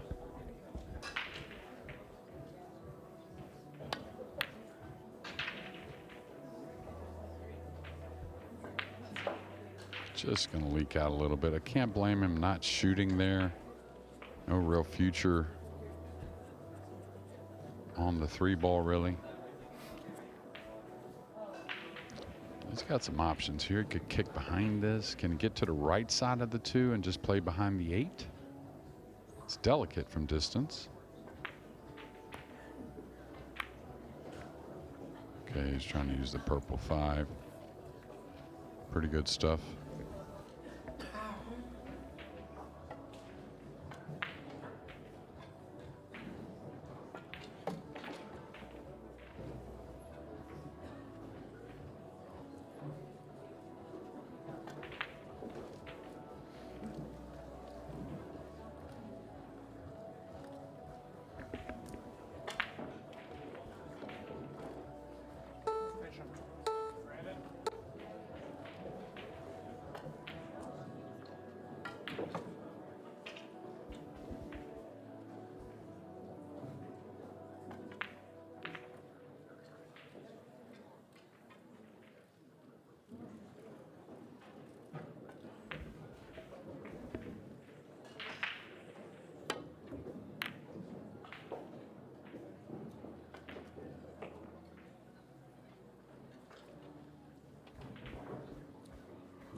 If Gorst thought that this was going to be quite a smooth sailing kind of assignment, I think he's had a revised opinion now in a real dogfight.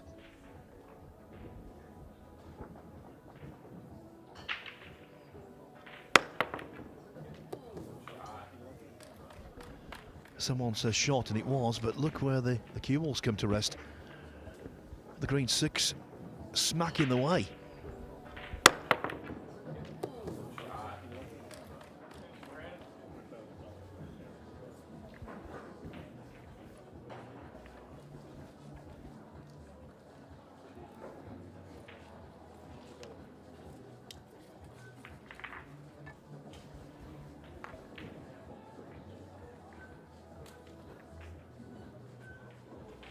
Yeah, I wonder where he's going with this. Maybe trying to knock it between the 5/8 off the top cushion and go forward. Oh, he's just trying to bank it back down. What control. Amazing, really. Totally by design.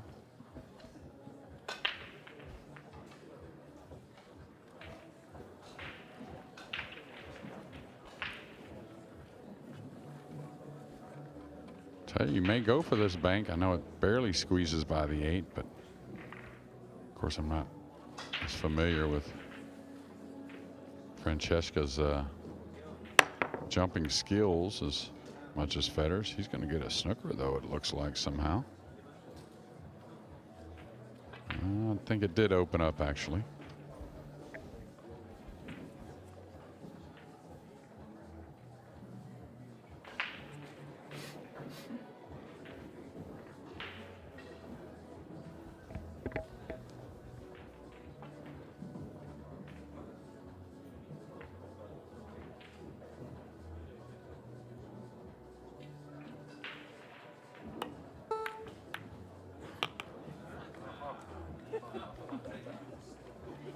Another fluke. And this is a perler.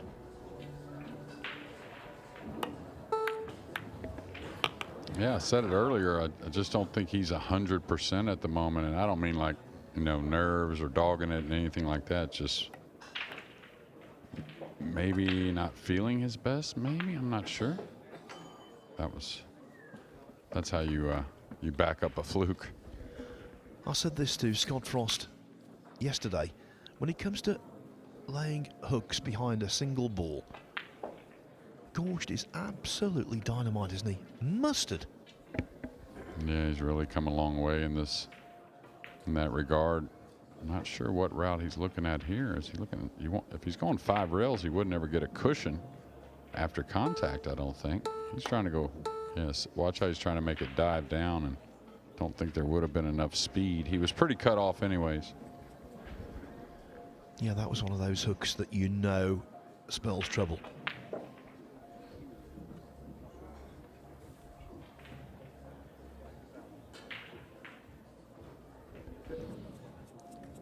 Quite often with a hook, you're hoping it yields a chance. With that kind of snooker, well, you're fully expecting a chance. And that's what Gorst has got.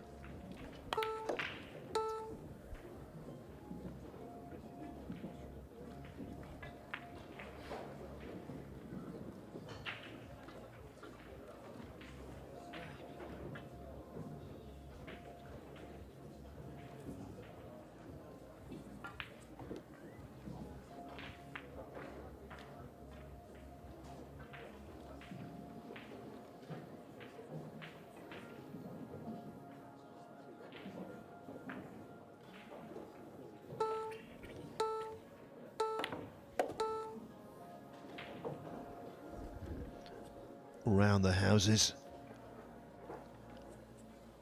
and now on Main Street.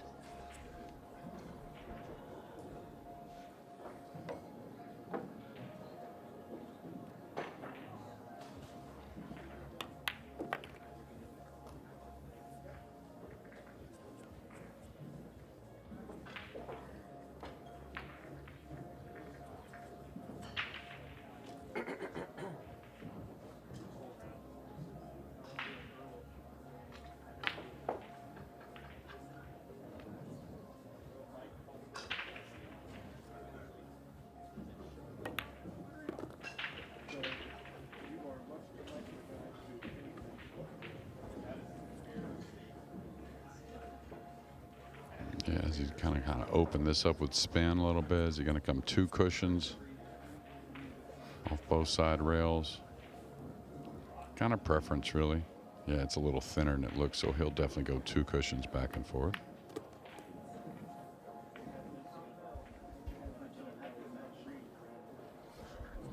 The 9 ball to be a little more than halfway to a place in single elimination.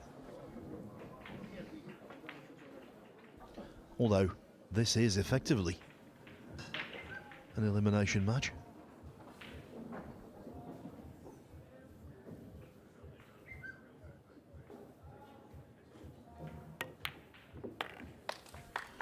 Not the cleanest of pots, but in nevertheless. Gorst leads 5-3. On the hill, Phuong Nam Pham of Vietnam over Ivica Putnik. 8-7 the scoreline there on table 17. Trung Quang Ly, another Vietnamese player, 7-4 now over Claudio Cacci. That would be a real upset.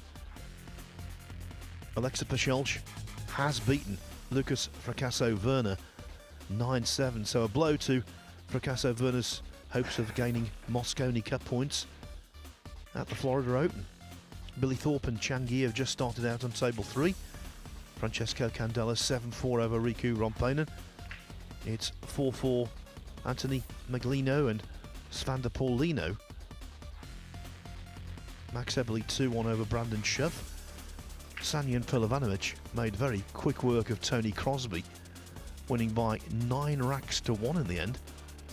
That was quite an impressive performance from the leading player from Bosnia and Herzegovina. Simon Corral 7-2 up on Michael Bohannon. It's 5-3 for Vitaly Patsura over Mason Koch.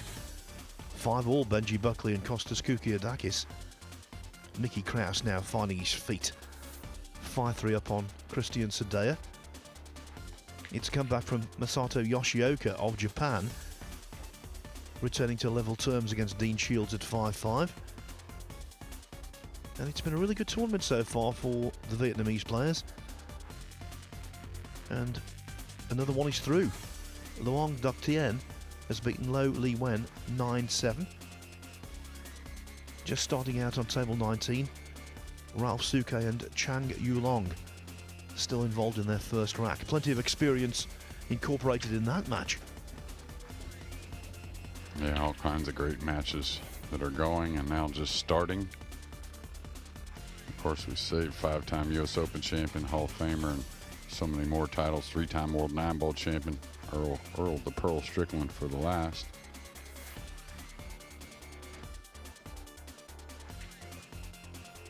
Yeah, it'll be interesting to see how Francisco Sanchez Ruiz responds to that heavy defeat yesterday by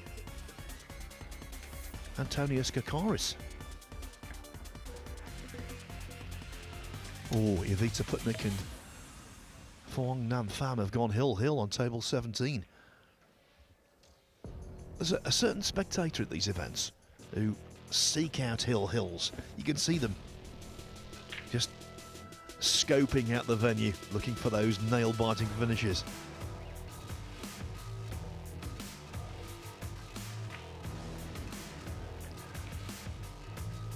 Been a good tournament so far, and of course, as the week progresses, it becomes more and more intense. Tomorrow, the bill of fare, 2 rounds. We'll have the complete last 64 and the last 32.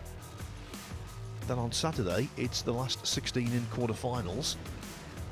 And then traditionally, the finals day is the 2 semi-finals back-to-back in one session, followed by the final at night.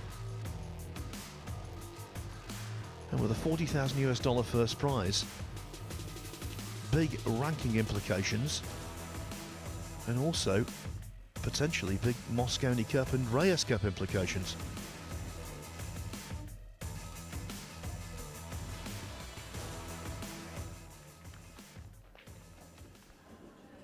So can Gorst, my first one, Gorst, put his foot on the gas and pull away?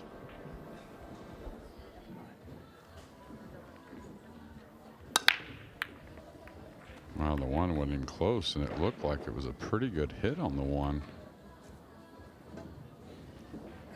So I've had a bit of everything here. Yeah, cue ball zigzagged exactly, but if you notice, the 9 moved heavily out of the rack. There were no kisses on it, and that's a telltale sign that maybe the rack was off a bit.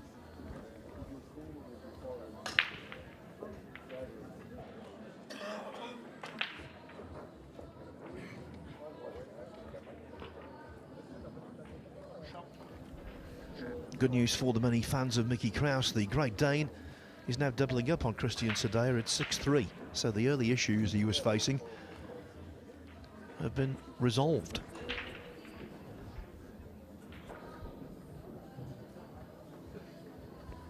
Yeah, it looks like he's made a little bit of a mistake here on the push. Not just if he gives up the right side of the 1, I think Federer takes it, to be honest with you. But now he hasn't, so Federer's passed it back, and now he's got to figure out a pretty nifty way to keep Federer off a shot. Maybe curve at the right side at the 1 and try and run the cue ball. Yeah, that's what he's doing, I think. Can't tell from the overhead, but he's definitely elevated a little. And that was as good as anything, but still it's going to give up something. And that's just, maybe it wasn't a mistake from the push. Maybe he designed to leave the curve and understood how difficult it was where the 1 was positioned.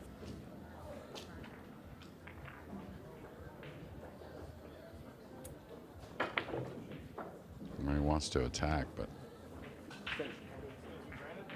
it's a pretty taxing shot.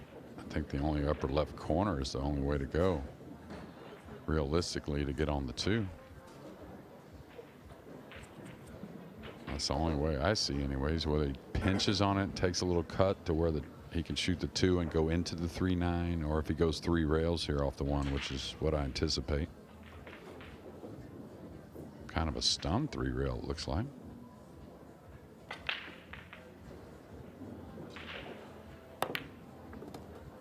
Yeah, really nice. Really good. He'll feel extra special about that one, as he should.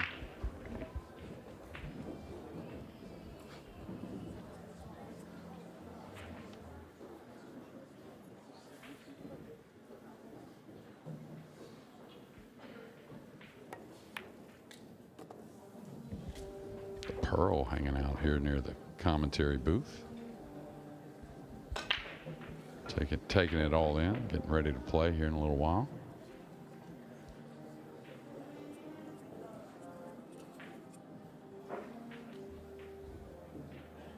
Okay, you could stun or go forward here, whichever you prefers. Yeah, I figured he'd probably stun. Get a little closer to his work.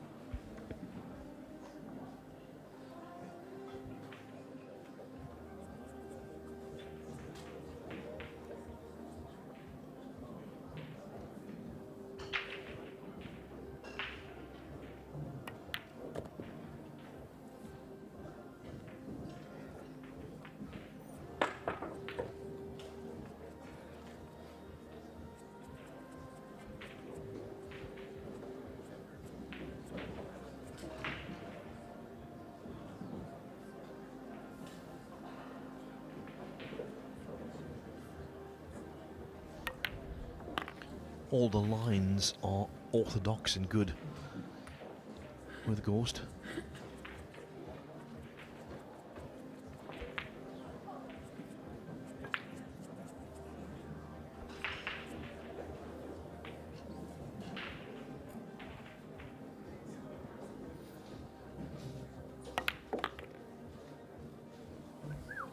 Yeah, this one kind of jumped off the bottom rail. You heard him kind of whistle there. Now falling much straighter. Could get a hair out of line on the 8, so he'll want to draw near it. Maybe come back a foot or 2. Yes, that was perceptibly a springy bounce, wasn't it?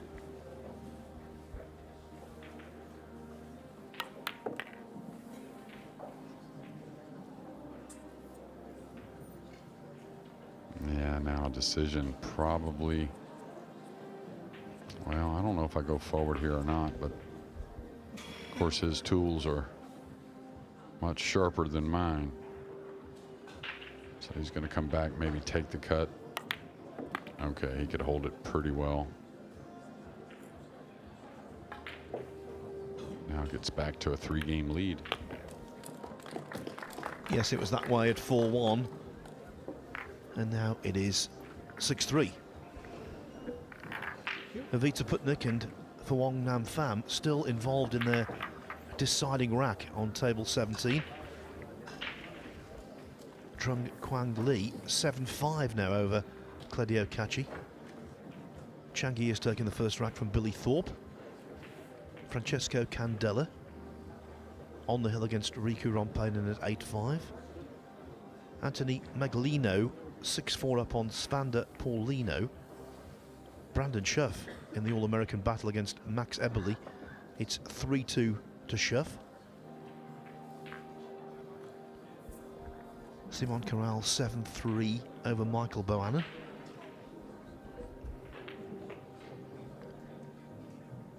And I believe this is table 17. Indeed it is. Everything on the line in this rack for Putnik and for Wong Nam Pham.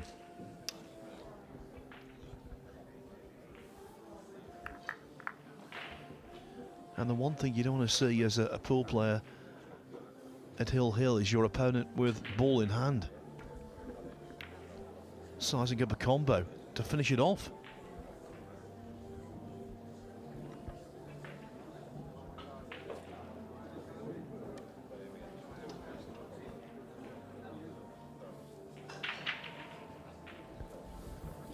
Sizing it up, Jeremy, and pulling it off. 5-9 through to the next round.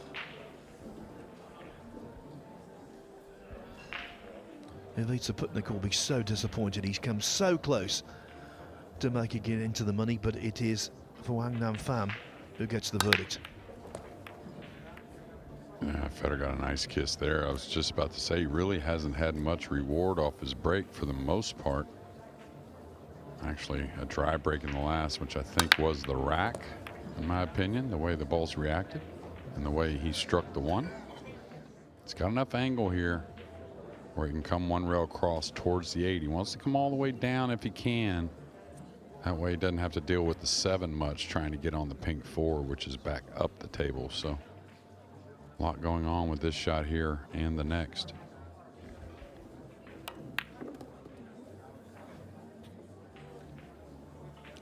Needs it to stop. I think the little bump on the 8 ball has just about been sufficient. Yeah, he's going to have to draw the cue ball off the brown 7 here and maybe have a little interference from the 8. Regardless of what it is, it's going to be, unless he really gets into this, it's going to be a long shot on the pink 4. I think he's going to try and draw and come all the way back to the left. Oh, he sweeted it, so he got a little closer to the 4, but now can he avoid the green 6? All kinds of work here in rack number 10.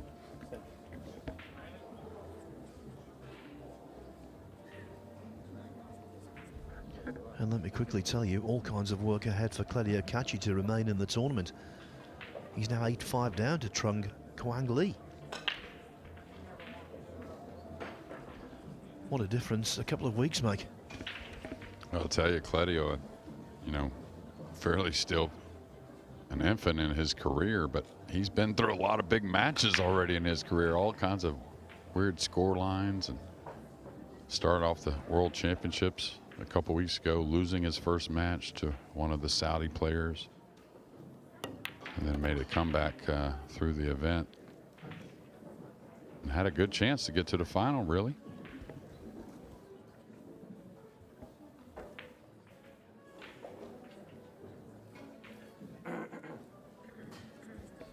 You talk about 9-ball pool, you know, there's usually 1 or 2 shots in a rack that are really the ones you notice, or the ones that are the most demanding or really make the run out. This out here has been pretty much every shot besides this 5-ball. Is he going to land on the cushion? No, he's okay. Really a lot of work here in rack 10. He's done a great job.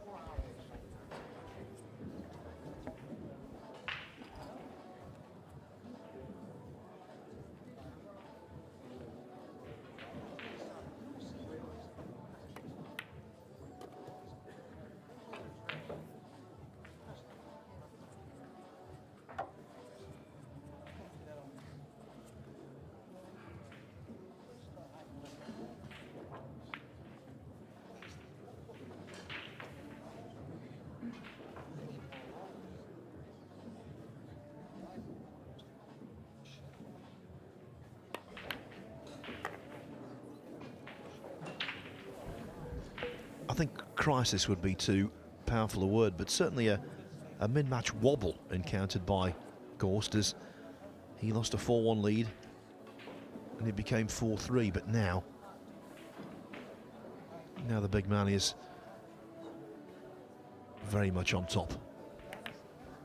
Just like any part of the game, when the great players take that time out, they seem to come back with a little bit different look, and whether it's an improved look off of something awesome already or maybe a bit of a tussle at times, looking a lot better now for Gorst. Yeah, he's a ray of sunshine in the pool world, is Gorst. He's an utter professional, and in the Sunshine State, he's still very much on course to bank another huge check. Raymond Linares and Donnie Mills have begun on table 14. Chang Yi now 2-0 up on Billy Thorpe. Pierce Labutis and Hunter Lombardo, they've just begun as well. Anthony Maglino 7-4 up on Svander Paulino. Michael Bohannon from the Philippines is making a match of it on table 7 against Simon Corral. It's now 7-4 in favour of Corral. Vitaly Pachura 6-4 over Mason Koch. Benji Buckley and Kostas Koukiadakis have been going back and forth. It is 6-6. I think the early problems of Nicky Krause have been well and truly solved. He's on the hill against Christian Sadea at 8-3. Masato Yoshioka, he's in front against Dean Shields for the first time at 6-5. Connor McFadden, Connor with a K by the way, he's taken the first rack from Canada's John Morra. And Alex Bausch, one to watch from the northeast of the United States. He's taken a 1-0 lead over Singapore's Sharik Saeed.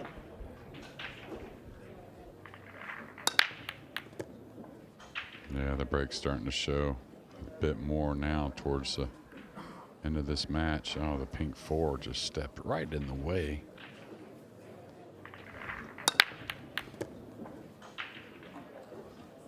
Yeah, the 6 nipped it on the way by. That's why I didn't notice it at first. I thought he was just straight in on the 2. So a push out coming. It's always galling when you're blocked on the next ball, but especially when the blocker is one of the last balls rolling. Yeah, especially when you have such a good shot like he did on the 2. All right, this isn't easy. Could get this one back.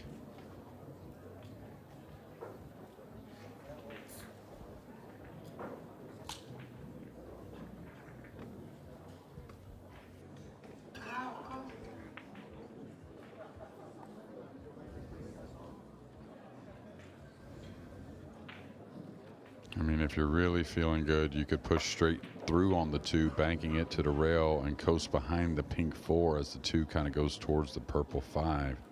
Not the type of shot you want to shoot from distance, though. If you're up close to it, yeah, you're definitely shooting it. I'm trying to see if there's anything else that has a lot of cover involved. Can't cut the 2 onto the 4 and come across. There's not a whole lot there. I think I got to give this back. Yeah, I mean, I know you're at 7-3. You haven't shot much in the last couple games. You want to maybe do something yourself, but. Okay, so he's crossing this, it looks like, going into the pink. Is that what he's doing? Putting the 2 by the 3-9? Yeah, this should get him in a not such a good spot, but that's how difficult it was.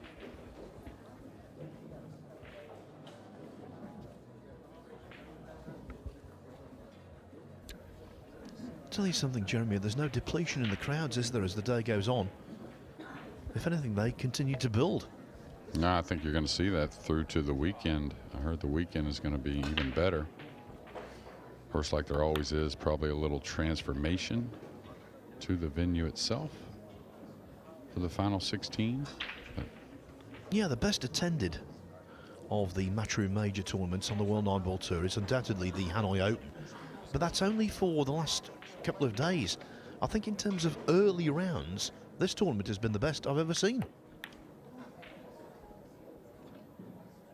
yeah, I'd say just in my opinion, besides Hanoi. Hanoi has quite a few fans every day. They're just always out and about. They're doing things. They're tracking their favorite players down. And, you know, that's a huge city, Hanoi, compared to Orlando, of course, is a big city, but I don't think it's even close. But yeah, they've come out and supported Pool Great and all their players here in Florida and all their pros that they love. Okay, Gorst undoubtedly goes with the jump cue one way or another here.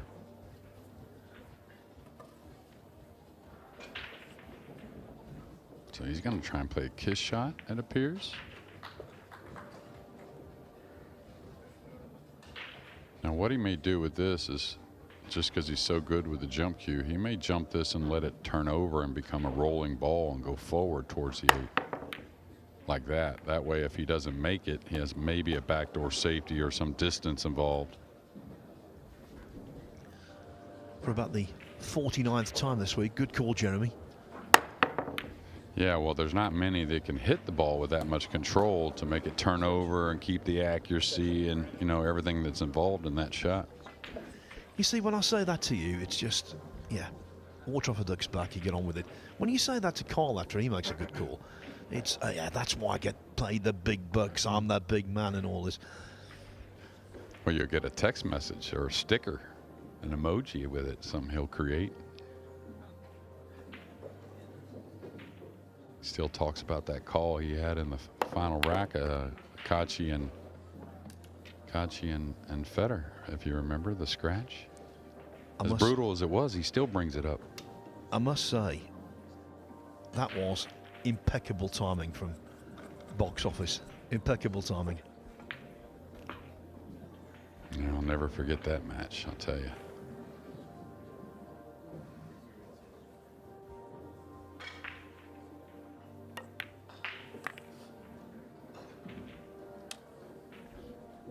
Gorst smoothly moving to the hill, it seems.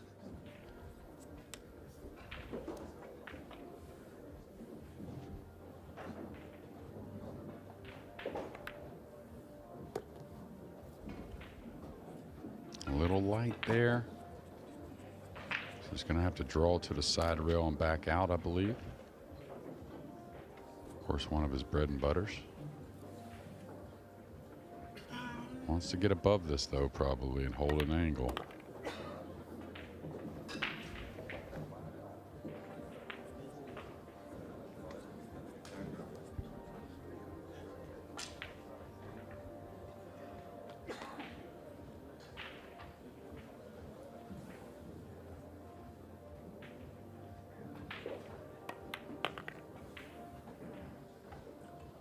I'll tell you, a match that has tightened up quite a bit is Mason Koch and Vitaly Patsura, 6'5". Yeah, Patsura at the table, hoping to go 2 in front again.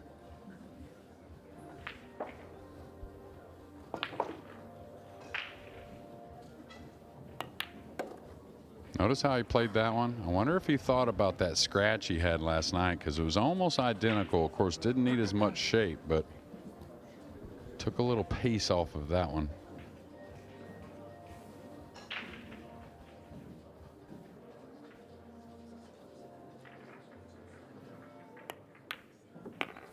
At 4-3, it was a match. But 4 racks later, it is a runaway. Gorst leading 8-3. If Per Francesco Garcia is to win this match, he has to win the next 6 racks, and that looks highly unlikely. Now, this is the match that Jeremy was just talking about. Vitaly Patsura needs 8 and 9 for 7-5. Patsura, of course, very tight with Gorst, isn't he? They're best buddies. Yeah, definitely. It could have been them two in that U.S. Open final last year. It's SVB that took down Patsura in the semis.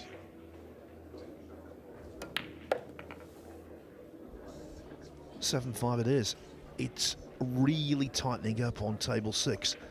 Young Claudio Kachi fighting for his tournament life. He's now only 8-7 down to Trong Kwang Lee.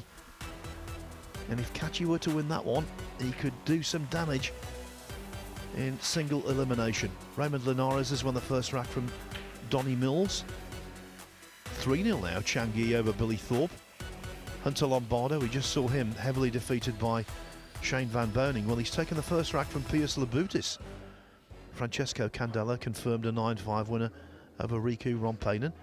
Anthony Maglino on the hill against Svanda Paulino at 8-4. 5-2 Brandon Schuff over Max Everly.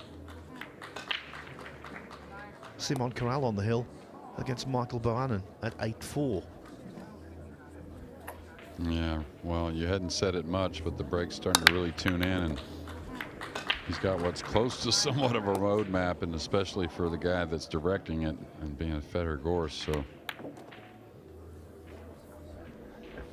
I love that, Jeremy, when I'm commentating with you and you say a roadmap and I don't. Yeah, I believe it was a Vietnamese player you were talking about against Claudio Cacci. He's at the table, 3 or 4 or 5 shots, 4 shots left, I believe, to make a little bit of an early exit, you would say, for Claudio, especially the way he's been performing. Well, he got $50,000 for getting to the semi-final in Jeddah. If he loses this match, he's going to get absolutely nothing.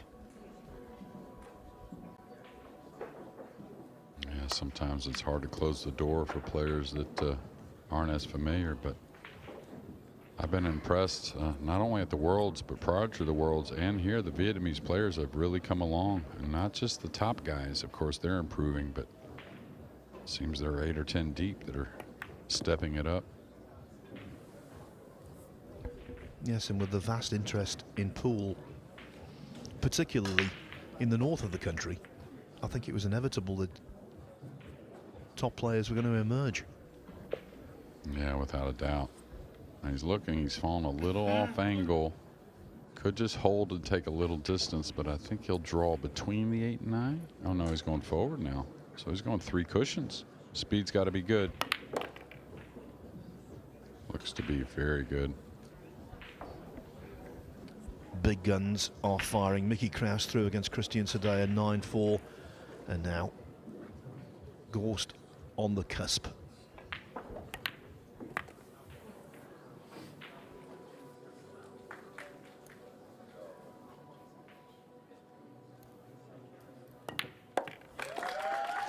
(4-3) converted to 9-3. Pierre Francesco Garcia goes out. Big smile on the face of Gorst. Why wouldn't you smile? Very good performance. He wins by 9 racks to 3.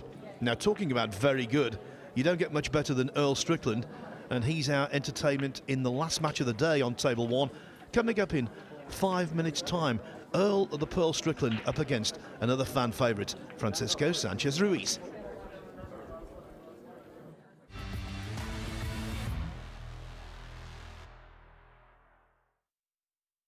The new era begins.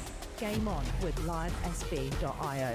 Big moments need bold partners. That's why Matchroom welcomes livesb.io, our official new sponsor for the World 9-Ball Tour. Livesb.io brings cutting-edge sports entertainment to fans all around the world. Fast, smart, global. Same fire, same energy, new partnership. Livesb.io, World 9-Ball Tour. Let's play.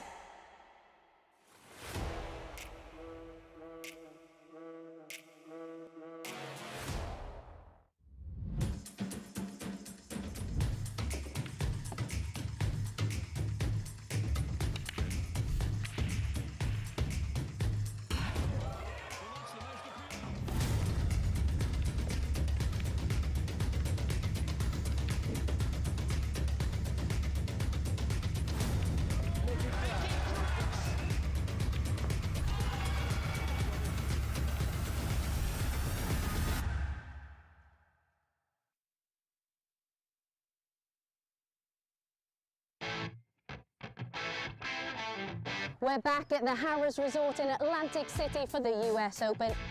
It is one of the most prestigious events in the calendar.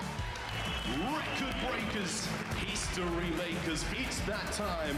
Let's play 9-ball.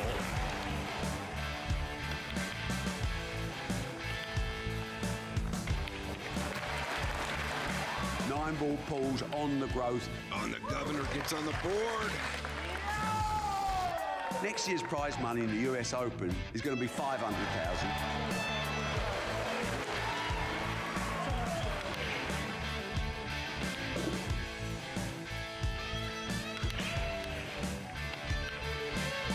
The man they call the Ghost has left everyone for dead. We will take this sport to places it's never been, and that's a bloody guarantee.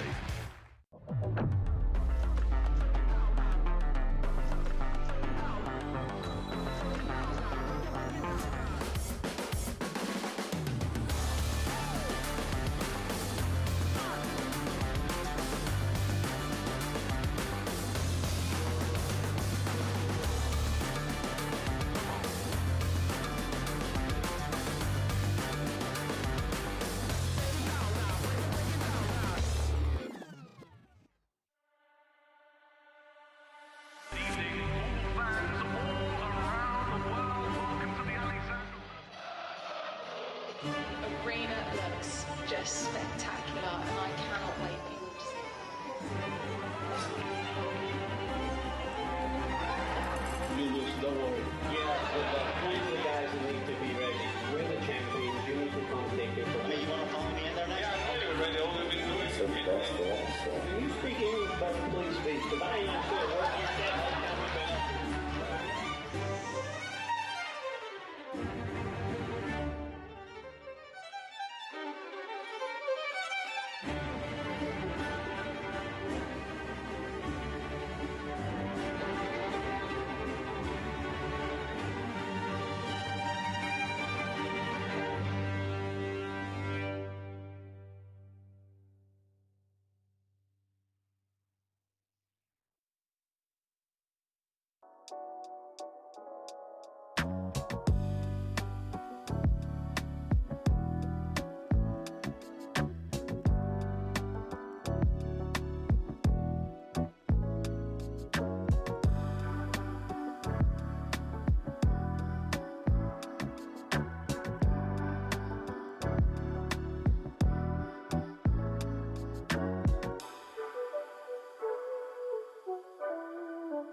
When I play all the big tournaments around the world, we only use Aramith and Simonis. You know, you're getting 100% high quality. It just makes the game easier to play. Simonis and Aramith definitely have the best cloth and balls, hands down, in the game.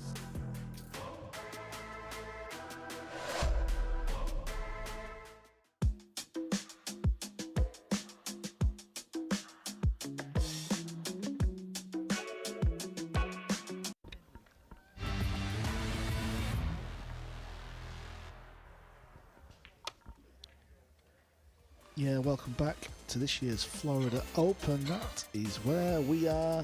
We're at the Caribe Royale in Orlando for this year's live SB.io Florida Open. We're in that building on the top left of your screens.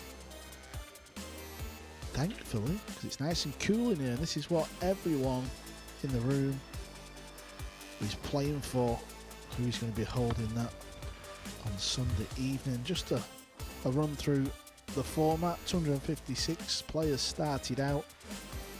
Top 64 players were seeded, and then after this evening's play, we will have 64 players left, and tomorrow they will come back playing single elimination. The races rather, move up to a race to 10, semis, race to 11, and then the final will be a race to 13. And what are they playing for? Not just a trophy. There's a few dollars up for grabs. $200,000 prize pool. You get $1,000 for making it through to the final 64, not the last 16. It's $4,000 for the last 16. And the winner walks away with $40,000.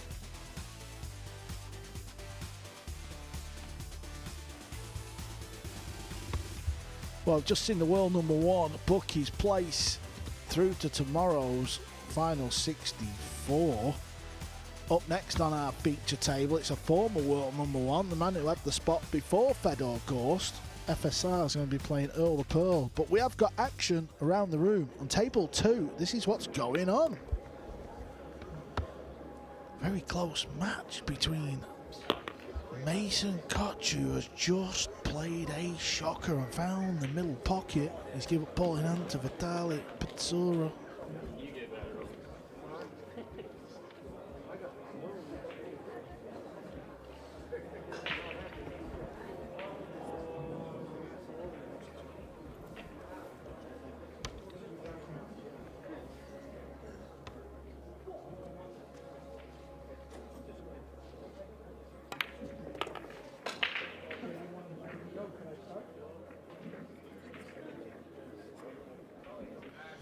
Well, 5 balls left for Vitali to put himself on the hill. We will keep you posted on how he gets on, and of course the rest Have a great match. of the matches. You may lag for break. John Lehman gets the lag underway. Very theatrical. Yeah, this, I think it's going to be a real good one. FSR going to get the lag. Mr. Sanchez Ruiz wins a lag. I don't know if we can get a camera on Earl. Well, you can see him right there in the background. So as FSR was practicing, he's kind of got his back, I don't want to say away from the table or away from his opponent, but he's not exactly directed towards him, and he wasn't paying any attention when FSR was practicing, I can tell you that. Well, I'll tell you what, Freeze, he refused to sit in the other chair. He was supposed to be sat in FSR's chair. He refused to sit in it. He said he doesn't want to be next to the crowd. FSR was ever the gentleman, and he didn't mind. He swapped.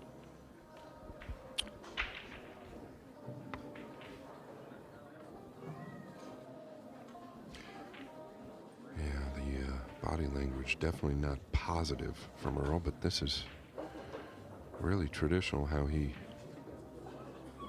sits, so nothing new. He is playing good for 64 years old. FSR out of the gate with a long red 3 to the top left.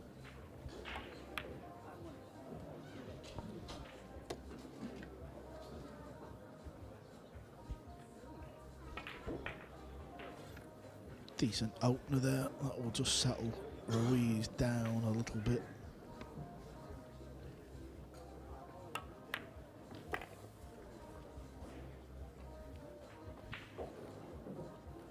And this will actually, you know, if FSR can get out here, I think it kind of sets the tone for both guys, obviously. Talk about a contrast in styles and personalities. FSR, listen, we've been around him forever. He's truly probably the nicest, most genuine human you can ever meet. And I'm not saying Earl isn't, but just completely different styles and contrasts around the table.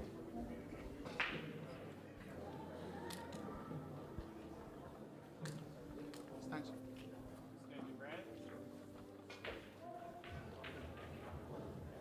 Is he forced to go forward here?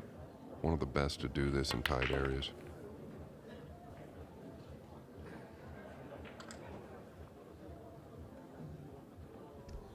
It's not the start Earl and Earl fans wanted this, and we all know that Earl can start to unravel in himself, and you just kind of feel like if he's going to have a chance to win this match and take it to FSI, he's going to need chances, and he's going to need them early on.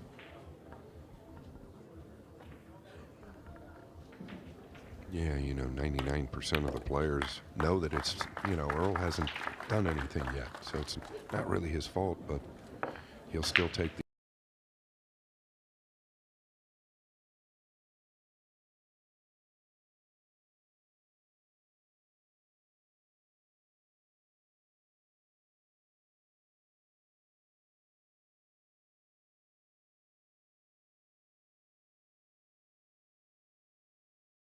into this evening's draw. 32 players undefeated will be drawn out against 32 players with a 1 loss.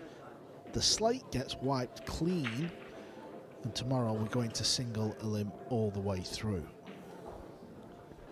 Will the pearl be in the hat?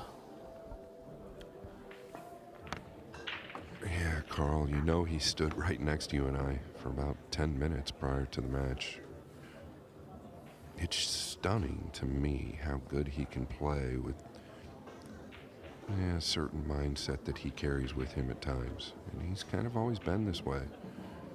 Listen, we're looking at possibly one of the best, if not the best, arguably, 9-ball players to ever live. And he's still out here at 64 years old doing it. You got to give him credit.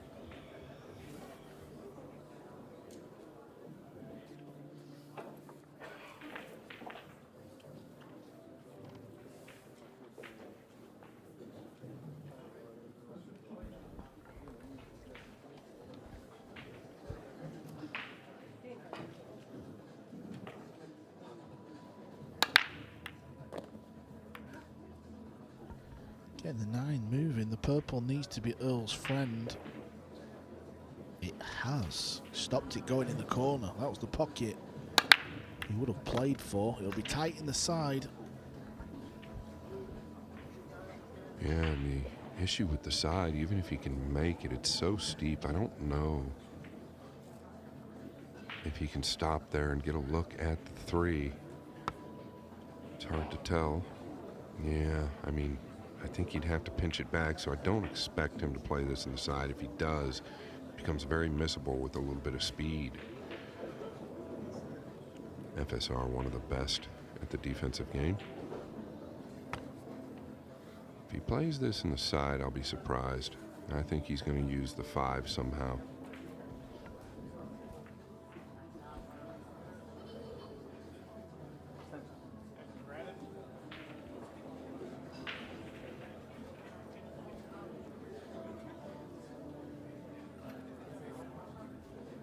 He could shoot the 2 off the right side of the 5 and draw back down like towards the pink. The 2 will go up towards the right.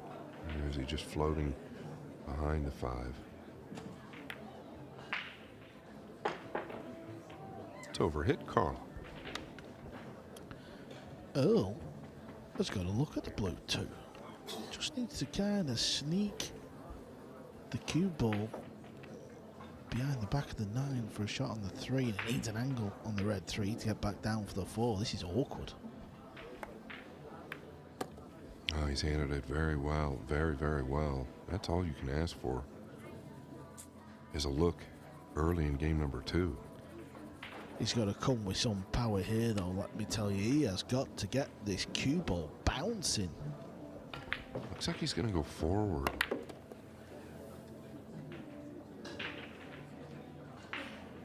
Watch out, corner pocket. Watch out.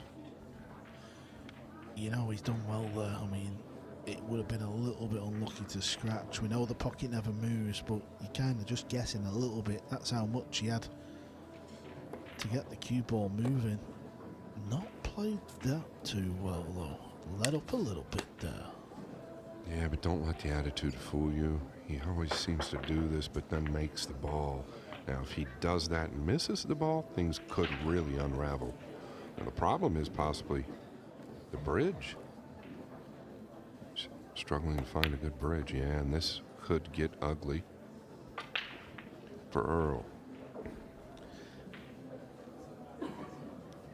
Still fancying to make that ball. Still going into a kind pocket from that angle. Just seemed to rush his, you know, his mind, changed his mind with his bridge while he was down on the shot.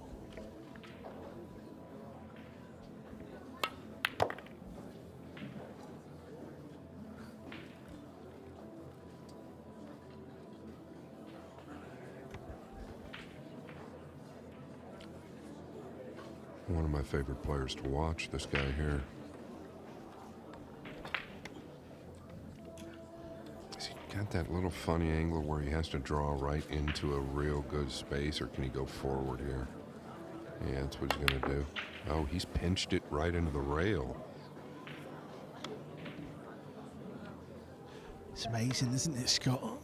10 minutes ago, we had the pleasure of a 15-minute chat with Earl the Pearl, and he was telling us you can't hit these hard and expect to pinch a piece of the rubber. He's correct. Yeah, this is exactly what Earl needed early, right? Is another look, a second chance. Still has to make this ball.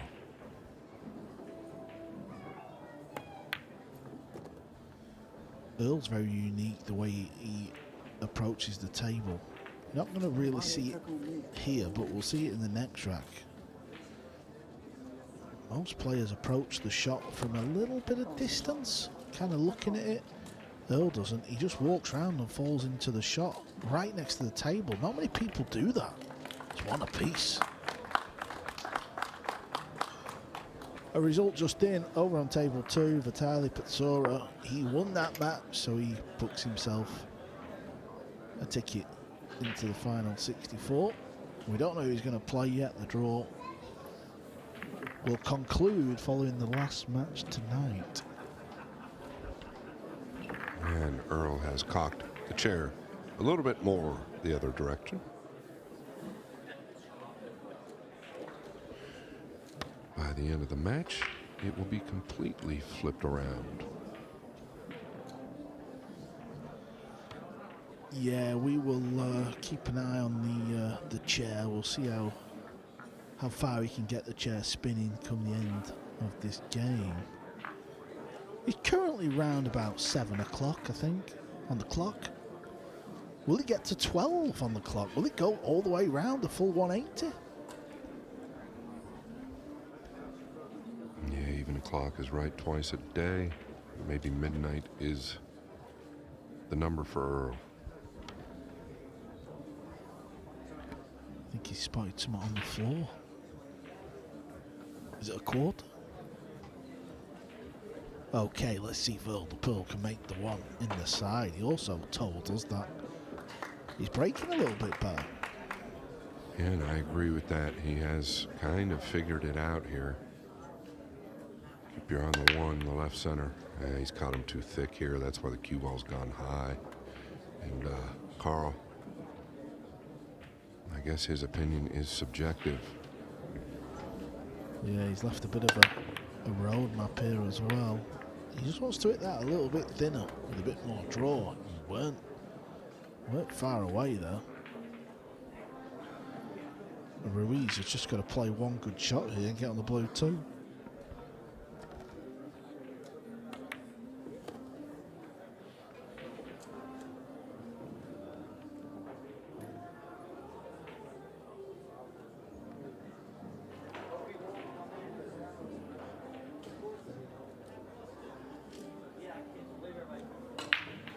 Yeah, is he looking to maybe go forward here and track 2 rails around towards the pink? You can do either or. Player preference. Can just draw back and create the angle.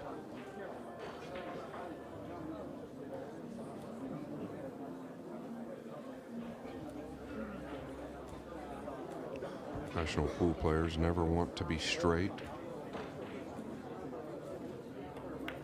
Yeah, so he's chose this line so he can track 2 rails out towards the center. The pink 4 is next.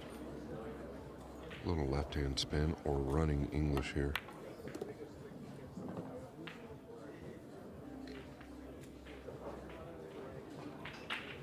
Did he fall a little awkward where forward's not an option because of the 7 and drawing back leaves him steep on the purple?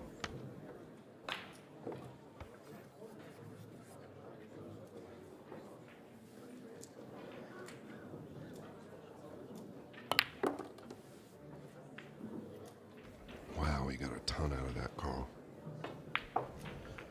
Yeah, and if you look where the 8 ball is, the cue ball won't be travelling very far to get on the 9, so he's safe there.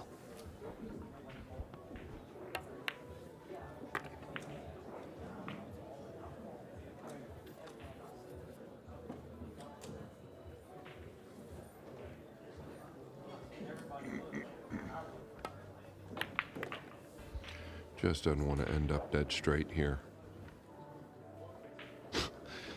Yeah, I don't know.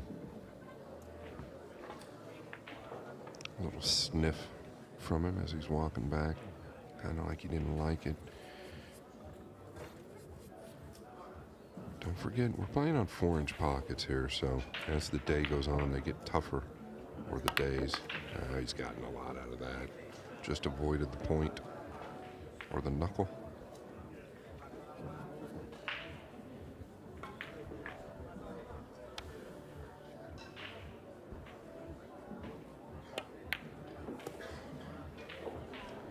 It was a gift from the Pearls break.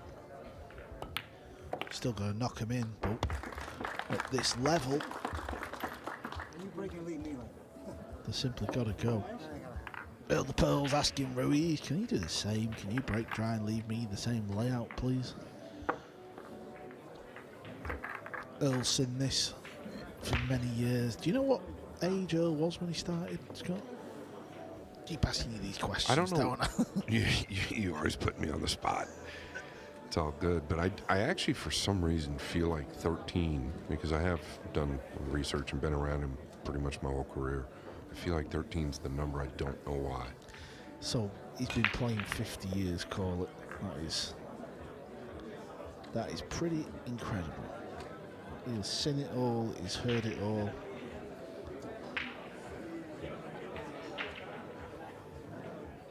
He's got the t-shirt. You know, I wonder if he even understands the break adjustment, right? I think he does. I know there was a point not long ago where he didn't, where he just caught those balls too thin, and he needs to get them a bit thicker. Actually, I think he caught them too thick, right, Carl? So if he adjusts to a thinner edge of that ball, then the one starts tracking a little more towards the side. See going forward if he even gets that opportunity, if he does make the adjustment. I wonder if he'd watch his opponent's break here. I mean, he's had a little glance. You can see how much more central Fran is.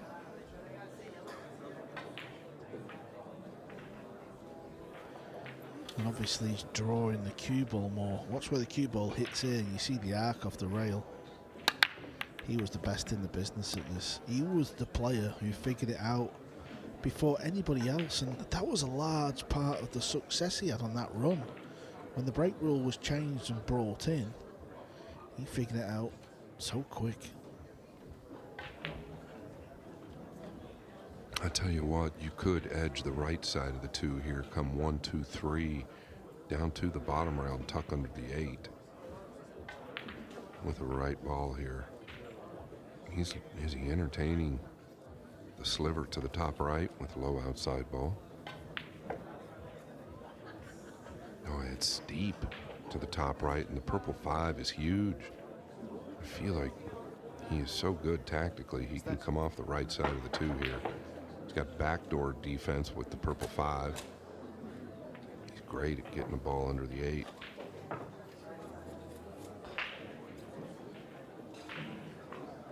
I believe he's going at it.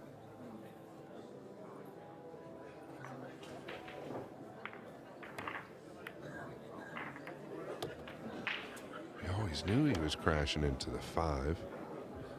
Great hit, though. What a big crowd.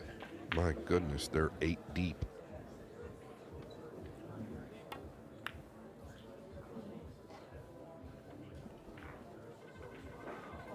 Oh, I just touched on how good he is getting underneath the 8. There you have it.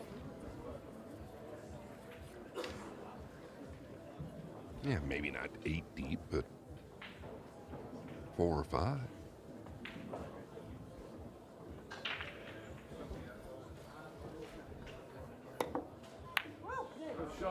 That's skillful to hit the ball and get a roll. That will do. This could be a bit of mind games here from Fran. He knows the kick is on one rail, but he's got a chance of making the red 3. But not only that, he knows this will wind his opponent right up. Yeah, I think both of those are accurate, but I think the jump is just automatic here.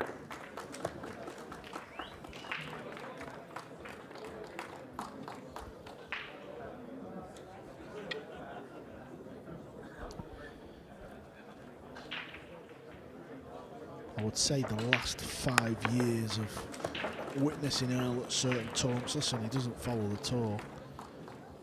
You know, he stays over here doing exhibitions and lessons and all that. So he plays in most of the events that we have here, the US Open, etc. But you know, when I've watched him, every match, to be fair, he still plays so good. And I often think when he's lost a match, I think the pool gods have not really been kind to him at times. And I just wonder if, you know, when you're a pro pool player, do you use up that kind of pool luck at some point in your career and it's over?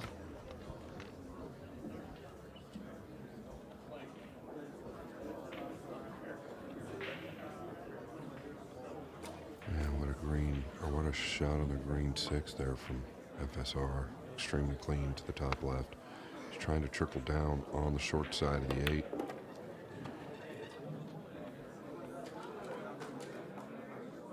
He's going to get a look, that's for sure.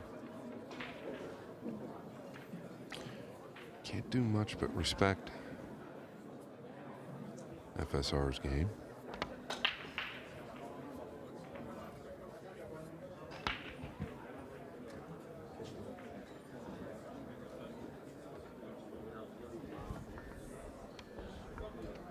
Up and down, back out towards the center. Oh, he's caught it real fat. How does this finish? I think he feels like he had a bit of a skid, but often the way you deliver the cue can cause that as well. He was up very quick. Earl's playing the hook. This needs to bounce.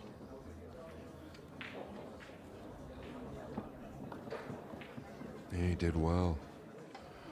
The guy coming to the table is probably the best on tour at this with control. Keep your eye on the cue ball.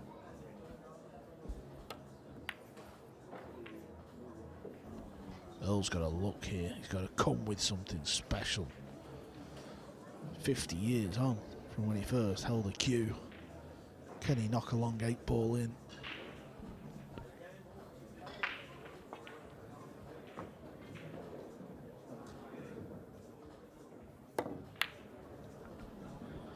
Wow, he's missed out by some way. And he's left it over the hole. Yeah, as soon as I saw him elevate the back arm a little bit, I was concerned. I was actually going to say something. I feel like when he levels out, he's much more accurate. Because when you have to elevate the back arm, your body kind of comes up a little bit as well, and the eyesight changes. 3-1. It was a little glimmer of hope for Earl. Spotted somebody in the crowd. Table 2. Skylar Woodward looks like he's going to lose the first rack. Walter Lakera has missed the 7 ball. You've done it again, Carl. Woodward looks like he is going to win the first rack.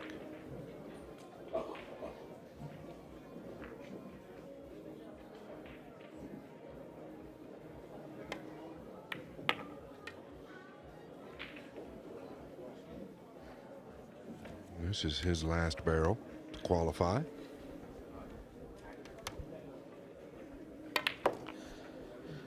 Woodward's the player who often starts off terrible, finds himself in the final 64 and just gets better as the tournament progresses, and that's what you need to do.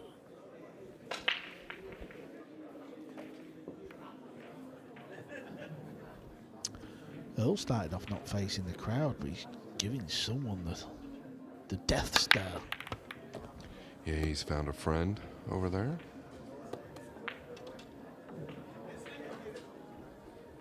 Boy, he's got the breakdown. He really has. Watch the cue ball again.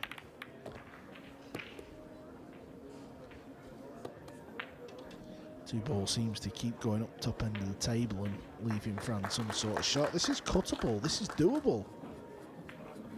Yeah, I think you can just chip this with maybe an inside, come down towards the 9. You know, if you hit the 9, you're okay. If you miss it, I think you get a look. Pink 4 next.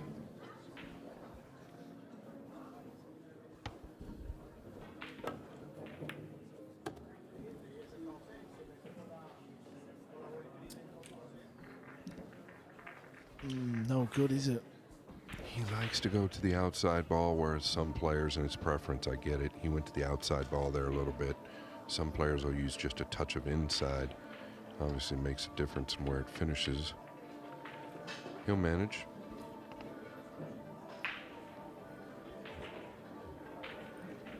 I think you use the 7 here.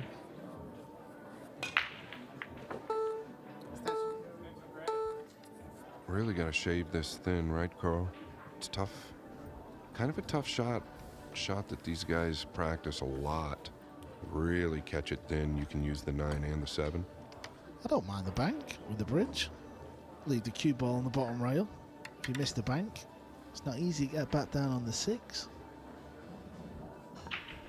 No, I don't mind that at all either, actually, the more I looked at it. He might have left a shot here. Earl might rifle at the combination if the 6 isn't froze. Be careful now if you're playing safe. Don't make the 6. Don't make the 6. He didn't even come round and have a look, did he, Scott, though? I mean, it looked wired. Yeah, and you could have just sent the cue ball all the way around. Then the 4 comes up. I think he's going to use the 9 as a hook, play the old splitter route. This needs to go. Oh, he's left a jump. He knows what's coming. Yeah, this is why players like Gorst, FSR, they'll shave that thinner and put them side rail to side rail using the 9 to where it takes the jump away.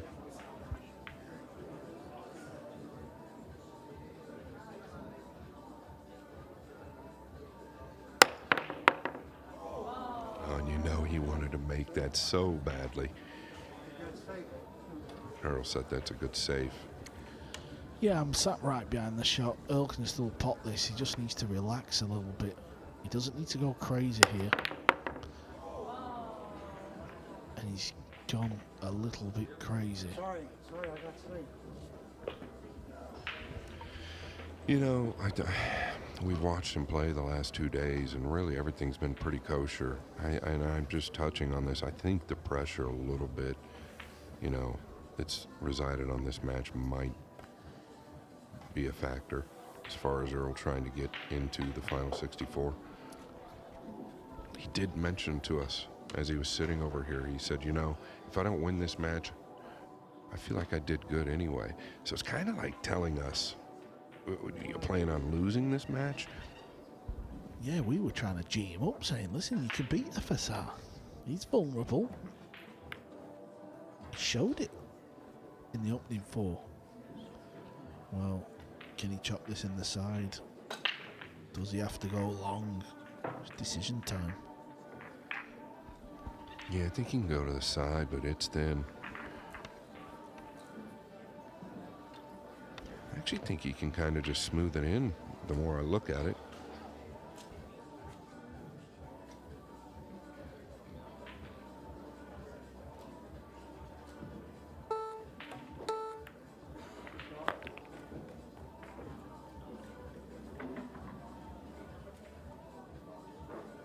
Carl, it seems like Earl's really, except for game number 1, really had some type of a chance every game since.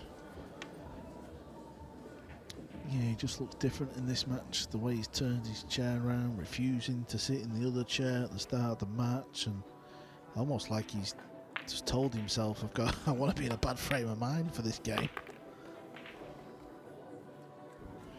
Yeah, you know, we've touched 64 years old. It's 7:15 in the evening. He's had a couple of long days. Probably a little bit tired. Won't never admit that, though.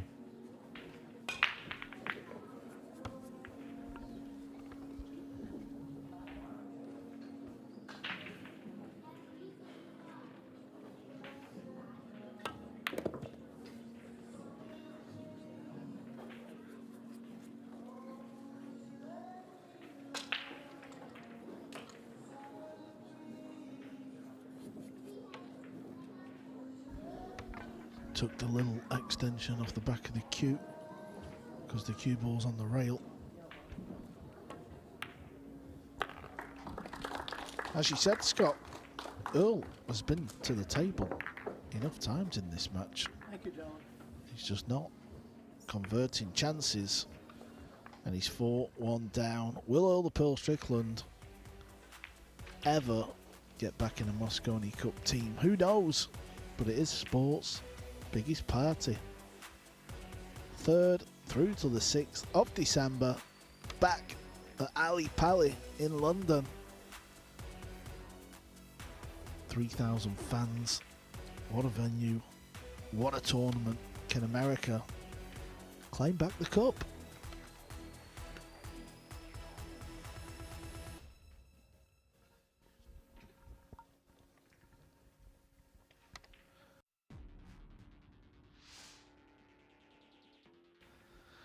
Will FSR be back in the team? You would think, and probably will be.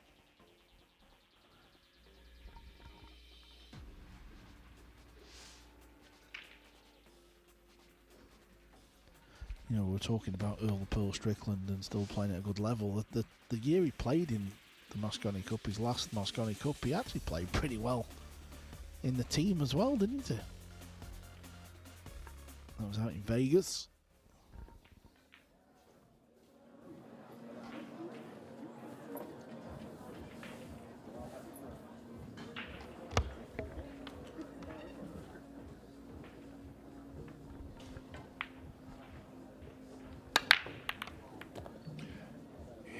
Break is tough to fade.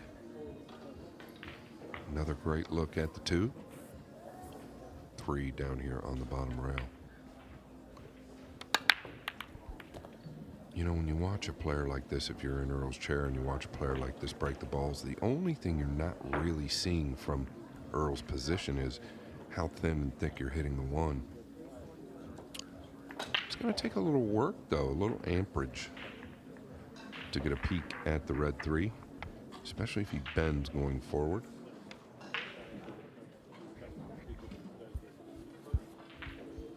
Can rip it out of the top right corner, but he's really got to put some mustard on it. Cue ball will arc off the first rail, sending it short of the 8 over towards the left side, but he might end up elevating and just punching. He's going to arc it. Well, maybe the biggest news of day 3 and the tournament, we have lost Claudio Cacci. He has been beaten. He's out of the tournament, and he's lost to Vietnamese player, a new player on the scene, somebody we don't know, Quang Lee.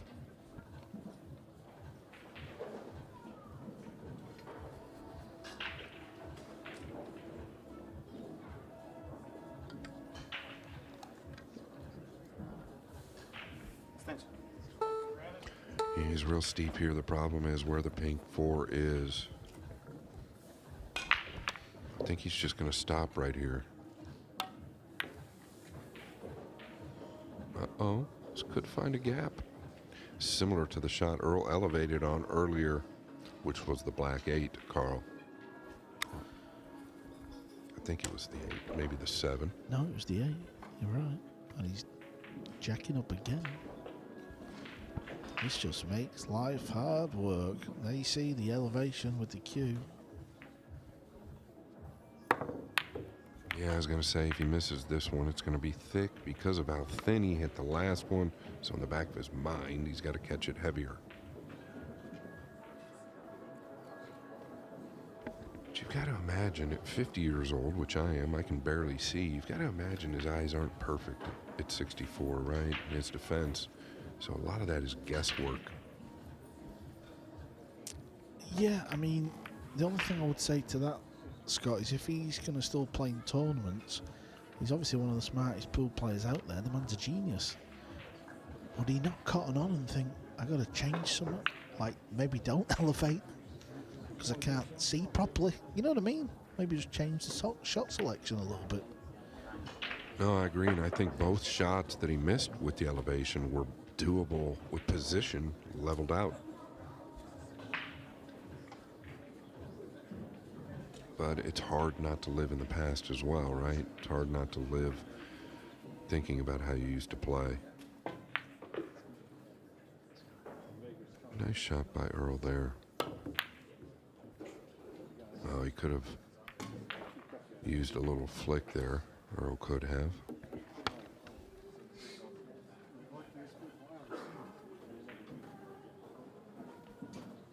You're in a jump stick and a side ball. And your luck. I don't know how you lost. Oh boy, talking about the luck. Is the Earl really even thinking about what he's doing tactically here? Obviously he is. That's the shot that I saw. 8 saved the day. Going to the air again, and Earl just referred to that. So you got to wonder if FSR is kind of playing into this, because FSR is great at the kick. All right, I don't blame him here.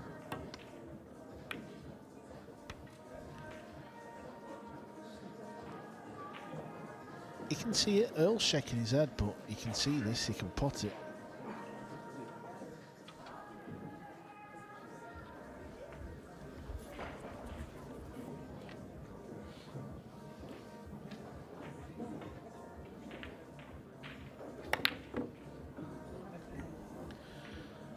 Another chance goes begging. He needs a flick off the 7. It's not going to be easy for Ruiz as well, this, but straight back to the table. Yeah, really long bridge there too, Carl. Movement in the back arm will exaggerate the front of the cue. I know he's known for that. Long bridge. Oh, look at this strike here. Needs a bit of luck. Even though the Pearl will appreciate that effort. He might not show it, but he will.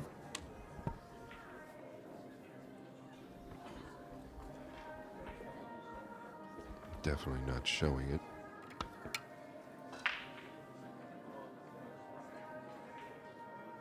I think we all want to see him perform good or well.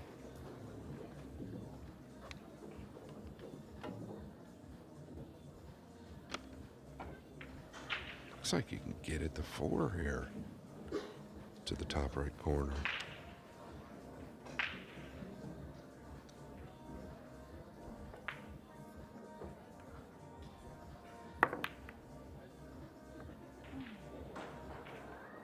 Well, that's why he jacked up there. He always wanted to get in behind the purple in case he didn't make the pink. In this case, he's fortunate it didn't drop.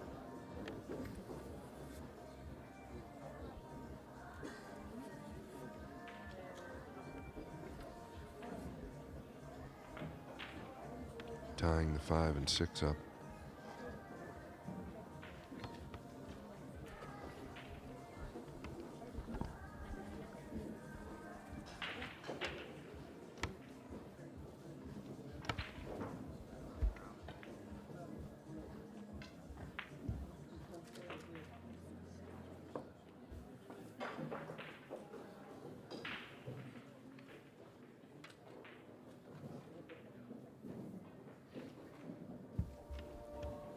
Putting the ball in a spot where he can break out the 5, which he has done. But it's not come out great.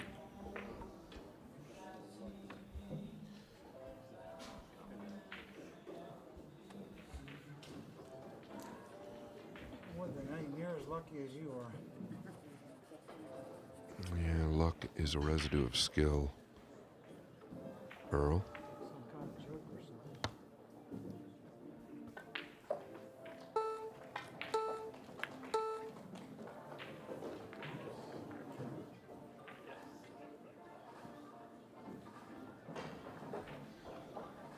At this level, that just isn't going to work.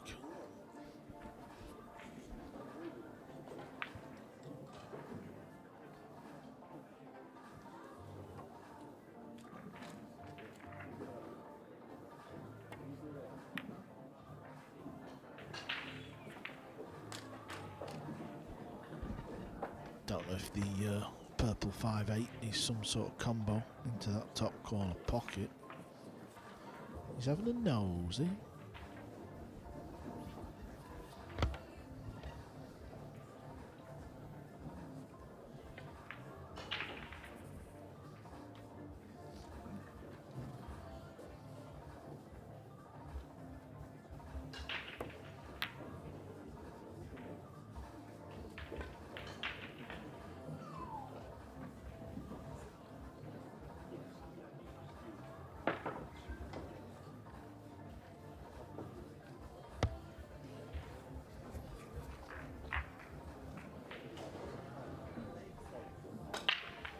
Playing this in the side, he feels it's easier to just stun across a little bit.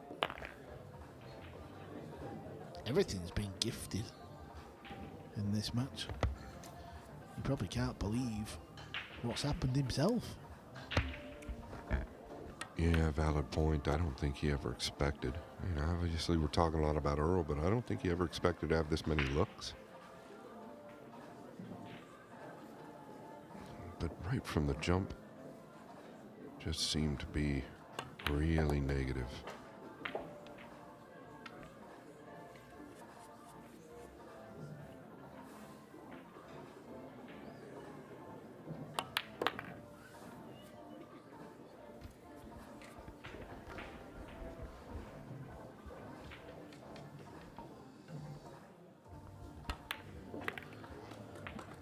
Five-one Ruiz. We have seen a few comebacks over the last couple of days. We've seen one on this very table. Thorsten Holman was 6-0 down.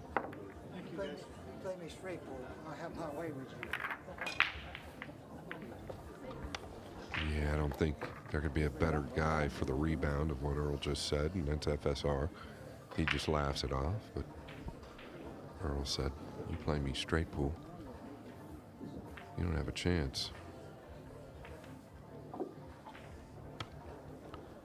And we also seen another great comeback this afternoon over on table 4. Jason Shaw was 8-3 down. He was beat. His opponent, Marvin Aziz, had a straight 7-ball. He missed it. Shaw come back and won 9-8. Something tells me the Pearl hasn't really got it in the locker to come back. Does he break strong enough to come back from a big deficit? That's the other problem.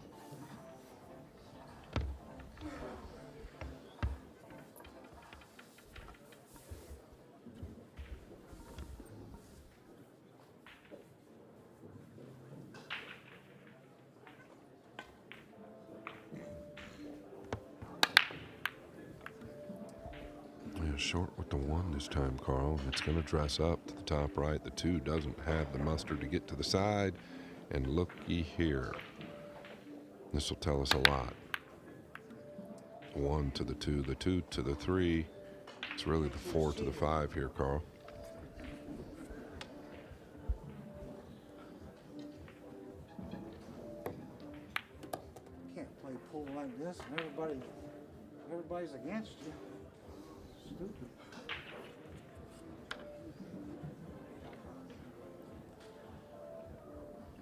No acting like that.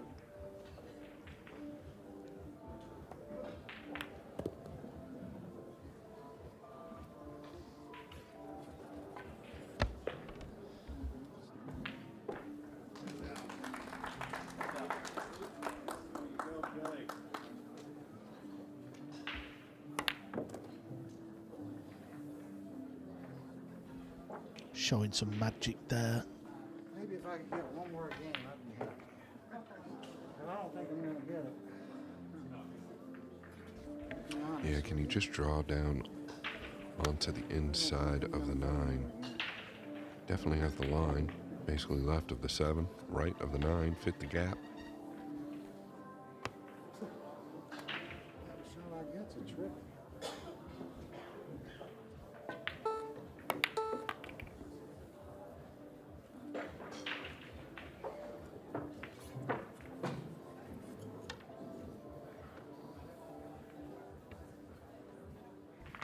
You want to aim thinner than you think here. Nice hit. Very nice hit. Yeah, he showed a couple of classy shots here as the Pearl.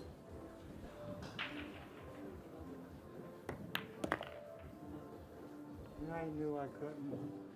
Needs to go. Oh, you got a massive area to land the cue ball in. He couldn't come around here. I think he can still get this down. Well, now it's running hot. Might have to play the same shot. When everybody's against you, this is the way you're supposed to work.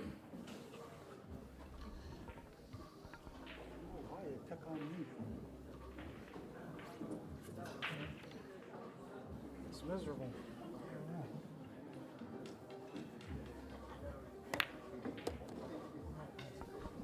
Just keeps knocking the balls in. He wants a bounce. I'll miss this. This is not easy with the 70-inch cue. Yeah, especially after you say, I'll miss it. That's what he just said to himself.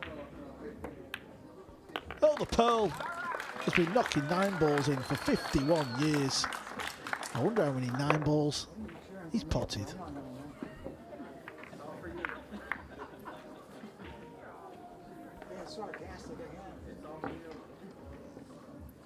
It's not just this match that's happening around the room.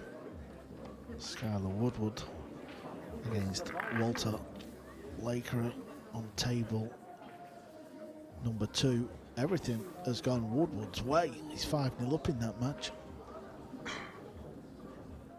Table 3, Billy Thorpe. He's now 6-5 up over Chang Yi. We're going to head over to table 3. Here is Chang Yi.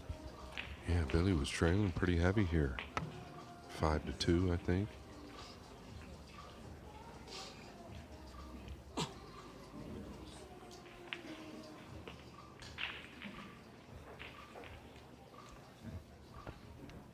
Yeah, he'd like to bury this in the lower right, I believe. Going into the 9, maybe.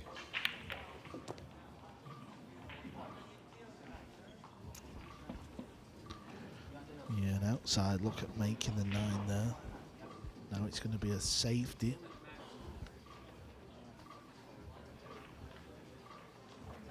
Table 4 is a battle of Americans. Brandon Schuff is playing Max Eberle, and Schuff is on the hill. He's 8-5 up over there. Oh, the Pearl has moved. The cue ball. Oh, that was close. 7 ball? No. Okay.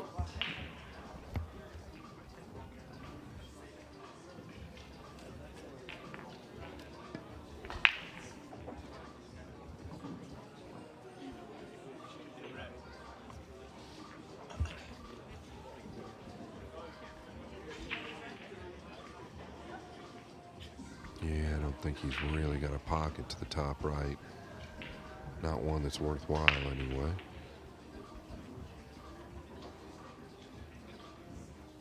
What he was looking at is possibly sending the 1 back down to the left of the 9 and 5. Watch the scratch off the 3. He's done very well. Did he play this off the 3? My goodness. He's left the window if the 3 doesn't stay there. Earl is livid.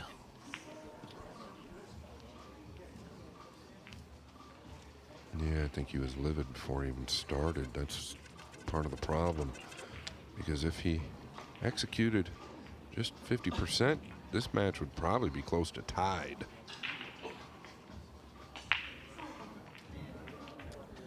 Good hit off a couple of rails.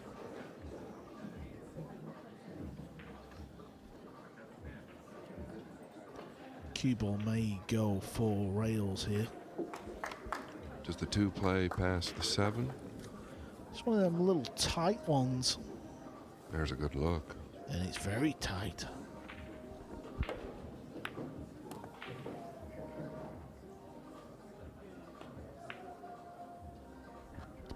Surprised he didn't play 4 rails looking at that.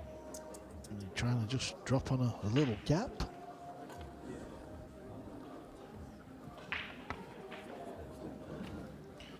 As he can use the 3 here.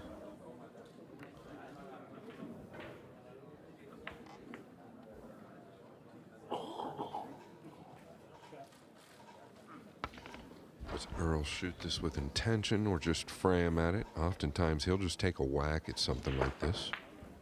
Sometimes it pays off to give it a good old crack. He needs to find a rail. He needs to find a rail. Ball in hand.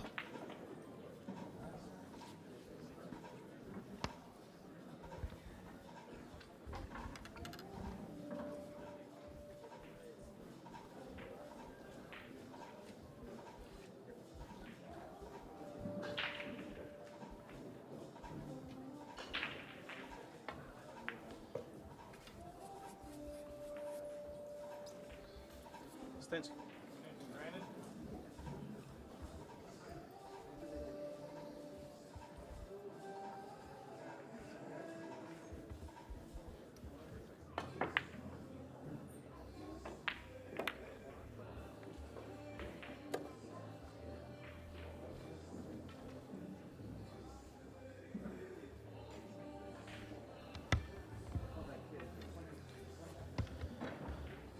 Fran won't care about all the antics. He's got a job to do here. He's seen some of the world's best pros, some of his fellow colleagues or competitors qualify for the last 64. He wants to put his name in the mix. Yeah, don't let up here. Just get through it. Very difficult to get. Well, he did let up here just a little bit. Told you about that comeback before from Shaw against Marvin Aziz. Or Marvin. He's at the table. He's 7-4 up.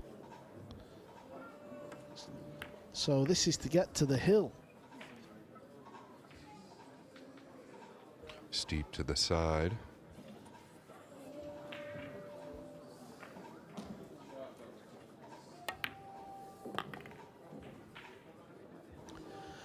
Bounce back ability, that's what you've got to do. Must have hurt losing the way he did to Shaw.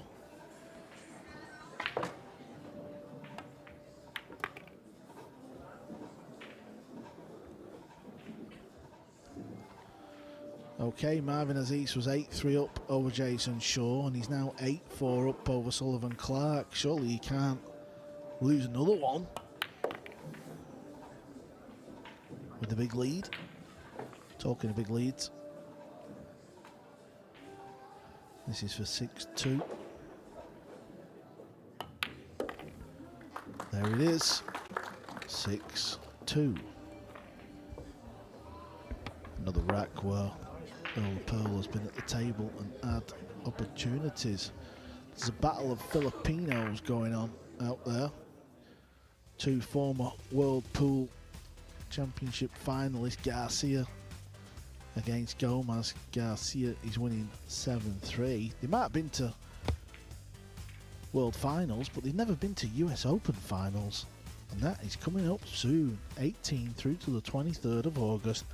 We're going back to Harrah's Resort in Atlantic City. It feels like the home of the US Open now. Though the Pearl will be there. Seoul SVB, they have the record. They've both won it 5 times apiece. Can one of them make it 6? Defending champion Fedor Gorst. Well, we've seen what he nearly achieved in the Kingdom of Saudi Arabia just a couple of weeks ago. He nearly retained the title, lost out in the final. Can he keep hold of the Open? The green jacket.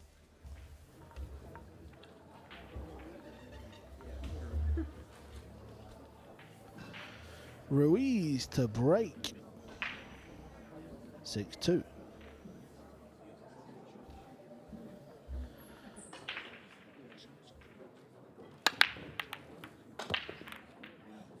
Got the 9-ball move in there. He's got no shot on the blue 2.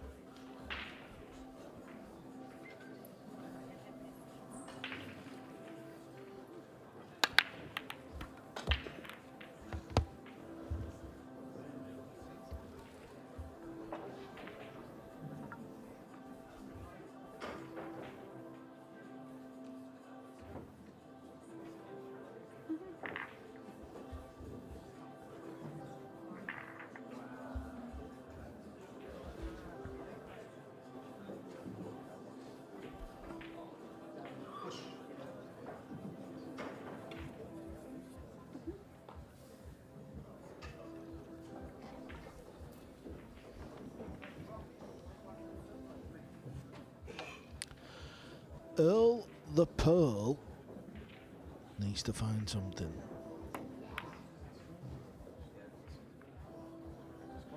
And it's not the corner pocket. That'll do.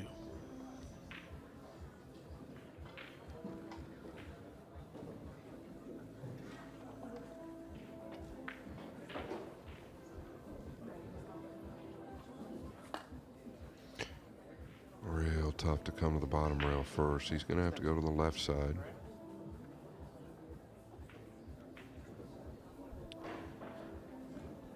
Back over to Marvin's table. It looks like he's going to finally make it through on the second time of asking.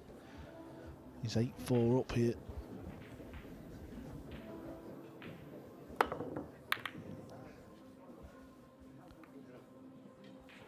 And he's done it as he's 9-4 over Sullivan Clark. Yeah, I just don't know how you can play good behind an attitude like that. He's just constantly telling FSR he's got lucky, but yet Earl's had a look every single game. You're a joke. You get every roll.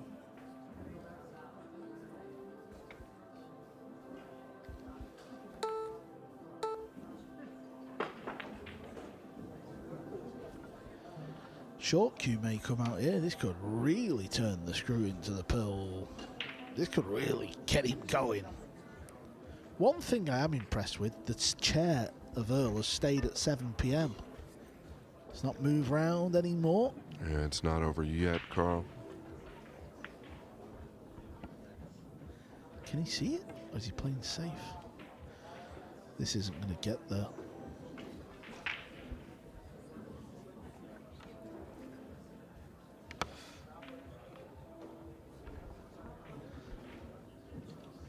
Good chance here. He can pot this, come off one rail.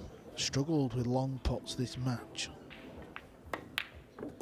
Level cue though, Scott, and he made it. He's out there moving his arms. Yeah, that was a real nice strike. I mean, he still looks so crisp over the ball. It's fascinating how good he can play when he puts his mind to it.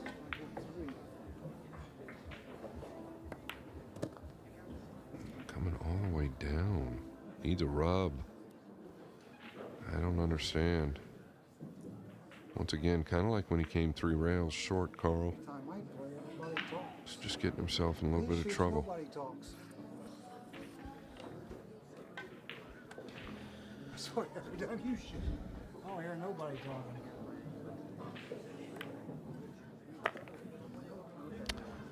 Fortunate, wasn't it, to leave that little shot there? Yeah, now just drag up to the left side here.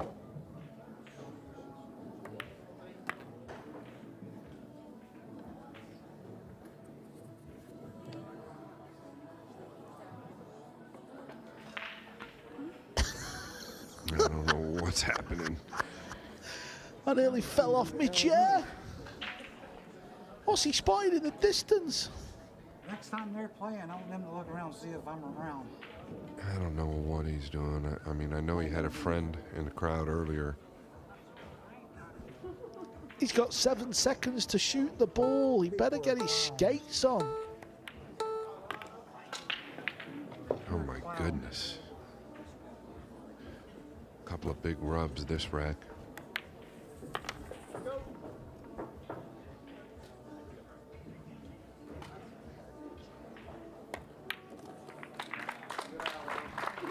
He's hanging on in there though, isn't he? If he can just kind of get on with it, you just never know.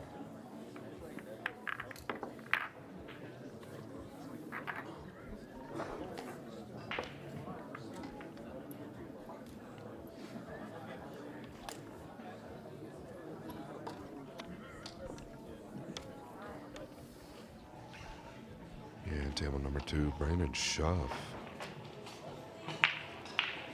Excuse me, table 4. Brandon Schuff putting on a little show. Max Everly's been playing good. Max at the table. 3 is a problem here.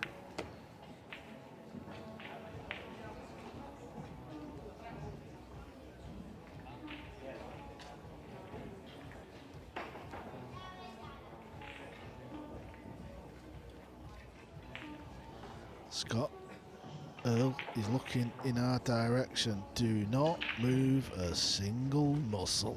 Oh,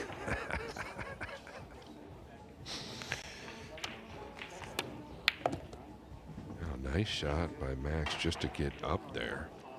I don't know if he's eclipsed by the green. All right, look at this. 9 ball. No. Okay. That'll do, Earl. That'll do. Yeah, he's just catching the one way too heavy. That's why the cue ball's finishing out towards the center.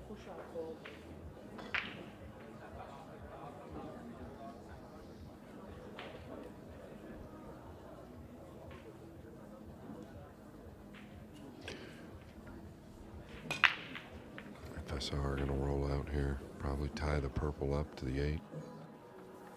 Oh, he's just gonna come to the back and challenge Earl. Oh, you can't give this back. No matter what. No, this is as poor as push out as you're ever likely to see. You can just bank the one up in between the kind of like pink and the green ball and play it with a high right, get him behind the blue too. Yeah, you're just checking it off the top rail. Like so. Yeah, kind of lost at that push out, Carl. Yeah, Ruiz put himself in jail.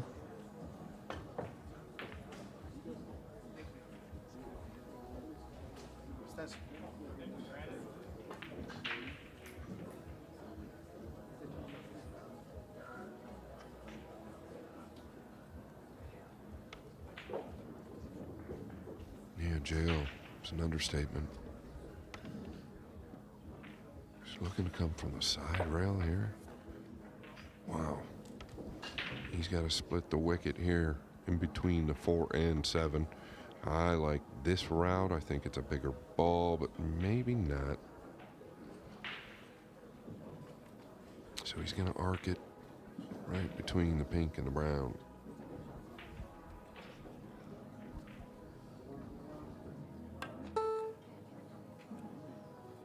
No arc.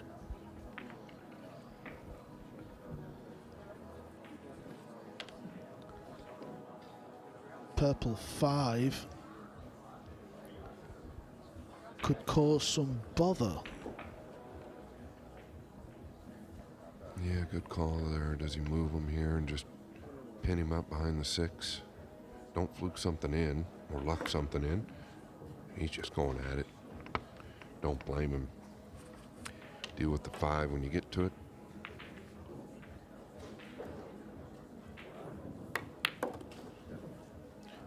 Good swing there. Carry on, Earl. Shave the 3 in with an outside ball. Back out towards the center. Look at the crowd. Maybe it's that guy there. The beard. Can go 2 rails here. Anywhere under the 5, you just don't want to risk snookering yourself on the 8. You got to play this in the side. He's elevating again, Carl.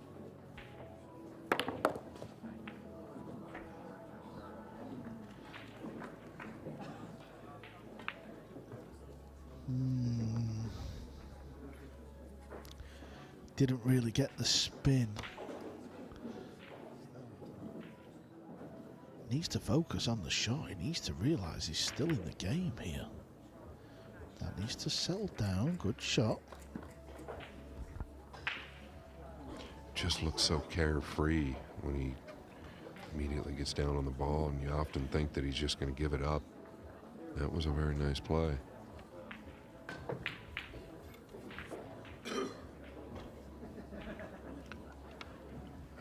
Could luck the 9 in here on the right side. And this is a good hit. Extremely good hit. Earl might come unglued. Suppose that, right? You got any idea how lucky this guy is? Unglued it is. You're a lot luckier than me, I would say that. He's actually okay here, though. He can go off the rail. Yeah, the kick and stick, right? He's not elevating.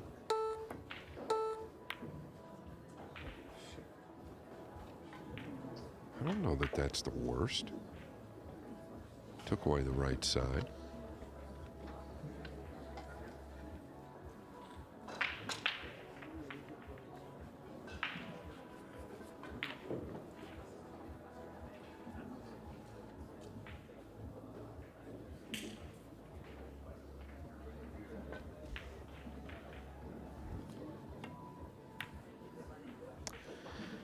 Yeah, good safety. Keep the heat on. I mean, Earl does have a jump cue. This is jumpable. Not going to go that route. The one rail kick. Love to. Okay, going twice. Wants to feather this.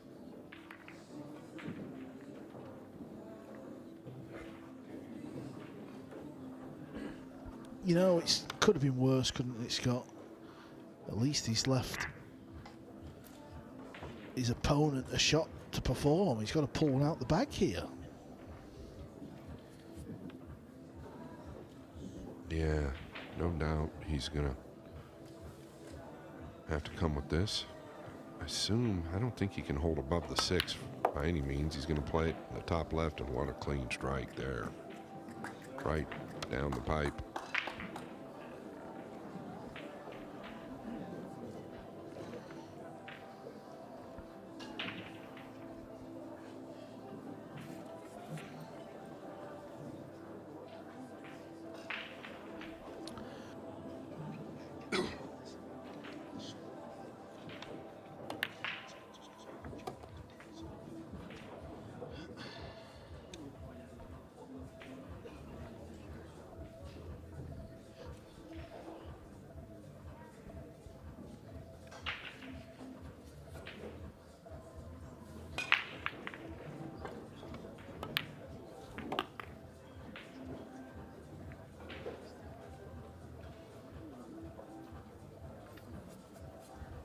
There's a look at the juniors, a classic billiard shirt on that young man right there.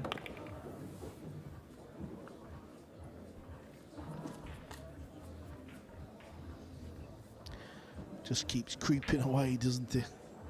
Earl just can't get back in the match.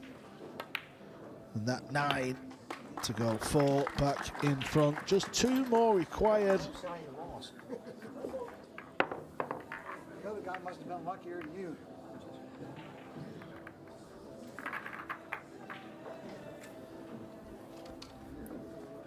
There you can see the angle of Earl's chair. Okay, Walter, can you get on the board?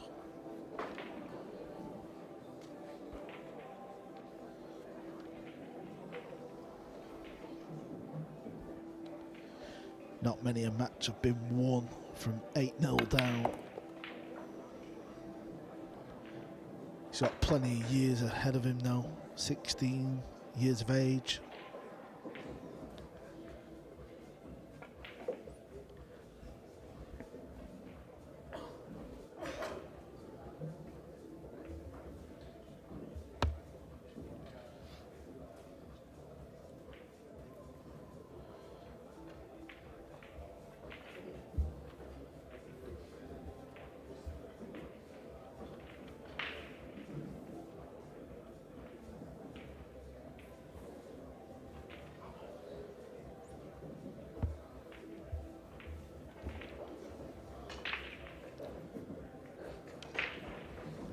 We'll let you know how Walter gets on,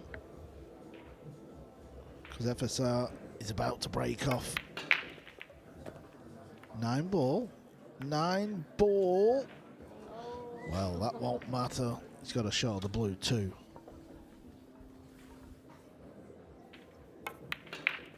Yeah, another look. Carl mentioned earlier he's the one that really patented this break, and that's how he really went on that big run for a couple of years.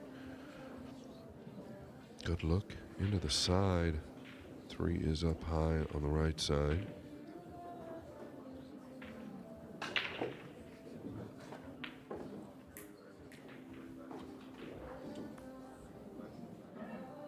I don't think he's tracking below the 4 here. I think he's okay. Maybe he has got that slight off angle.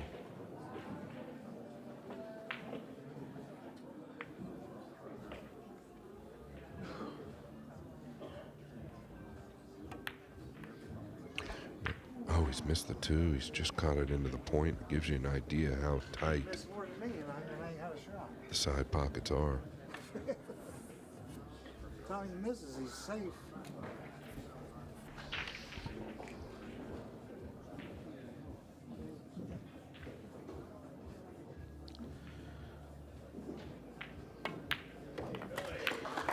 The young Swede finally wins a rack. It's 8-1.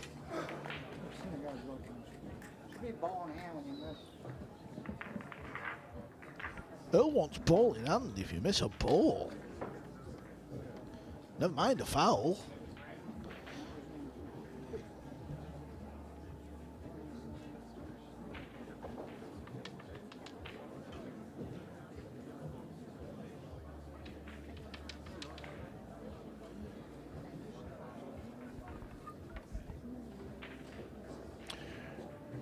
The young and the old, the new guard versus the old guard.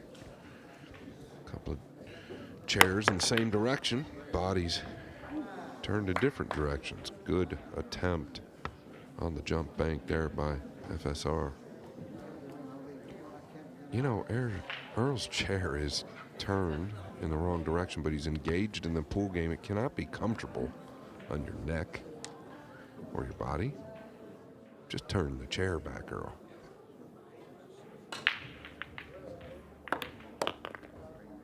Watch out, 8. All right.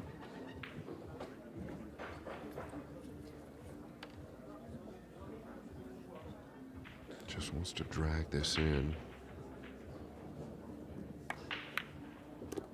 Very clean.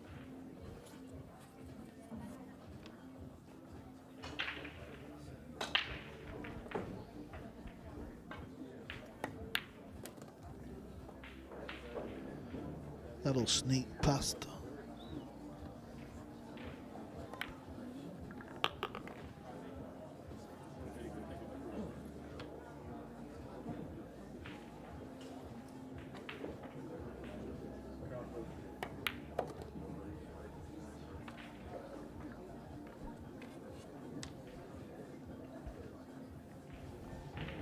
Table 4 for Brandon Schuff. He's at the table. No, he isn't. That's Max Eberle.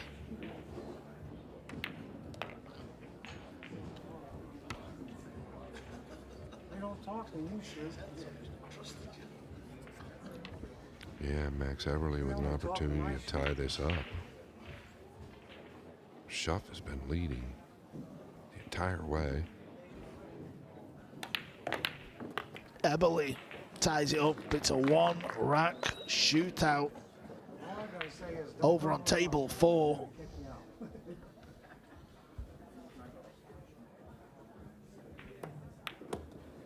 All right, he made a clean out there, Carl. Pulls another back. Touching on Max Eberle, Max really played nice Saudi Arabia at the Worlds. Had a great match with Chua, was leading Chua quite a bit. Just didn't get the job done, but seems to be playing well. Well, myself and Jeremy Jones were lucky enough to fly out to Vegas in December to one of the UFC fights, and Joe Rogan really took care of us, and we went to the pool room, and let me tell you, Joe Rogan likes to play pool. We were playing for about 10 hours, and for the last few hours, Joe and Max were playing. Max was on fire. He were running around the table. I didn't know he had that sort of game in him. Now, I know it's practice, and you've got to put it to the match table, but he seems to be doing it, Scott. Max is at his best when he's practicing. But I'll tell you, you're right. Joe will play, loves to play. And he plays quite well. Anything Joe does, I think he's the type of guy that does it 110%.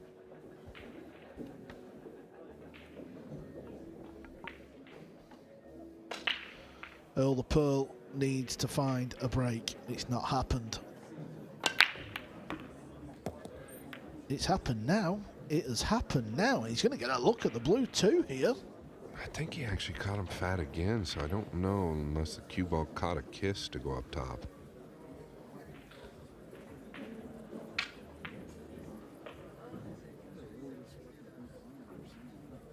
He's got a great look to the lower right.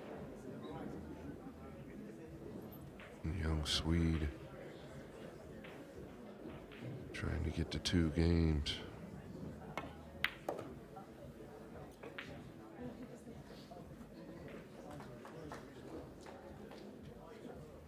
Earl having a conversation, but the clock is going down. He's found another friend in the bleachers.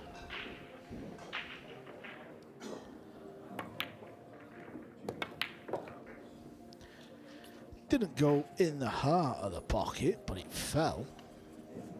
I ain't gonna shut up. Still talking.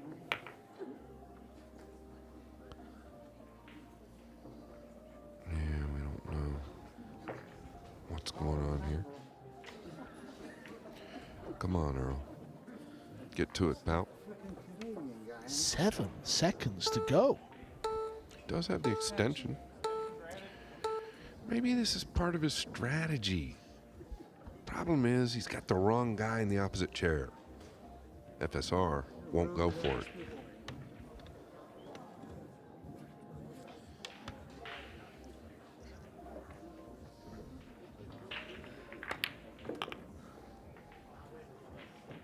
This game ain't gonna go across the street with this one out. These guys are worse than they were 100 years ago. Remember that? Yeah, it's a beautiful thing, isn't it? Bunch of sharks. Just running out as he talks.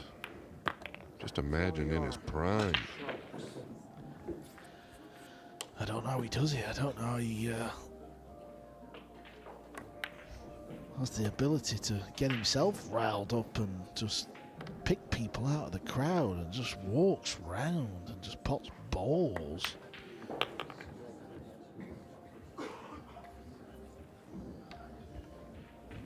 Yeah, it's like the 7th wonder of the world, really. It's shocking that he can do it.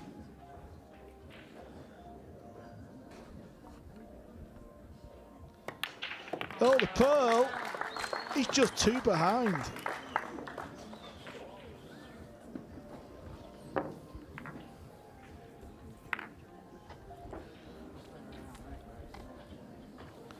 He's adding a little bit of heat. Maybe we'll head over table 4 in a minute, because you can see it's in red. That means it's Hill. Also, look at table 16, Alex Boyce. I know Phil Yates is mentioning his name quite a little bit. 7-3 up over Sharik Sayed. Yeah, Alex Bosch, I think from the Northeast, right? I still haven't had a chance to see him play. Donnie Mills in the lead, 7-3 versus Raymond Linares. Table 20, that's gone 7 apiece between the 2 Filipinos.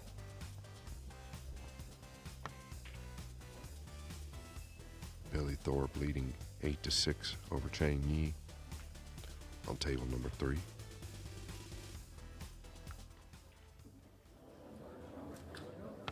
All right, Earl had a successful break.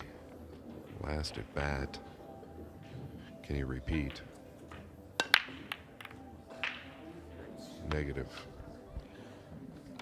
Listen, he'll go back to his chair. Doesn't matter whether you're Earl or the 15-year-old Walter Lacra in the seat next to him. He'll be happy. He's not left an easy pot. That's all that matters on the break, especially when you come up dry.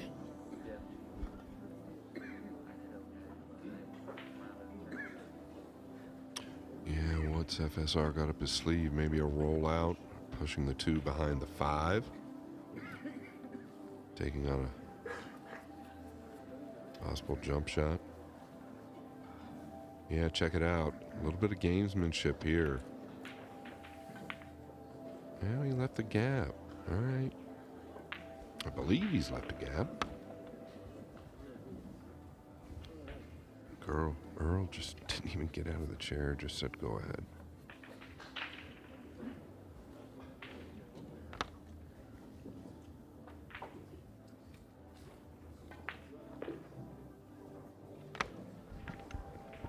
Yeah, and Woodward about to seal the deal versus the young Swede, Walter. He will advance into the final 64.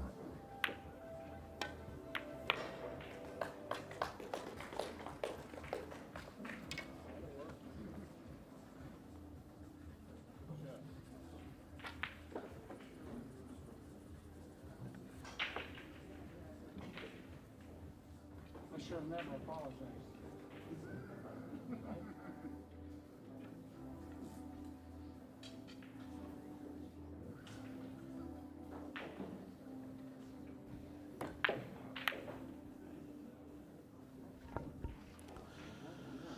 That bump and the red 3 has helped Earl the Pearl here. Billy Thorpe 8-6 up over Chang Yi. He lost to Elliot Sanderson earlier on. And we think he was about 4 or 5-2 down, I believe, in this match.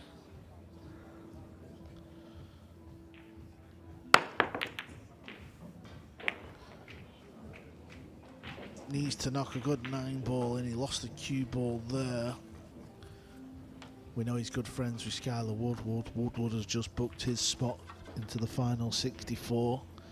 This 9 ball for Billy to join him. Meanwhile, on table 1, Earl with another long missed pot, but this time he's riding the pool god, Scott.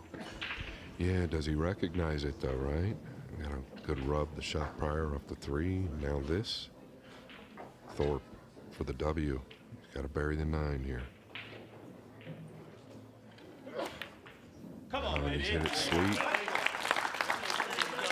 He and his counterpart, Skylar Woodward, will advance in a big fist pump from Billy Thorpe.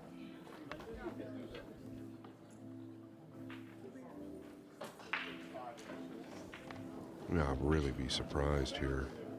I feel like it's the 9 in the way. I feel like the left long rail is the play, but never going to argue with him.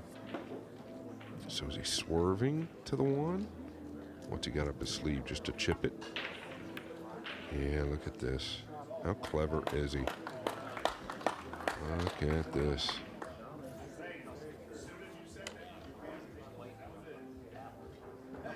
People might not notice it, but that was one of the best shots of the match, without a doubt. Recognizing the 7, 3, and 4. Just chipping the 1 off the back rail. Sliding the cue ball up.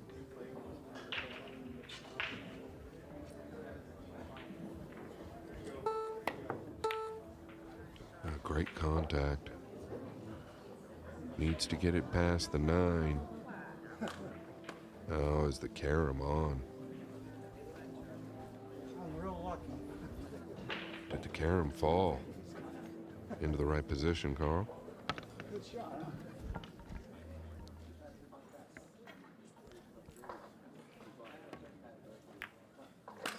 Yes, it did, Scott. Yes, it did. He's on the hill. 8-5.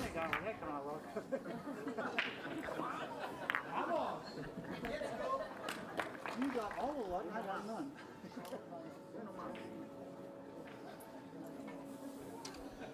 Well, I think we all know that Earl the Pearl has had his opportunities.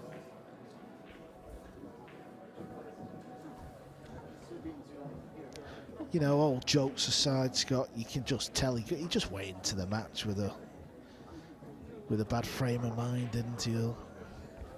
Yeah, when he was up here talking to us, it just sent the vibe that he was not in to win this round. I don't know. I don't know how early he gets up in the morning. It's been a couple of long days, you know. His confidence, obviously, at 64 is not like what it used to be, but he continues to tell us he's still the best player in the building. He sat here and told us this. Well, he actually said, I'm still the best player in the world. Apart from Shane, Fedor, Phil, did he? That's exactly right. He did mention 3 or 4 guys, but he still felt like he was the best player in the room. He's definitely shown us glimpses this week. To get himself through to the losers qualification round is some feat. Our very own Jeremy Jones couldn't manage that. He went 2 and out, Double J.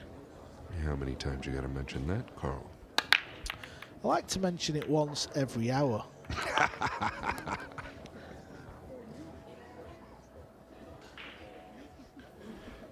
All right, can you wedge him up behind the pink 4 here? Look at the break. Everything on the move.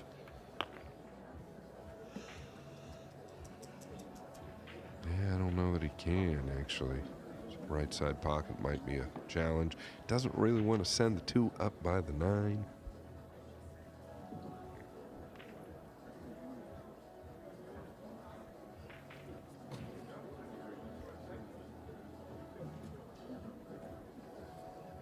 I can assure you he will choose the right shot.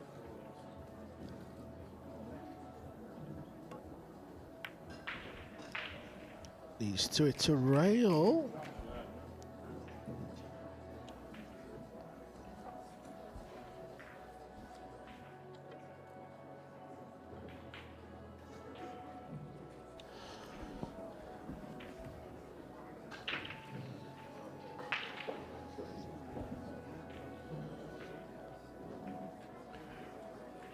Actually, a lot of players still sitting around here watching this match. Mario He, Alvin Ocean, Max Lechner. Uh-oh. Is this the last time we see Earl the Pearl grace the table at the Florida Open? Yeah, does he take the 2-9 combination called the extension? He is going to commit to this.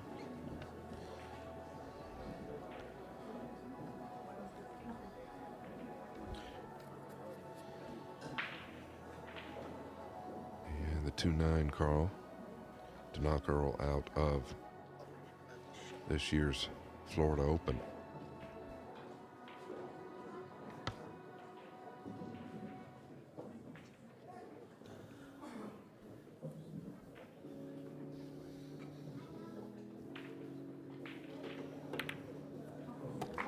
FSR has knocked the 64-year-old 5-time US Open champion Earl the Pearl out, and it was this combination that sealed the deal.